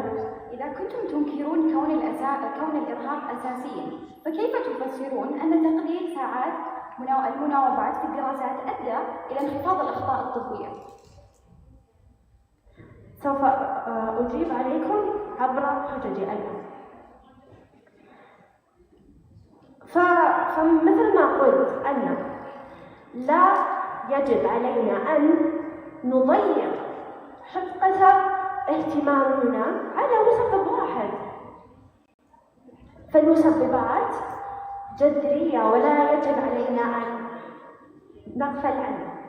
سأعطيكم مثالا. لننظر إلى قطاع الطيران. الراحة مطلوبة، ولكن أمان الركاب لا يعتمد على راحة الطيار فقط، بل على نظام صارم يمنع الأخطاء التلقائية والعفوية، وهذا ما يجب علينا أن نطبقه في الطب. فعندما طبق هذا حسب دراسة داخلية مستقبلية، وضح أن تطبيق قائمة تحقق جراحية كانت النتائج صادمة، لأن تم تخفيض عدد الوفيات بنسبة تصل إلى 47%. ولهذا الحل الحقيقي لا يكون بالتركيز على سبب واحد، بل بتقوية جميع طبقات النظام الصحي معا، لأن سلامة المريض لا تعتمد على مسبب واحد، بل على قوة منظمة ككل وليس على عنصر واحد، مثل كفاءة الكوادر، انسجام السياسات. وهذا ردي إلى مداخلتكم، وشكرا لكم.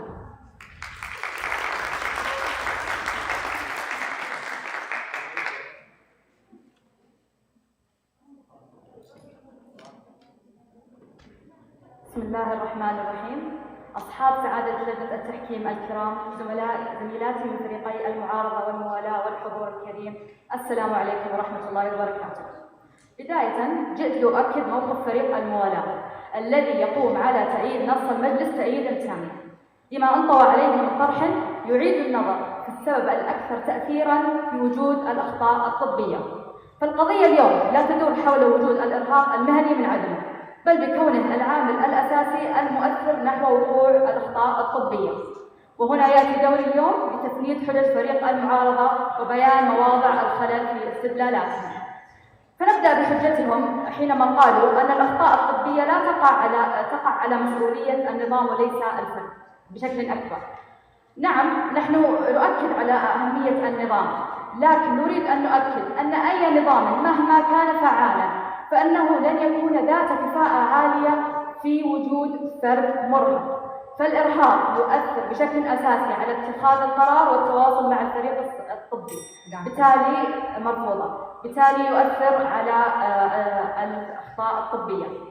أما بما قال الطرف الآخر بأن السلامة تمنع على التدريب، نحن لا ننكر أن التدريب عامل أساسي ومهم، لكن حتى مع الطاقم الطبي الأكثر كفاءة والأكثر تدريبا، حين يوجد الإرهاق سيصعب عليهم تطبيق أي تدريب تلقوه سابقا، وبالتالي نرى أن الإرهاق عامل يؤثر بشكل أساسي. مداخلة مقبولة، تفضلي. هناك دراسة سريرية RCT أجريت في عام 2021 لأطباء ذو خبرة وأطباء لسه متخرجين.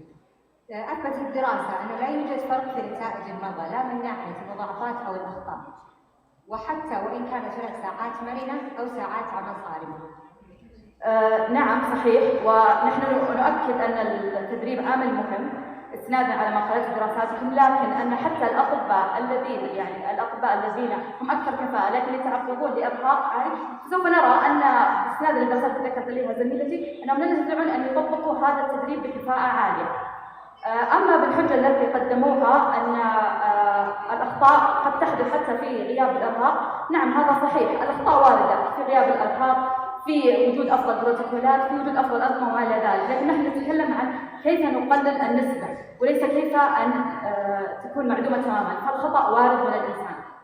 اما بما قاله الطرف الثاني بان الاخطاء لا يمكن ان تكون بعامل واحد وهو عامل الارهاق، نريد ان نؤكد اننا لم نزعم انه يمكن ان نختزله بعامل واحد، فنحن نرى ان هذه العوامل مهمه، لكن هذه العوامل لن تكون ذات فعاليه عاليه بوجود طاقم طبي مرهق، طاقم طبي غير قادر على اتخاذ قرار، طاقم طبي غير قادر على توظيف الكفاءه وتوظيف تدريبهم وتوظيف الموارد بسبب ما يمرون فيه من ارهاق ذهني.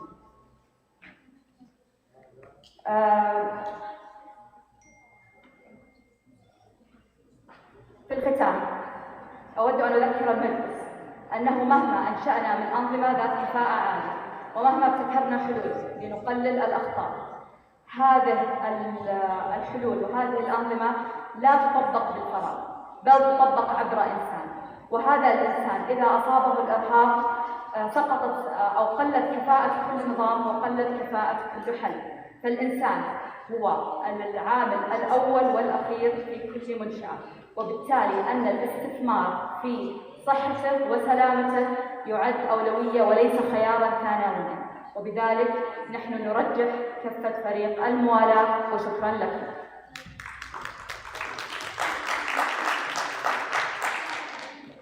السلام عليكم أعضاء لجنة التحكيم، زملائي في فريقي التأييد والمعارضة، الحضور الكريم. أنا داليا بشايع المتحدث الثالث من فريق المعارضة. جئت اليوم مؤكدة لموقف فريقي. بداية يلفت انتباهنا أن الفريق المؤيد بني طرحه على خط واضح بين الارتباط والسببية، فمجرد وجود علاقة بين الإرهاق المهني والأخطاء الطبية لا يعني بذلك أن الاستثمار فيها هي المعيار الأهم لتقليل الأخطاء الطبية. هذا استنتاج لا تدعمه الدراسات الحديثة ولا المنهجية العلمية، بل هو قفزة غير مبررة. لذلك أود أن أذكر الجميع بنص القضية. نحن هنا لا نناقش ما إذا كانت الوقاية مهمة، لأن هذا لا يختلف عليه اثنان، بل نناقش هل الأولوية في الاستثمار لهذه البرامج هي الأهم أم لا.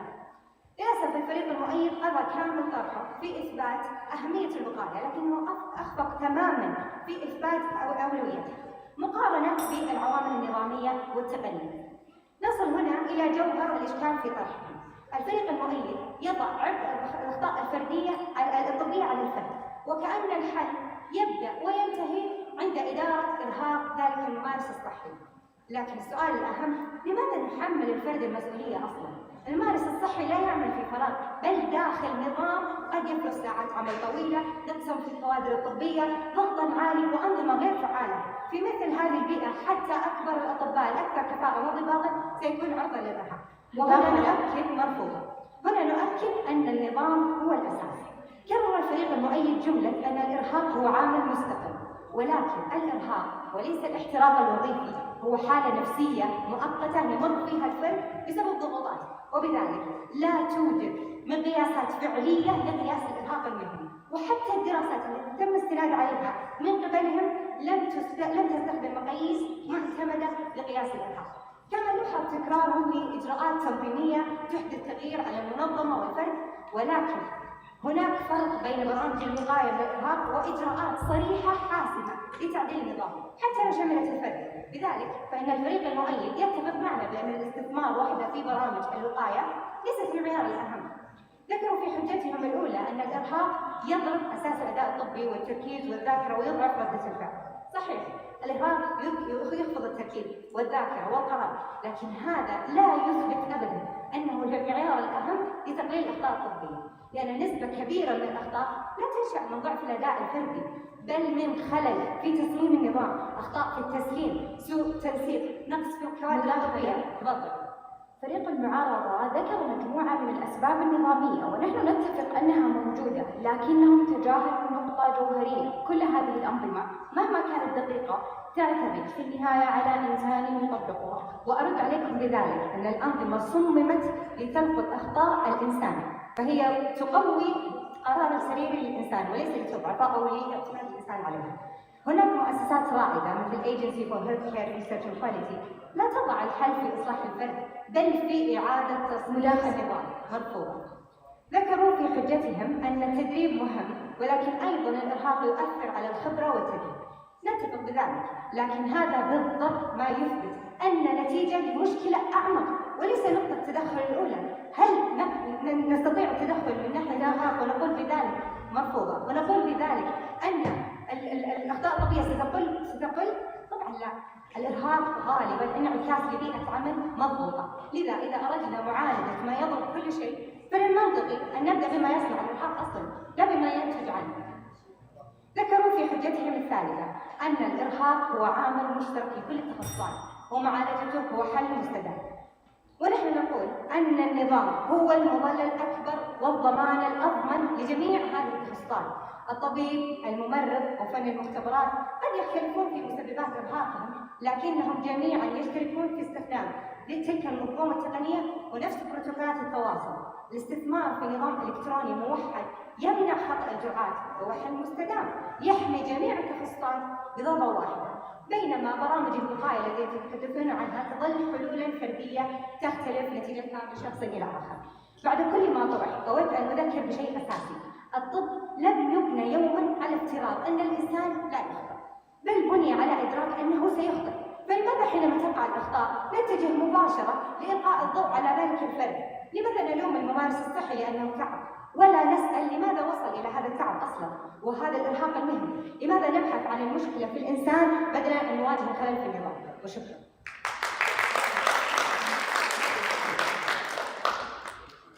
السلام عليكم ورحمة الله وبركاته. في ختام هذه المناظرة أعود أنا المتحدثة الأولى فريش شتيفي من فريق المعارضة لتقديم خطاب الرد النهائي، حيث سألخص مجريات النقاش وأوضح موقفنا بوضوح. بدأت المناظرة بقول الفريق المؤيد وادعائه بأن الإرهاق المهني هو العامل الأهم لأنه يؤثر على الفرد، وقلنا أن التأثير لا يعني الأولوية. نعم الإرهاق يؤثر، لكن معظم الأخطاء لا تنشأ أصلا من الإرهاق بل في خلل في النظام. ولو جعلنا الأداء الفردي هو الأساس فنحن نقبل ضمنيا أن سلامة المريض تعتمد على حالة الشخص اليومية، وهذا غير مقبول. أيضا قالوا أن الإرهاق يضرب كل عناصر العمل الطبي والفريق الطبي، لذلك يجب أن يكون الأولوية. وقلنا بالعكس هذا يثبت النتيجة لمشكلة أعمق وليس نقطة البداية. الحل ليس في معالجة العرض بل في إصلاح النظام الذي نتج عنه الإرهاق. أيضا قالوا أن الوقاية من الإرهاق تحسن الأداء وبالتالي تقلل الأخطاء، وقلنا أن التحسين العام لا يعني الحماية الحقيقية. الأنظمة من أنظمة الوصف الإلكتروني وبرامج التسليم السريري أثبتت قدرتها على تقليل الأخطاء فعليا. نحن لا نرفض الوقاية من الإرهاق، لكننا نرفض تضخيمها لتصبح العامل الأهم في قضية معقدة مثل الأخطاء الطبية، لأن الحقيقة ببساطة الأخطاء الطبية لا تحل بتحسين شعور الفرد بل ببناء نظام لا يسمح للخطأ أن يتحول إلى ضرر إلى المريض. الممارس الصحي قد يتعب وقد ينسى وقد يخطئ، لكن النظام الجيد هو الذي يحمي المريض رغم كل شيء.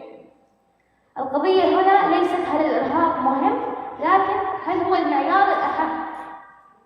والإجابة ببساطة لا، لأن المعيار الأهم هو ما يمنع الضرر عند حدوث الخطأ، وهذا ما تفعله الأنظمة وليست حالة الممارس الصحي النفسية. ولهذا فإن جعل الوقاية من الإرهاق المعيار الأهم هو توجيه خاطئ للأولويات وتحميل غير عادل للمسؤولية. نود التذكير أن محور النقاش هو الأهم وليس المهم، والفريق المؤيد لم يثبت الأولوية حتى الآن، وعليه أن نتمسك برفضنا الواضح لطرح الفريق المؤيد، ونؤكد أن الأولوية الحقيقية هي بناء أنظمة صحية قوية تحمي المريض وتحمي الممارس في آن واحد. شاكرين لكم استماعكم، والسلام عليكم ورحمة الله وبركاته. بسم الله الرحمن الرحيم. في الختام نؤكد موقفنا نحن فريق التأييد أن الاستثمار في برنامج الوقاية من الإرهاق المهني هو المعيار الأهم لتقليل الأخطاء الطبية. لقد أوضحنا أن الإرهاق المهني يؤثر بشكل مباشر على التركيز والانتباه، وهذا ما تقوم عليه القرارات السريرية، مما يرفع احتمالية وقوع الخطأ. كما بينا أن العامل عامل متكرر ومشترك في مختلف التخصصات والأقسام، وبالتالي فإن معالجة الإرهاق تحقق أثرا واسعا في النظام الصحي. أما ما طرحه الفريق المعارض من أن الأخطاء الطبية تقع على عاتق النظام وليس على الفرد، فنحن لا ننكر أهمية النظام، ولكن السؤال الجوهري من الذي يقوم بهذا النظام؟ فحتى أقوى البروتوكولات والأنظمة لا تمنع الخطأ إذا كان الممارس الصحي مرهقا، لأن الإرهاق يدفع إلى السهو والتسرع وتجاوز الإجراءات. كما قالوا أن الأخطاء قد تحدث في غياب الإرهاق، وهذا صحيح، لكننا لا ننفي أن الإرهاق يبقى أكثر العوامل تأثيرا وتكرارا، ولذلك الاستثمار فيه أكثر شمولا من غيره. وادعاهم أننا خلطنا بين الارتباط والسببية غير دقيق، لأننا طرحا قائما على منطق واضح أن الإرهاق يضعف الانتباه والقرار، وهذا بطبيعته يزيد احتمالية الخطأ. كما ذكروا أن حلولنا فردية وأننا نلوم الإنسان، وهذا غير صحيح، لأن برنامجنا كما وضحنا ليست مجرد دعم نفسي، بل هي تدخلات تنظيمية ومهنية وأيضا نفسية. لذلك هي منظمة تشمل هذه الثلاث ركائز وتوزع عبء الأمل وتحسين البيئة وأيضا مراعاة الصحة النفسية لدى الموظف. أي نحمل المسؤولية للمؤسسة مسؤولية الوقاية للمؤسسة لا للفرد. وبذلك يتضح أن فريق المعارضة ركز على النظام، بينما نحن ركزنا على العامل الذي يحدد نجاح هذا النظام أو فشله، والذي هو الإنسان الذي يطبق هذا النظام. فإذا كان الإنسان مرهقا فإن النظام سيفقد فعاليته مهما كان قويا، وعليه فإن هذا المجلس محق، لأن الاستثمار في الوقاية من الإرهاق المهني هو الاستثمار الأكثر تأثيرا وشمولا واستدامة لتقليل الأخطاء الطبية وتعزيز سلامة المرضى. والسلام عليكم ورحمة الله وبركاته. شكرا للفريقين على هذه المناظرة المميزة ارتقاء من الأدوار والتصفيات البدائية. والآن نسألكم أيها الجمهور الكريم لمن تميل الكفة في هذه المناظرة؟ تقدرون تسوون سكان للكيو ار كود وتشاركونا رأيكم. وراح ننتقل الآن إلى لجنة التحكيم لإعطاء فيدباك بشكل عام. لن تعلن النتائج، ستكون جولة صامتة اليوم. نبدأ مع الدكتور ماجد. السلام عليكم. أول شيء شكرا جزيلا على المناقشة المثرية، استمتعنا كثيرا صراحة. أنا كنت مع التصفيات الأولية، في فرق واضح في التصفيات الأولية، في تحسن كثير، خصوصا في نقطة اللي هو تقبل النقودات خلال المناقشة نفسها، يعني هذا تحسن كبير. الشيء الآخر الفروقات تكاد لا تذكر صراحة، يعني حتى أنا الآن من الفريق الفائز، لكن المهم انه هو تحقيق الهدف من المناظرات، وهو تنمية التفكير النقدي وتقوية اللغة العربية، بما انه يعني صراحة مبهر في اللغة، خصوصا انه يعني اعتقد اغلبكم او كلكم درستم في اللغة الانجليزية، فشيء طيب انه يكون النقاش باللغة العربية الفصحى وما فيه تردد بسيط. طبعا كثير من الدراسات الان تقول انه اللغه العربيه الفصحى تعتبر كانها لغه ثالثه بالنسبه لنا. عندنا اللغه العاميه واللغه الانجليزيه اللي هي صارت هي لغه الممارسه اكثر، فاللغه العربيه الفصحى صارت نوعا ما على الاجيال الجديده شوي صعبه. يعطيكم العافيه واستمتعنا. الله يعافيك.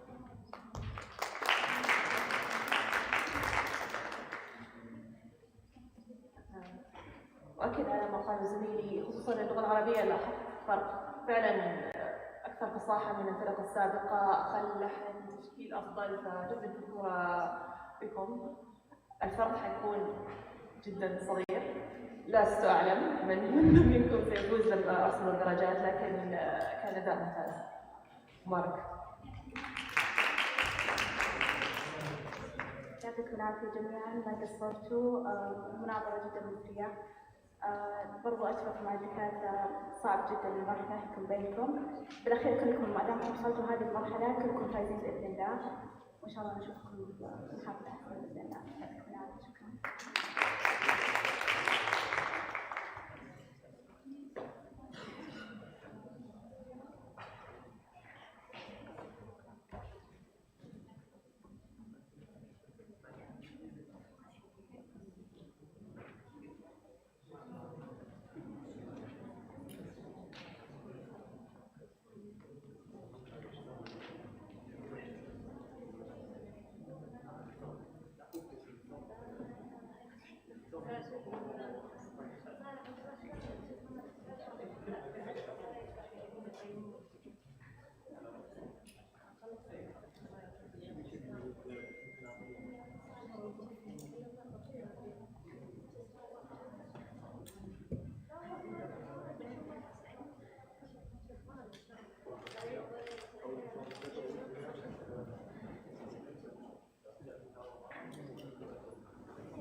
طيب، بسم الله الرحمن الرحيم.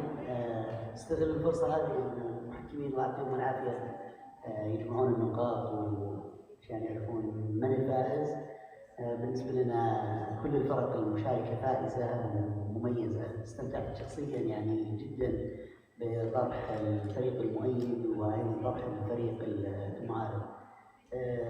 أضم صوتي لصوت الزملاء، سعيد جدا يعني سواء فصاحة اللغة أو تسلسل الأفكار، ترابطها، الحجج، تفنيد الحجج أيضا والرد عليها، كلها مهارات يعني مهمة، وهي تعتبر من المهارات الناعمة والأساسية اللي جميع التخصصات بحاجتها. أعرف يمكن تخصصاتكم في المجال الصحي، ولكن كل التخصصات أيا كانت تحتاج يعني هذه العقلية القائمة على المنطق والقائمة على التفسير والتعليل وربط الفكرة بالحجة. ما أخفيكم يعني كنت أثناء الطرح إذا تحدث الفريق المؤيد أقول أقنعوني، إذا تحدث الفريق المعارض أقول أقنعوني أكثر، وهكذا يعني كل ما انتقل المايك من جهة إلى جهة أشوف نفسي أميل للجهة اللي فيها المايك أو فيها الصوت، وهذا دليل على تميز الفريقين. المناظرة يمكن من أهم المهارات اللي تزود المتحدث بهذه المهارات، وأيضا تزودكم بمهارة مرتبطة بالبحث العلمي، لأنه فكرة البحث العلمي أساساً أنه البحث عن الحقيقة، البحث عن المسببات، الرد على الحجج. فمن خلال حديثكم وجدت أنكم أيضا بحثتوا في القضية ووجدتوا بدراسات ولبعض النماذج اللي موجودة، سواء وأكثرها يمكن لاحظت أنكم اعتمدتوا على دراسات خارجية، وما أعرف ما يوجد عندنا في السعودية أشياء مشابهة أو لا، ولكن في النهاية المهم أنه الفريقين بحثوا عن ما يسند توجهات الفريقين. فخور وسعيد فيكم، أهلا وسهلا فيكم في جامعتكم، جامعة الملك سعود بن عبد العزيز للعلوم الصحية، اللي عرفت أن كلكم من جامعة الأميرة نورة. الله يحييكم وشرفتونا، ونشوفكم إن شاء الله في المراحل القادمة. شكرا لكم.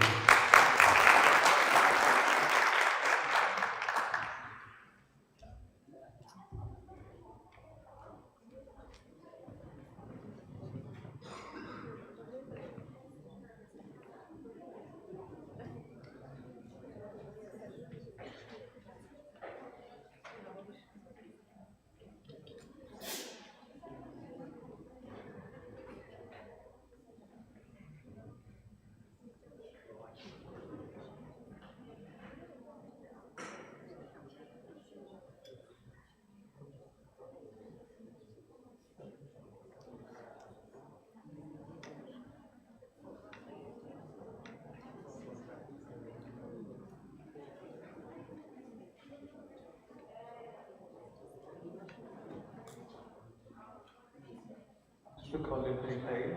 نعلن انتهاء المناظرة الأولى، والآن بعد دقائق قليلة سنبدأ المناظرة الأخيرة، فريق من جامعة الإمام بن عبد الرحمن وفريق أيضا من جامعة الأميرة نورة.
السلام عليكم، أهلا وسهلا بكم جميعا.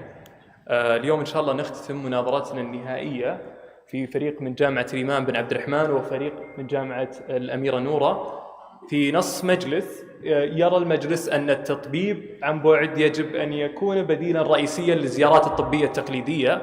يوجد لدينا فريقين، فريقا مؤيدا وفريقا معارضا لهذا النص.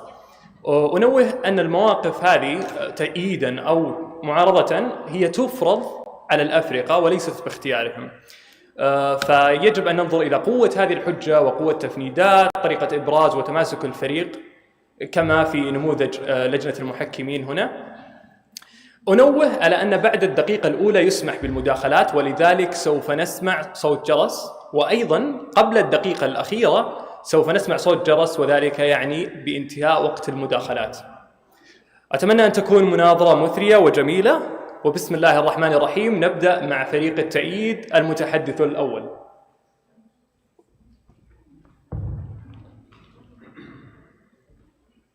سيدي رئيس الجلسة، أعضاء لجنة التحكيم الموقرين، زملائي من فريق المعارضة، الجمهور الكريم، أحييكم تحية طيبة. أما بعد، في عالم يستطيع فيه إنجاز أعقل معاملاتنا بضغط الزر، وما زلنا في أكثر القطاعات حساسية تجبر المريض على الانتظار والتنقل واستهلاك الوقود والوقت والجهد من أجل زيارة يمكن إنجازها في دقائق محدودة بدون أن يغادر مكانه.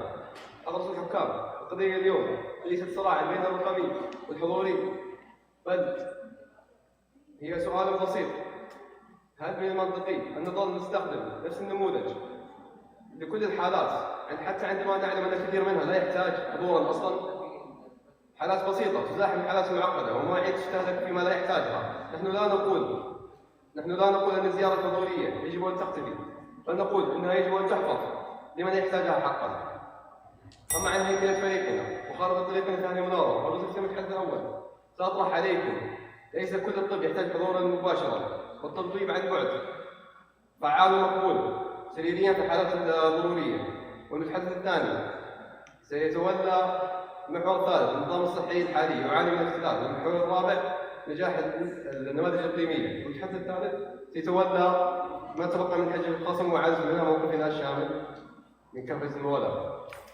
والآن نضع أرضية واضحة لهذا النقاش حتى لا نحاكم على ما لم نقل ولا يحرك موقفنا عما نقصد في هذه المناظرة. وعليه نذكر بالتعريفات: نقصد التطبيب عن بعد، تقديم الاستشارة الطبية والتقييم الأولي، والمتابعة الطبية، وقراءة النتائج، وتعديل الخطة العلاجية، وتجديد الوصفات، ووسائل الاتصال الرقمية المرئية أو الصوتية، والمنصات الصحية المعتمدة، دون حضور المريض جسديا إلى المنشأة.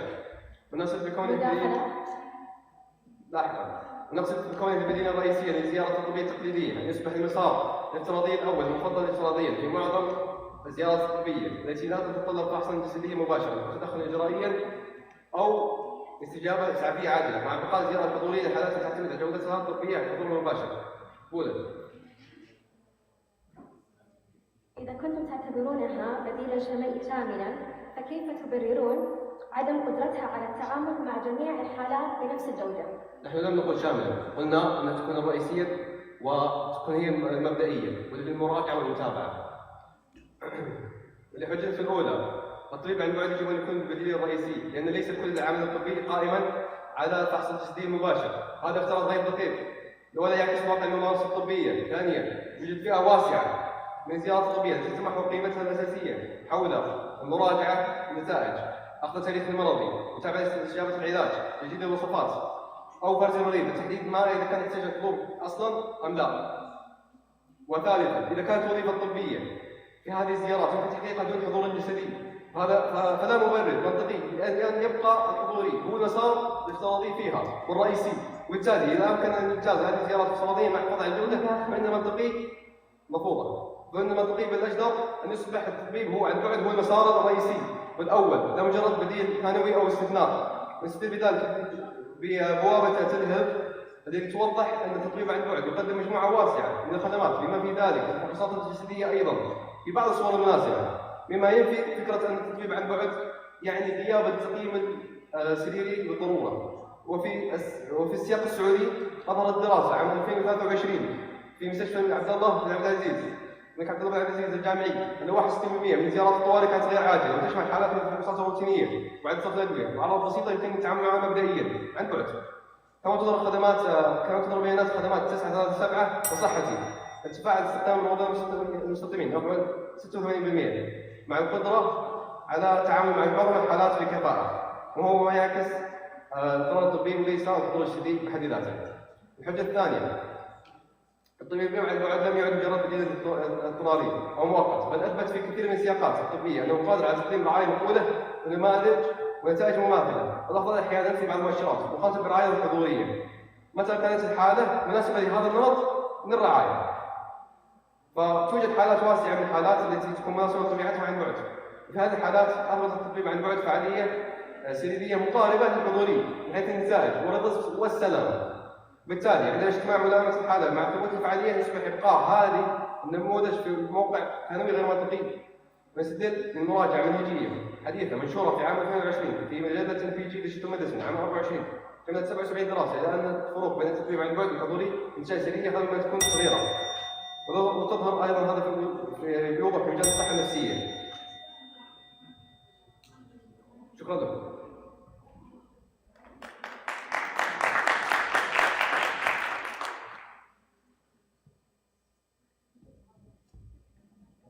بسم الله الرحمن الرحيم. السلام عليكم ورحمة الله وبركاته. أصحاب الفضيلة الحكام والحضور الكرام والزملاء المتناظرين، تخيلوا معي هذا المشهد: مريضة تشعر بألم في صدرها، تدخل إلى منصة طبية عبر الشاشة، تصف الأعراض، تجيب على بعض الأسئلة ثم تغلق المكالمة، لكن لم يلمس أحد موضع الألم، لم يفحص النبض، لم تقاس العلامات الحيوية بشكل مباشر، ولم تلاحظ تعابير الوجه أو الإشارات الغير اللفظية التي قد تغير مسار التشخيص بالكامل. هنا نطرح سؤالنا الحقيقي: هل يمكن فعلا أن نستبدل الزيارة الطبية التقليدية بالكامل بتجربة افتراضية تعتمد على شاشة واتصال؟ وهل كل ما يقدم عن بعد يكافئ ما يحدث داخل العيادة من تقييم سريري متكامل؟ نقف أمامكم اليوم نحن الفريق المعارض لمناقشة المقولة التي مرفوضة. التطبيب عن بعد يجب أن يكون بديلا رئيسيا للزيارات الطبية التقليدية، ومنذ البداية نوضح موقفنا بشكل صريح: نحن لا نعارض التطبيب عن بعد، بل نؤمن بأهميتها كأداة مساندة، لكننا نعارض تحويله إلى بديل رئيسي يحل محل التقييم السريري المباشر.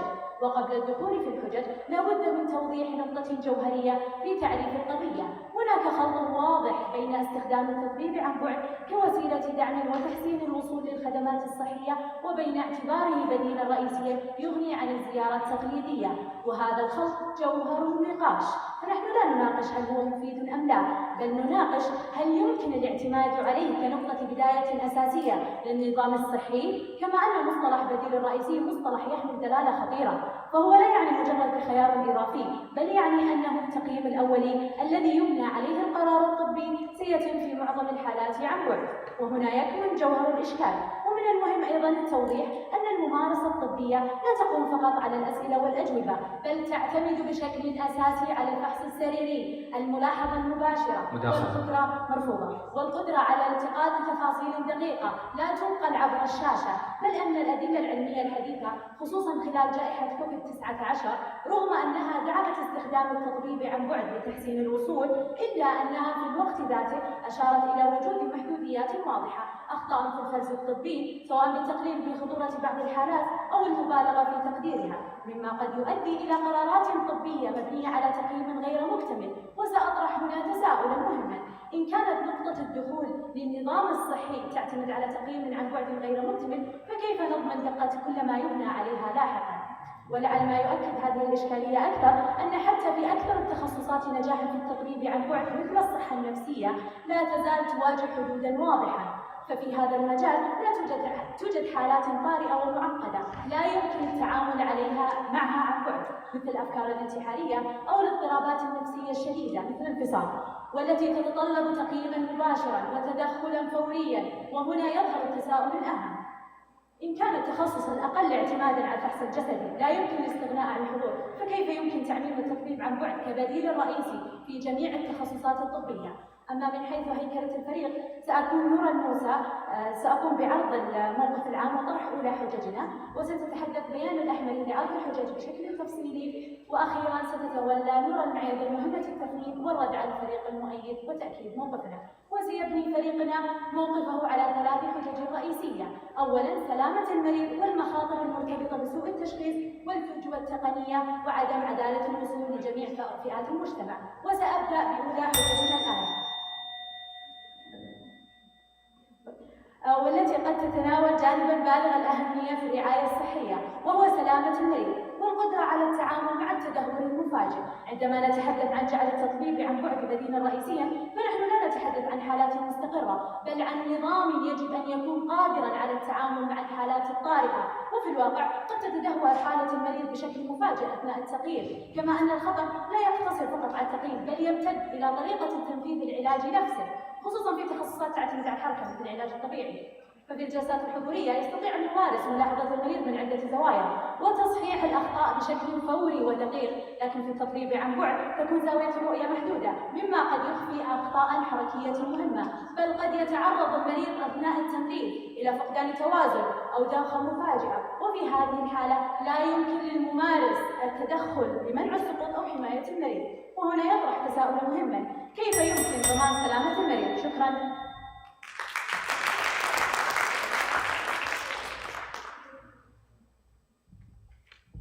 بسم الله. سيدي رئيس الجلسة، أصحاب السعادة المحكمين، زملائي المتناظرين، أعيد وأؤكد موقفنا في هذه المناظرة، وهو تأييد رأي المجلس أن التطبيب عن بعد يجب أن يكون بديلا رئيسيا لزيارة التطبيق التقليدية. سيداتي سادتي، لا تكون قيمة الرعاية الصحية في أن يصل المريض إلى المبنى، بل في أن يصل القرار الطبي الصحيح إلى المريض في الوقت المناسب. وبعد أن بين المتحدث الأول من فريقنا أن التطبيب عن بعد يجب أن يكون المسار الأول في الحالات المناسبة، يأتي دوري يثبت أن هذا النموذج ليس فقط ممكنا، بل أكثر كفاءة للنظام الحالي، وأكثر ملائمة للمريض، وأكثر انسجاما مع واقع الرعاية الحالية. وقبل أن نشرع في تفصيل محاور خطابي، لا بد لي من التوقف عند المغالطة الأكبر التي ساقتها المتحدث الأولى من فريق المعارضة. هم بشكل واضح استخدموا مغالطة رجل القش بحيث قولونا ما لم نقل. نحن لم نقل بتبديل شامل اصلا، وانتم قلتم اننا قلنا بتبديل شامل. نحن لم نقل، نحن نقول ببديل رئيسي لا بديل حصري. واذا كان لديكم تعريف اخر فتفضلوا به، لم تقدموا تعريفا اخر. والفرق بينهما جوهري، بين البديل الرئيسي وبين البديل الحصري. البديل الرئيسي يعني المسار الاول الافتراضي في الحالات المناسبه. وبالمناسبه ترى نحن لم نقدم تعريف من انفسنا، بل لجأنا الى تعريفات من دراسات معتمده ومن جهات رسميه مرفوضه. اذا بما انني فندت الحجه الاولى التي قالتها المتحدثه الاولى، سأستكمل ما تفضل به زميلي المتحدث الأول حول المحور الأول أو المحور الثاني. سأقوم الآن بالانتقال إلى المحور الثالث والرابع. في المحور الثالث نقول أن النظام الصحي الحالي يعاني من اختلال والتطبيب عن بعد هو البديل الرئيسي. فالإبقاء على الزيارة الحضورية بوصفها الأصل في كل شيء لديه اختلالا حقيقيا في كفاءة النظام الصحي. نحن نقول لفريق المعارضة: هل كل الحالات تحتاج فعلا، كل الحالات كل الزيارات تحتاج إلى فحص طبيبي وسريري؟ هذا شيء يعني يحتاج أن يفتوه، وأزعم أنه يعني سيصعب عليهم ذلك. نقول هذه الحجة لا تحتاج. أولاً النموذج الحضوري الخالص يستهدف وفق الأطباء والإنشاءات في حالات جوهرية جوهرها استشارة أو متابعة أو قراءة نتيجة أو تجديد وصفة، لا فحص يدوي مباشر. هذا يؤدي إلى ازدحام في الطوارئ والعيادات وتراكم المواعيد مرفوضة، لأن الحالات البسيطة وغير العاجلة تزاحم الحالات التي تحتاج الحضور فعلاً. ثالثاً، هذا التراكم يبطئ الوصول إلى الرعاية ويطول أوقات الانتظار ويستنزف الموارد التشغيلية في مسارات ليست هي الأكثر كفاءة أصلاً. حين نقول عن التطبيب عن بعد يحل أزمة الانتظار، فنحن نتحدث بلغة الأرقام. في البرازيل مثلا برنامج ريجولا SUS خفض تكلفة فرز الحالات من $214 إلى $85 فقط، وفر أكثر من 7.8 مليون ريال برازيلي، وأبقى أكثر من 15,000 مريض داخل الرعاية الأولية دون أن يرهقوا قوام انتظار الاختصاصيين. تفضل المداخلة. سريعا. حضرات الحكام، نعيد السؤال الذي لم تتم الإجابة بشكل مباشر، لذلك أكرره. هنالك خلط واضح بين أداة مساعدة وبديل رئيسي، وهو تعميم غير مبرر، فما مبرركم لهذا التوسع؟ ممتاز. هل أنتم المفترض أن نقوم الآن نحن فريق الموالاة للمدافع عن شخص مثلا لديه بتر في الطرف ونقول أنه لا، يجب عليك أولا أن تلجأ إلى الخيار الإلكتروني؟ هل تريدون أن ندافع عن الحجة؟ هذا غير منطقي، هذا غير منطقي. نقول الحجة الثانية: التطبيب عن بعد يقدم حلا أكثر كفاءة وإنسانية داخل نموذج رعاية هجين متكامل. التطبيب عن بعد ينسجم مع نموذج الرعاية المتكاملة المتمحورة حول الإنسان، ولذلك يجب أن يكون المدخل الأول في الحالات المناسبة داخل نظام هجين يبقي الحضور اللي لم يحتاجه فعلا. وعندما يبدأ هذا النوع من الحالات الافتراضية يخفف الضغط على العيادات والطوارئ وتتفرغ الزيارات الحضورية ويتأتى هذه الفوائد كلها. وهذا يتفق مع تصور منظمة الصحة العالمية للرعاية المتكاملة المتمحورة حول الإنسان، التي تجعل معيار الجودة هو تقديم الرعاية في الوقت المناسب والمكان المناسب وبالطريقة المناسبة. نقول في الحجة الرابعة: نجاح النماذج الإقليمية يثبت أن التطبيب عن بعد واقعي وملائم وعادل صحيا، فهو مسار صحي بالفعل نجح في الشرق الأوسط وحقق قبولا مجتمعيا وكفاءة تشغيلية وقدرة على توسيع الوصول إلى الرعاية. دعونا أضرب لكم أمثلة. نقول في قطر مثلا وفرت خدمة الاستشارات المرئية عبر خط 16,000 خدمة استشارية، مع النص راحت على أن المريض يتلقى مستوى رعاية متكاملة. وفي الإمارات أظهرت أبحاث فيليبس أن 79% من السكان لديهم موقف إيجابي من حول التطبيب عن بعد والصحة الرقمية. وأختم أن هذا برنامج محفوظ بأن نعم. شكرا لكم.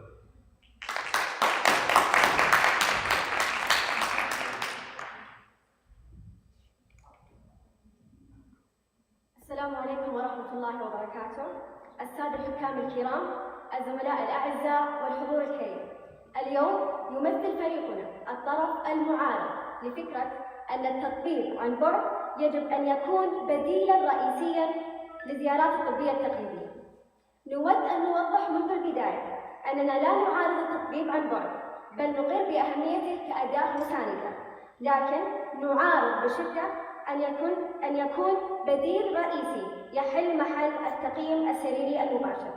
وإن كان الفريق المؤيد يرى ذلك، فعليهم أن يثبتوا أن التطبيب عن بعد آمن وعادل وفعال في جميع الحالات، وليس فقط في بعض الحالات أو الحالات المحدودة. الآن سنبدأ بأولى حججنا. أولاً، محدودية الفحص السريري ودقة التشخيص. أول سؤال يجب أن يطرح على الفريق المؤيد: كيف يمكن للطبيب أن يشخص مريضاً دون أن يفحصه؟ في طب الأسنان مثلاً، هل يمكن للطبيب أن يكتشف التسوس أو التهاب اللثة عبر شاشة أو حتى مكالمة هاتف، أو أن يفحص الأسنان مباشرة؟ مداخلة. يجب توضيح فكرة جوهرية. نقول أن ليس كل الحالات من الممكن التعامل معها إلكترونياً. هناك حالات يجب أن تحال إلى حضورياً. نحن أبرزنا لكم مشاكل في النظام الحالي، ونقول أن التطبيب الإلكتروني يمكن أن يقدم خدمات كثيرة تؤدي إلى تخفيف الضغط على النظام الصحي الحالي. أنتم تقولون تحتاجون أن نثبت. نحن أثبتنا بالفعل. هناك في قطر وفي الإمارات وفي السعودية أيضاً وفي أماكن كثيرة وفي البرازيل أيضاً. شكرا على المداخلة. كلامك يؤيد أنكم تناقضون أنفسكم، لأن استخدامه كبديل رئيسي يعني تعميمه على جميع الحالات وليس كأداة مساعدة. أكمل. مثال آخر في طب العيون، هل يمكن تشخيص مشاكل شبكية أو حتى قياس ضغط العين عبر مكالمة فيديو، أم أن الأمر يتطلب أجهزة وفحوصات دقيقة؟ هذه التخصصات الطبية جميعها تعتمد أساساً على الفحص المباشر والأدوات التشخيصية، فكيف يمكن أن نقول أن مكالمة عبر شاشة أو حتى هاتفية يمكن أن تكون بديلاً رئيسياً للزيارات الطبية؟ تشير تقارير منظمة الصحة العالمية أن التطبيب عن بعد هو البديل الرئيسي. تشير تقارير منظمة الصحة العالمية أن التطبيب عن بعد يمكن أن يدعم الرعاية الصحية، لكنه لا يمكن أن يحل محل الفحص السريري المباشر في العديد من الحالات. ثانياً، من يتحمل مسؤولية الخطأ الطبي؟ إذا تم الاعتماد على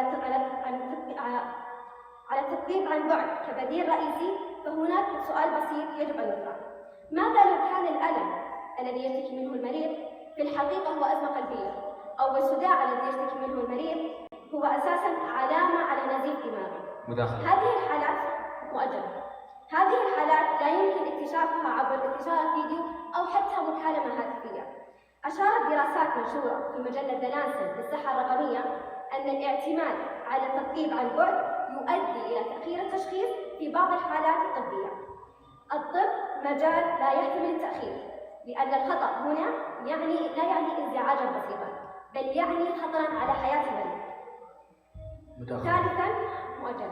ثالثاً، هذا الطرح يتجاهل الواقع التقني للمجتمعات بتاتاً. الفريق المؤيد يتحدث وكأن جميع المرضى يعيشون في بيئة رقمية مثالية، ولكن الواقع مختلف تماماً. هناك مرضى لا يملكون اتصالاً جيداً بالإنترنت، أو حتى لا يملكون أجهزة مناسبة، أو كبار سن يجدون صعوبة في استخدام التطبيقات الصحية، وبالتالي فإن تحويل التطبيب عن بعد إلى بديل رئيسي يعني ببساطة أن جزءاً من المرضى سيجد نفسه خارج النظام الصحي. في الختام، نود أن نطرح سؤالاً مباشراً على الفريق المؤيد: إذا كان التطبيب عن بعد قادراً فعلاً أن يكون البديل الرئيسي للزيارات الطبية، فلماذا لا تزال المستشفيات حول العالم تعتمد على العيادات والفحص السريري المباشر حتى اليوم؟ الحقيقة واضحة، لأن التطبيب عن بعد قد يكون أداة مفيدة في بعض الحالات، لكن لا يمكن أن يحل محل التقييم السريري المباشر الذي يقوم عليه التشخيص الطبي الدقيق. ولهذا نؤكد أن التطبيب عن بعد يجب أن يبقى وسيلة داعمة ومساندة للرعاية الطبية. وشكرا.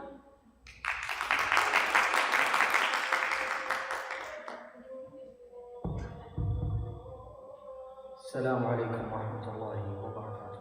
سيدي رئيس الجلسة، أعضاء لجنة التحكيم الموقرين، زملائي من فريق الموالاه ومن فريق المعارضة، والجمهور الكريم، أحييكم بتحية طيبة وطيبة. أنا اسمح لي حيصير سأقوم بتفنيد حجج الخصم. قبل أن أبدأ بالتفنيد أود أن أؤكد موقف فريق الموالاه، وهو أنه نحن نؤيد أن يكون التطبيب عن بعد البديل الرئيسي للزيارات الطبية التقليدية، لأنه صالح وفعال في عدد كبير من الحالات ويساعد في تخفيف الضغط على النظام الصحي، مع إبقاء الحضوري للحالات التي تحتاج إلى تدخل مباشر. أود أول معظم حجج الخصم تركزت على لبس في فهم كلمة البديل الرئيسي. نحن عرفنا البديل الرئيسي بشكل واضح، وسعيد ذكره لأجل أن يعلم هو أن يصبح المسار الافتراضي الأول والمفضل افتراضيا في معظم الزيارات الطبية. هم قالوا كل الزيارات الطبية، نحن نقول معظم، وهذه من حجج مغالطات رجل القش مؤجلة التي لا تتطلب فحصا جسديا مباشرا أو تدخلا إجرائيا أو استجابة إسعافية عاجلة، مع بقاء الزيارة الحضورية للحالات التي تعتمد جودتها الطبية على الحضور المباشر. هناك الكثير من الحالات الطبية لا تتطلب، أو الخدمات الطبية لا تتطلب حضور مباشر مؤجل، لا تطلب حضور مباشر من المريض، ويصعب على المرضى الكثير من يحضر بالأخص إن كانوا في مناطق بعيدة. أيضا أشرنا إلى إعادة صرف الأدوية. إعادة صرف الأدوية قد تكون مكالمة هاتفية، بدلا من أنا كشخص في القصيم أن أضرب مشوار ساعة ونص إلى الرياض من أجل أن يعاد لي صرف دواء. فالطبيب يقدر أن يتأكد من حالتي ومن ثم يعيد صرف الدواء، وإن كان يحتاج يعيد بعض الفحوصات والى اخره والاجراءات، يقدر ان يحجز لي موعدا حضوريا. فبشكل نتكلم بشكل رئيسي نتكلم بانه هو فرز اولي وبدائل للحالات التي لا تحتاج له. لكن في حاله شخص مبتور يده او يحس بألم في صدره حاد، منطقيا الذي يشعر بألم حاد بصدره لن يرفع الجوال ويقول له أحس بألم حاد في صدري، منطقيا سيذهب إلى المستشفى. هناك احنا لا نستبدل الطوارئ بشكل كامل، لا نستبدل أي شيء بشكل كامل، لكننا نحن نجعله طريقة رئيسية. تفضل. في حالات مثل تجلط الأوردة العميقة والتي تبدأ بأعراض بسيطة مثل ألم أو تورم في الساق، كيف يمكنكم من البداية تحديد ما إذا كانت الحالة تحتاج تقييما حضوريا أم لا؟ هذا الافتراض يجب أن يثبت. ونحن أثبتنا بالدراسات العديدة، ليس دراسة واحدة من اللانست التي لم تذكر متى قيمت ومتى صارت، فنحن أثبتنا بدراسات متكرر أن هناك فعالية من النظام عن بعد، بالإضافة إلى أن الأخطاء الطبية التي تكون حوله على عاتق الطبيب، هو يقدر أن يقدر الحالة، فإن يرى أن الحالة يجب أن تأتي حضوريا، أن المريض يجب أن يأتي حضوريا، فهذا من حقه وهذا شيء ندعمه، لأن لا يمكن اختزال الطب بهذا الشكل، وأنكم تدعون بأننا نختزل بهذا الشكل افتراء على موقفنا. وإذا كان هناك خلل بدراسات مدعمة واضحة عديدة أثبتوا لنا لو سمحتوا. وأود أن أختم بمثال أخير. الآن هل في هواتفكم تطبيقات البنوك الرقمية مثل بنك الإنماء ولا الاستثمار السعودي؟ أنتم تتعاملون مع البنك بشكل مباشر عبر هذا التطبيق، صحيح؟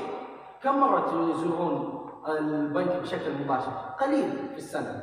فنحن نرى ونستخدمه كبديل رئيسي من هذا الطبع، بحيث أن الأشياء اللي تضطر للحضور تكون في الحضور. لا نقول أنه لا نستبدله بشكل كامل، لكن معظم الحالات لا تحتاج إلى ذلك. وشكرا.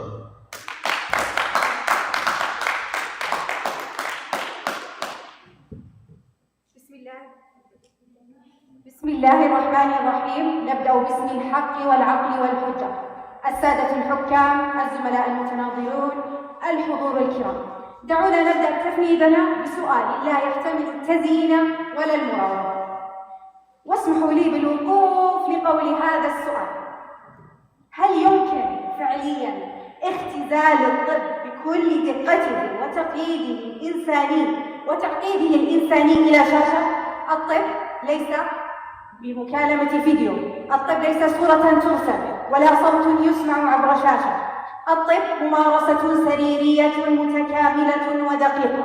وحينما نحاول اختزال هذه المنظومة في شاشة فنحن لا نطور الرعاية الصحية، بل ننقص منها. نحن لا نناقش اليوم مجرد تقنية مساعدة، بل نناقش محاولة تقديم التطبيب عن بعد وكأنه بديل للفحص السريري المباشر.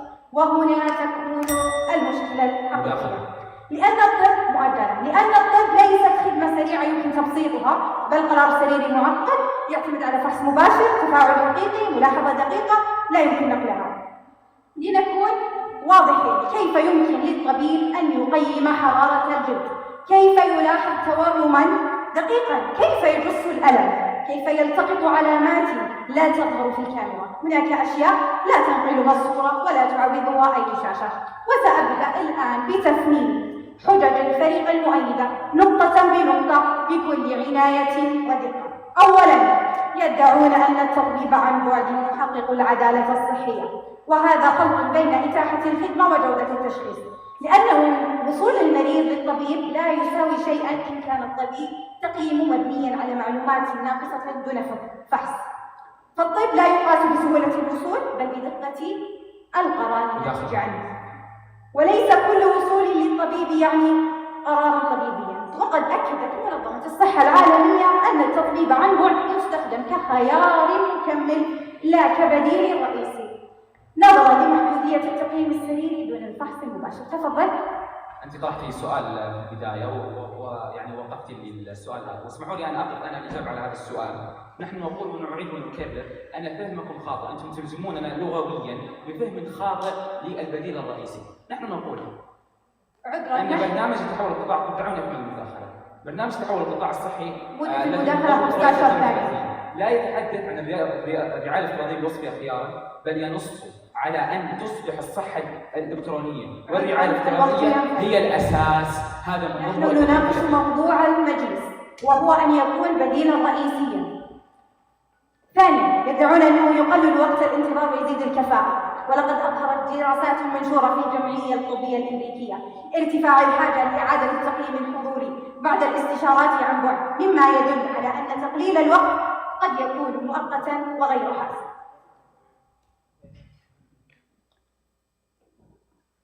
طيب، لذلك طرح الفريق المؤيد يقوم على مفاهيم خدمية، لكن الطب ليس نظام خدمي بل نظام قرار يحدد صحة الإنسان وسلامته، وعندما يكون القرار مبنيا على تقييم غير مباشر فنحن لا نتحدث عن تطور. لذا موقفنا واضح، التطبيب عن بعد قد يكون أداة مساعدة لكنه ليس بديلا آمنا أو كافيا للرعاية الطبية.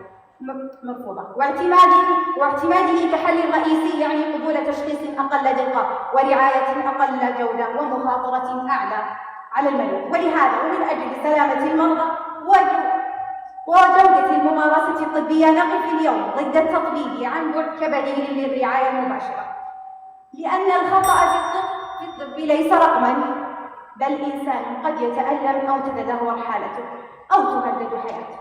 ولهذا بالنهاية نقولها بوضوح، إن كان الخيار بين السرعة والدقة فنحن نختار الدقة، وإن كان الخيار بين الراحة والسلامة فنحن نختار السلامة. والشاشة مهما تطورت لن تغني عن يد تفحص ولا عن عين تلاحظ ولا عن حضور سريري يصنع الفرق بين التشخيص الصحيح والخطأ. وأي محاولة لتقديمه كبديل كامل أو رئيسي هي مخاطرة لا يدفع ثمنها إلا المريض. وفي النهاية أقول هذا القول: الطب ليس شاشة ولا يمكن اختزاله إلى شاشة. وشكرا لكم والاستماع.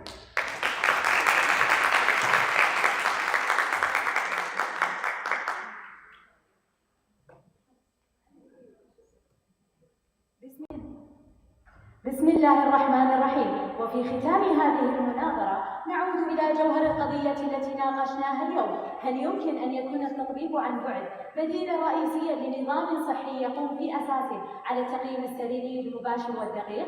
لقد بين فريقنا منذ البداية أن الخلاف ليس حول فائدة التطبيب عن بعد ولا حول أهميته كأداة حديثة في تحسين الوصول للخدمات الصحية، بل حول محاولة تحويله إلى أداة مساندة إلى بديل رئيسي، وهو ما يحمل تبعات تتجاوز مجرد التطور التقني لتمس جوهر جودة الرعاية وسلامة المريض. ومن خلال طرحنا أكدنا أن الرعاية الصحية ليست مجرد وسيلة اتصال ولا مجرد تبادل معلومات عبر الشاشة، بل هي عملية متكاملة تعتمد على الفحص السريري والملاحظة المباشرة والقدرة على التقاط تفاصيل دقيقة قد تغير مسار التشخيص والعلاج بالكامل. كما وضحنا أن الاعتماد على التقييم عن بعد كنقطة بداية للنظام الصحي يعني أن قرارات مهمة قد تبنى على معلومات ناقصة بطبيعتها، وهو ما قد يؤدي إلى تأخر في اكتشاف الحالات أو تقدير غير دقيق لخطورتها. وهو ما يتعارض مع أحد أهم مبادئ الرعاية الصحية، وهو أن تكون نقطة البداية هي الأكثر دقة لا الأقل. وبينا كذلك أن هذا النموذج لا يضمن القدرة على التعامل مع جميع الحالات، خصوصاً الحالات التي تتطلب تدخلاً مباشراً أو التي قد تتدهور بشكل مباشر، حيث لا يمكن في هذه الحالات الاعتماد على التقييم عن بعد كوسيلة كافية لضمان سلامة المريض. ولم يقتصر طرحنا على جانب واحد، بل أظهرنا أن هذه الإشكالية تمتد لتشمل حتى مرحلة العلاج، خصوصاً في التخصصات التي تعتمد على التفاعل المباشر، حيث لا يمكن ضمان دقة التنفيذ ولا القدرة على التصحيح الفوري ولا التحكم الكامل في بيئة التقييم. كما أشرنا إلى أن الأدلة العلمية الحديثة خصوصاً خلال جائحة كوفيد-19 رغم أنها دعمت استخدام التطبيب عن بعد في ظروف محددة، إلا أنها في الوقت ذاته أقرت بوجود محدوديات واضحة، وأظهرت أن هذا النوع من الرعاية لا يمكن أن يكون بديلاً شاملاً يغني عن التقييم الحضوري في جميع الحالات. ومن هنا يتضح أن قوة موقفنا لا تقوم على فرض التقنية، بل على فهم حدودها ووضعها في الإطار الذي يخدم المريض دون أن يعرضه للخطر. فالتطبيب عن بعد عندما يستخدم في سياقه الصحيح يمكن أن يكون أداة فعالة، لكن عندما يطرح كبديل رئيسي فإنه يفقد توازنه ويتحول من وسيلة مساعدة إلى مصدر محتمل للخطر. وفي النهاية نؤكد أن الرعاية الصحية لا تقاس فقط بسهولة الوصول، بل تقاس بجودة التقييم ودقة القرار وقدرتها على حماية المريض في كل مرحلة. شكرا لكم. السيد رئيس الجلسة، لجنة التحكيم الموقرة والجمهور الكريم، أحييكم جميعا. لقد وصلنا إلى نهاية هذه المناظرة، وتجلت أمامنا بوضوح الفجوة الشاسعة بين الموقفين. فريقنا اعتمد على المنطق المتسلسل والواقع الطبي. أعيد وألخص موقفنا في صورته المنطقية الواضحة. نحن قلنا أولا ليس كل الطب يحتاج حضورا مباشرا، فعدد كبير من الزيارات الطبية جوهره التقييم والمتابعة وقراءة النتائج وتجديد الوصفات وضبط الخطة العلاجية للفحص اليدوي المباشر. ثم قلنا ثانيا أن التطبيب عن بعد لم يعد مجرد بديل اضطراري أو مؤقت، بل أثبت في كثير من الحالات المناسبة التي ذكرناها في قطر وفي الإمارات وفي السعودية وفي عدد من الدول الأخرى أنه قادر على تقديم رعاية فعالة ونتائج مقبولة ومخرجات سريرية مماثلة في طيف معتبر من الخدمات. ثم انتقلنا ثالثا للمشكلة الواقعية، وقلنا أن إبقاء الزيارة الحضورية أصلا من الممكن أن يكون فيه اختلال أو بعض المشاكل في كفاءة النظام الصحي، لأنه يراكم الطلب ويزاحم الحالات البسيطة للحالات التي تحتاج حضورا ويطيل الانتظار ويستهلك الموارد في ما لا يحتاج أصلا. إذا نحن قدمنا مش مشاكل، وهذا يعد نوعا من أنواع البدائل الرئيسية لتقديم أو لحل هذه المشاكل. ومن هنا كانت النتيجة المنطقية التي بنينا عليها موقفنا. إذا كان هناك فئة واسعة من الحالات لا تحتاج الحضور، وإذا كان التطبيب عن بعد فعالا فيها، وإذا كان نموذج الحضور الخاص يرهق النظام، فإن التطبيب عن بعد يجب أن يكون البديل الرئيسي الشامل الذي أصر الفريق الخصم للأسف أن يقولون ما لم نقل، أي المسار الأول في الحالات المناسبة مع بقاء حضور الحالات التي تعتمد جودتها عليه. هذه هي قضيتنا، هذا هو قضيتنا، وهذا هو تسلسلها، وهذا هو جوهر موقفنا، وهو الذي تتمثل نقاط قوتنا في هذه المناظرة. أما بالنسبة لنقاط الضعف في فريق الخصم، أولا شح المصادر وعدم ذكر العناوين الرئيسية وإثبات المصادر. نحن ذكرنا إحصائيات وأثبتنا أرقام، وهم يقولون أثبتوا. نحن من أول كلمة نطقنا بها كلها إحصائيات وأرقام واستشهادات من مصادر رسمية، وأنتم ما زلتم تقولوا إلى آخر نقطة أثبتوا. فنحن أثبتنا. استخدموا مغالطة رجل القش في تثبيت أقوالنا، فنحن قلنا بوضوح من البداية حضرة القضية اليوم، أو أنا أقتبس من مرافعة زميلي، القضية اليوم ليست صراعا بين الرقم الحضوري ولا محاولة استبدال التطبيب بالشاشة، هم قالوه بشكل مباشر. لهذا كله فإن فريق المولاة لم يطلب اليوم أن نلغي التطبيب السريري ولا أن تستبدل التطبيب بالشاشة. شكرا لكم.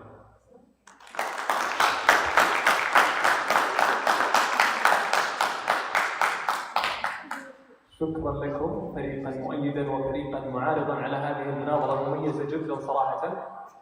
تليق جدا بالمناظرات الحضورية، السؤال الحضور الكريم لمن تميل الكفة أيضا، ونبدأ مع فيدباك للمحكمين بشكل عام بلا إعلان نتائج ولا توضيحات. السلام عليكم جميعا. في البداية أود أشكر المنظمين على هذه الدعوة الكريمة، وشكرا للفريق المؤيد والفريق المعارض على هذه المناظرة الثرية، والموضوع مثير جدا للاهتمام في وقتنا الحاضر. طبعا أحب أشكركم على هذه الحجج من حيث عمقها والاستعانة بالدلائل سواء المحلية أو العالمية.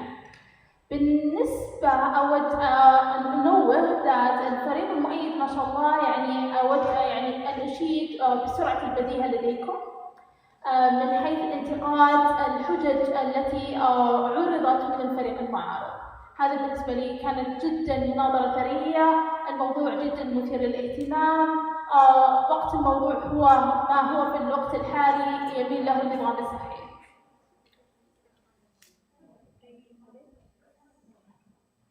السلام عليكم ورحمة الله وبركاته. شكرا لكم جميعا على هذه المناظرة، سواء الفريق المؤيد أو الفريق المعارض. كان أداء جدا جميل.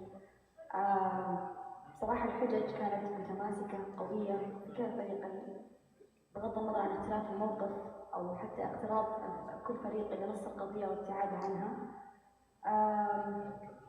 يمكن نقطة إن شاء الله تفيدكم في المناظرات القادمة، وهي فهم نص القضية وفهم نقاط التصادم في نص القضية، وهي نقطة جدا مهمة وتؤرجح كفة الفريق أكثر عندما تفهم نقطة التصادم بينك وبين الفريق الآخر وتسخر حججك كاملة للدفاع عنها وإثبات أنها هي النقطة الأقوى، وأنا أقف في الصف الأوضح والأكثر وضوحا والبديهي كل ما كان أفضل. بشكل عام شكرا جزيلا لكم، كان أداء جدا رائع وتشرفنا فيكم طبعا. شكرا.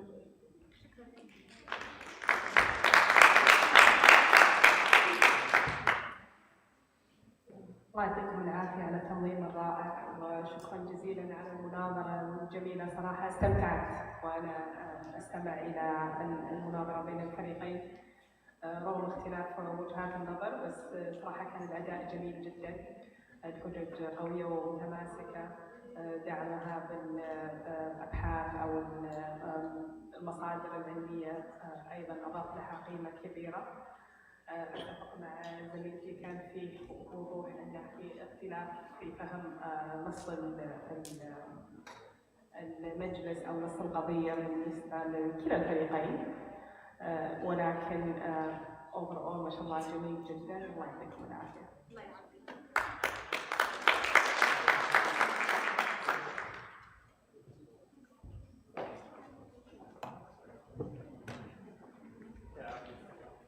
شكرا لكم فريق التأييد فريق المعارضة.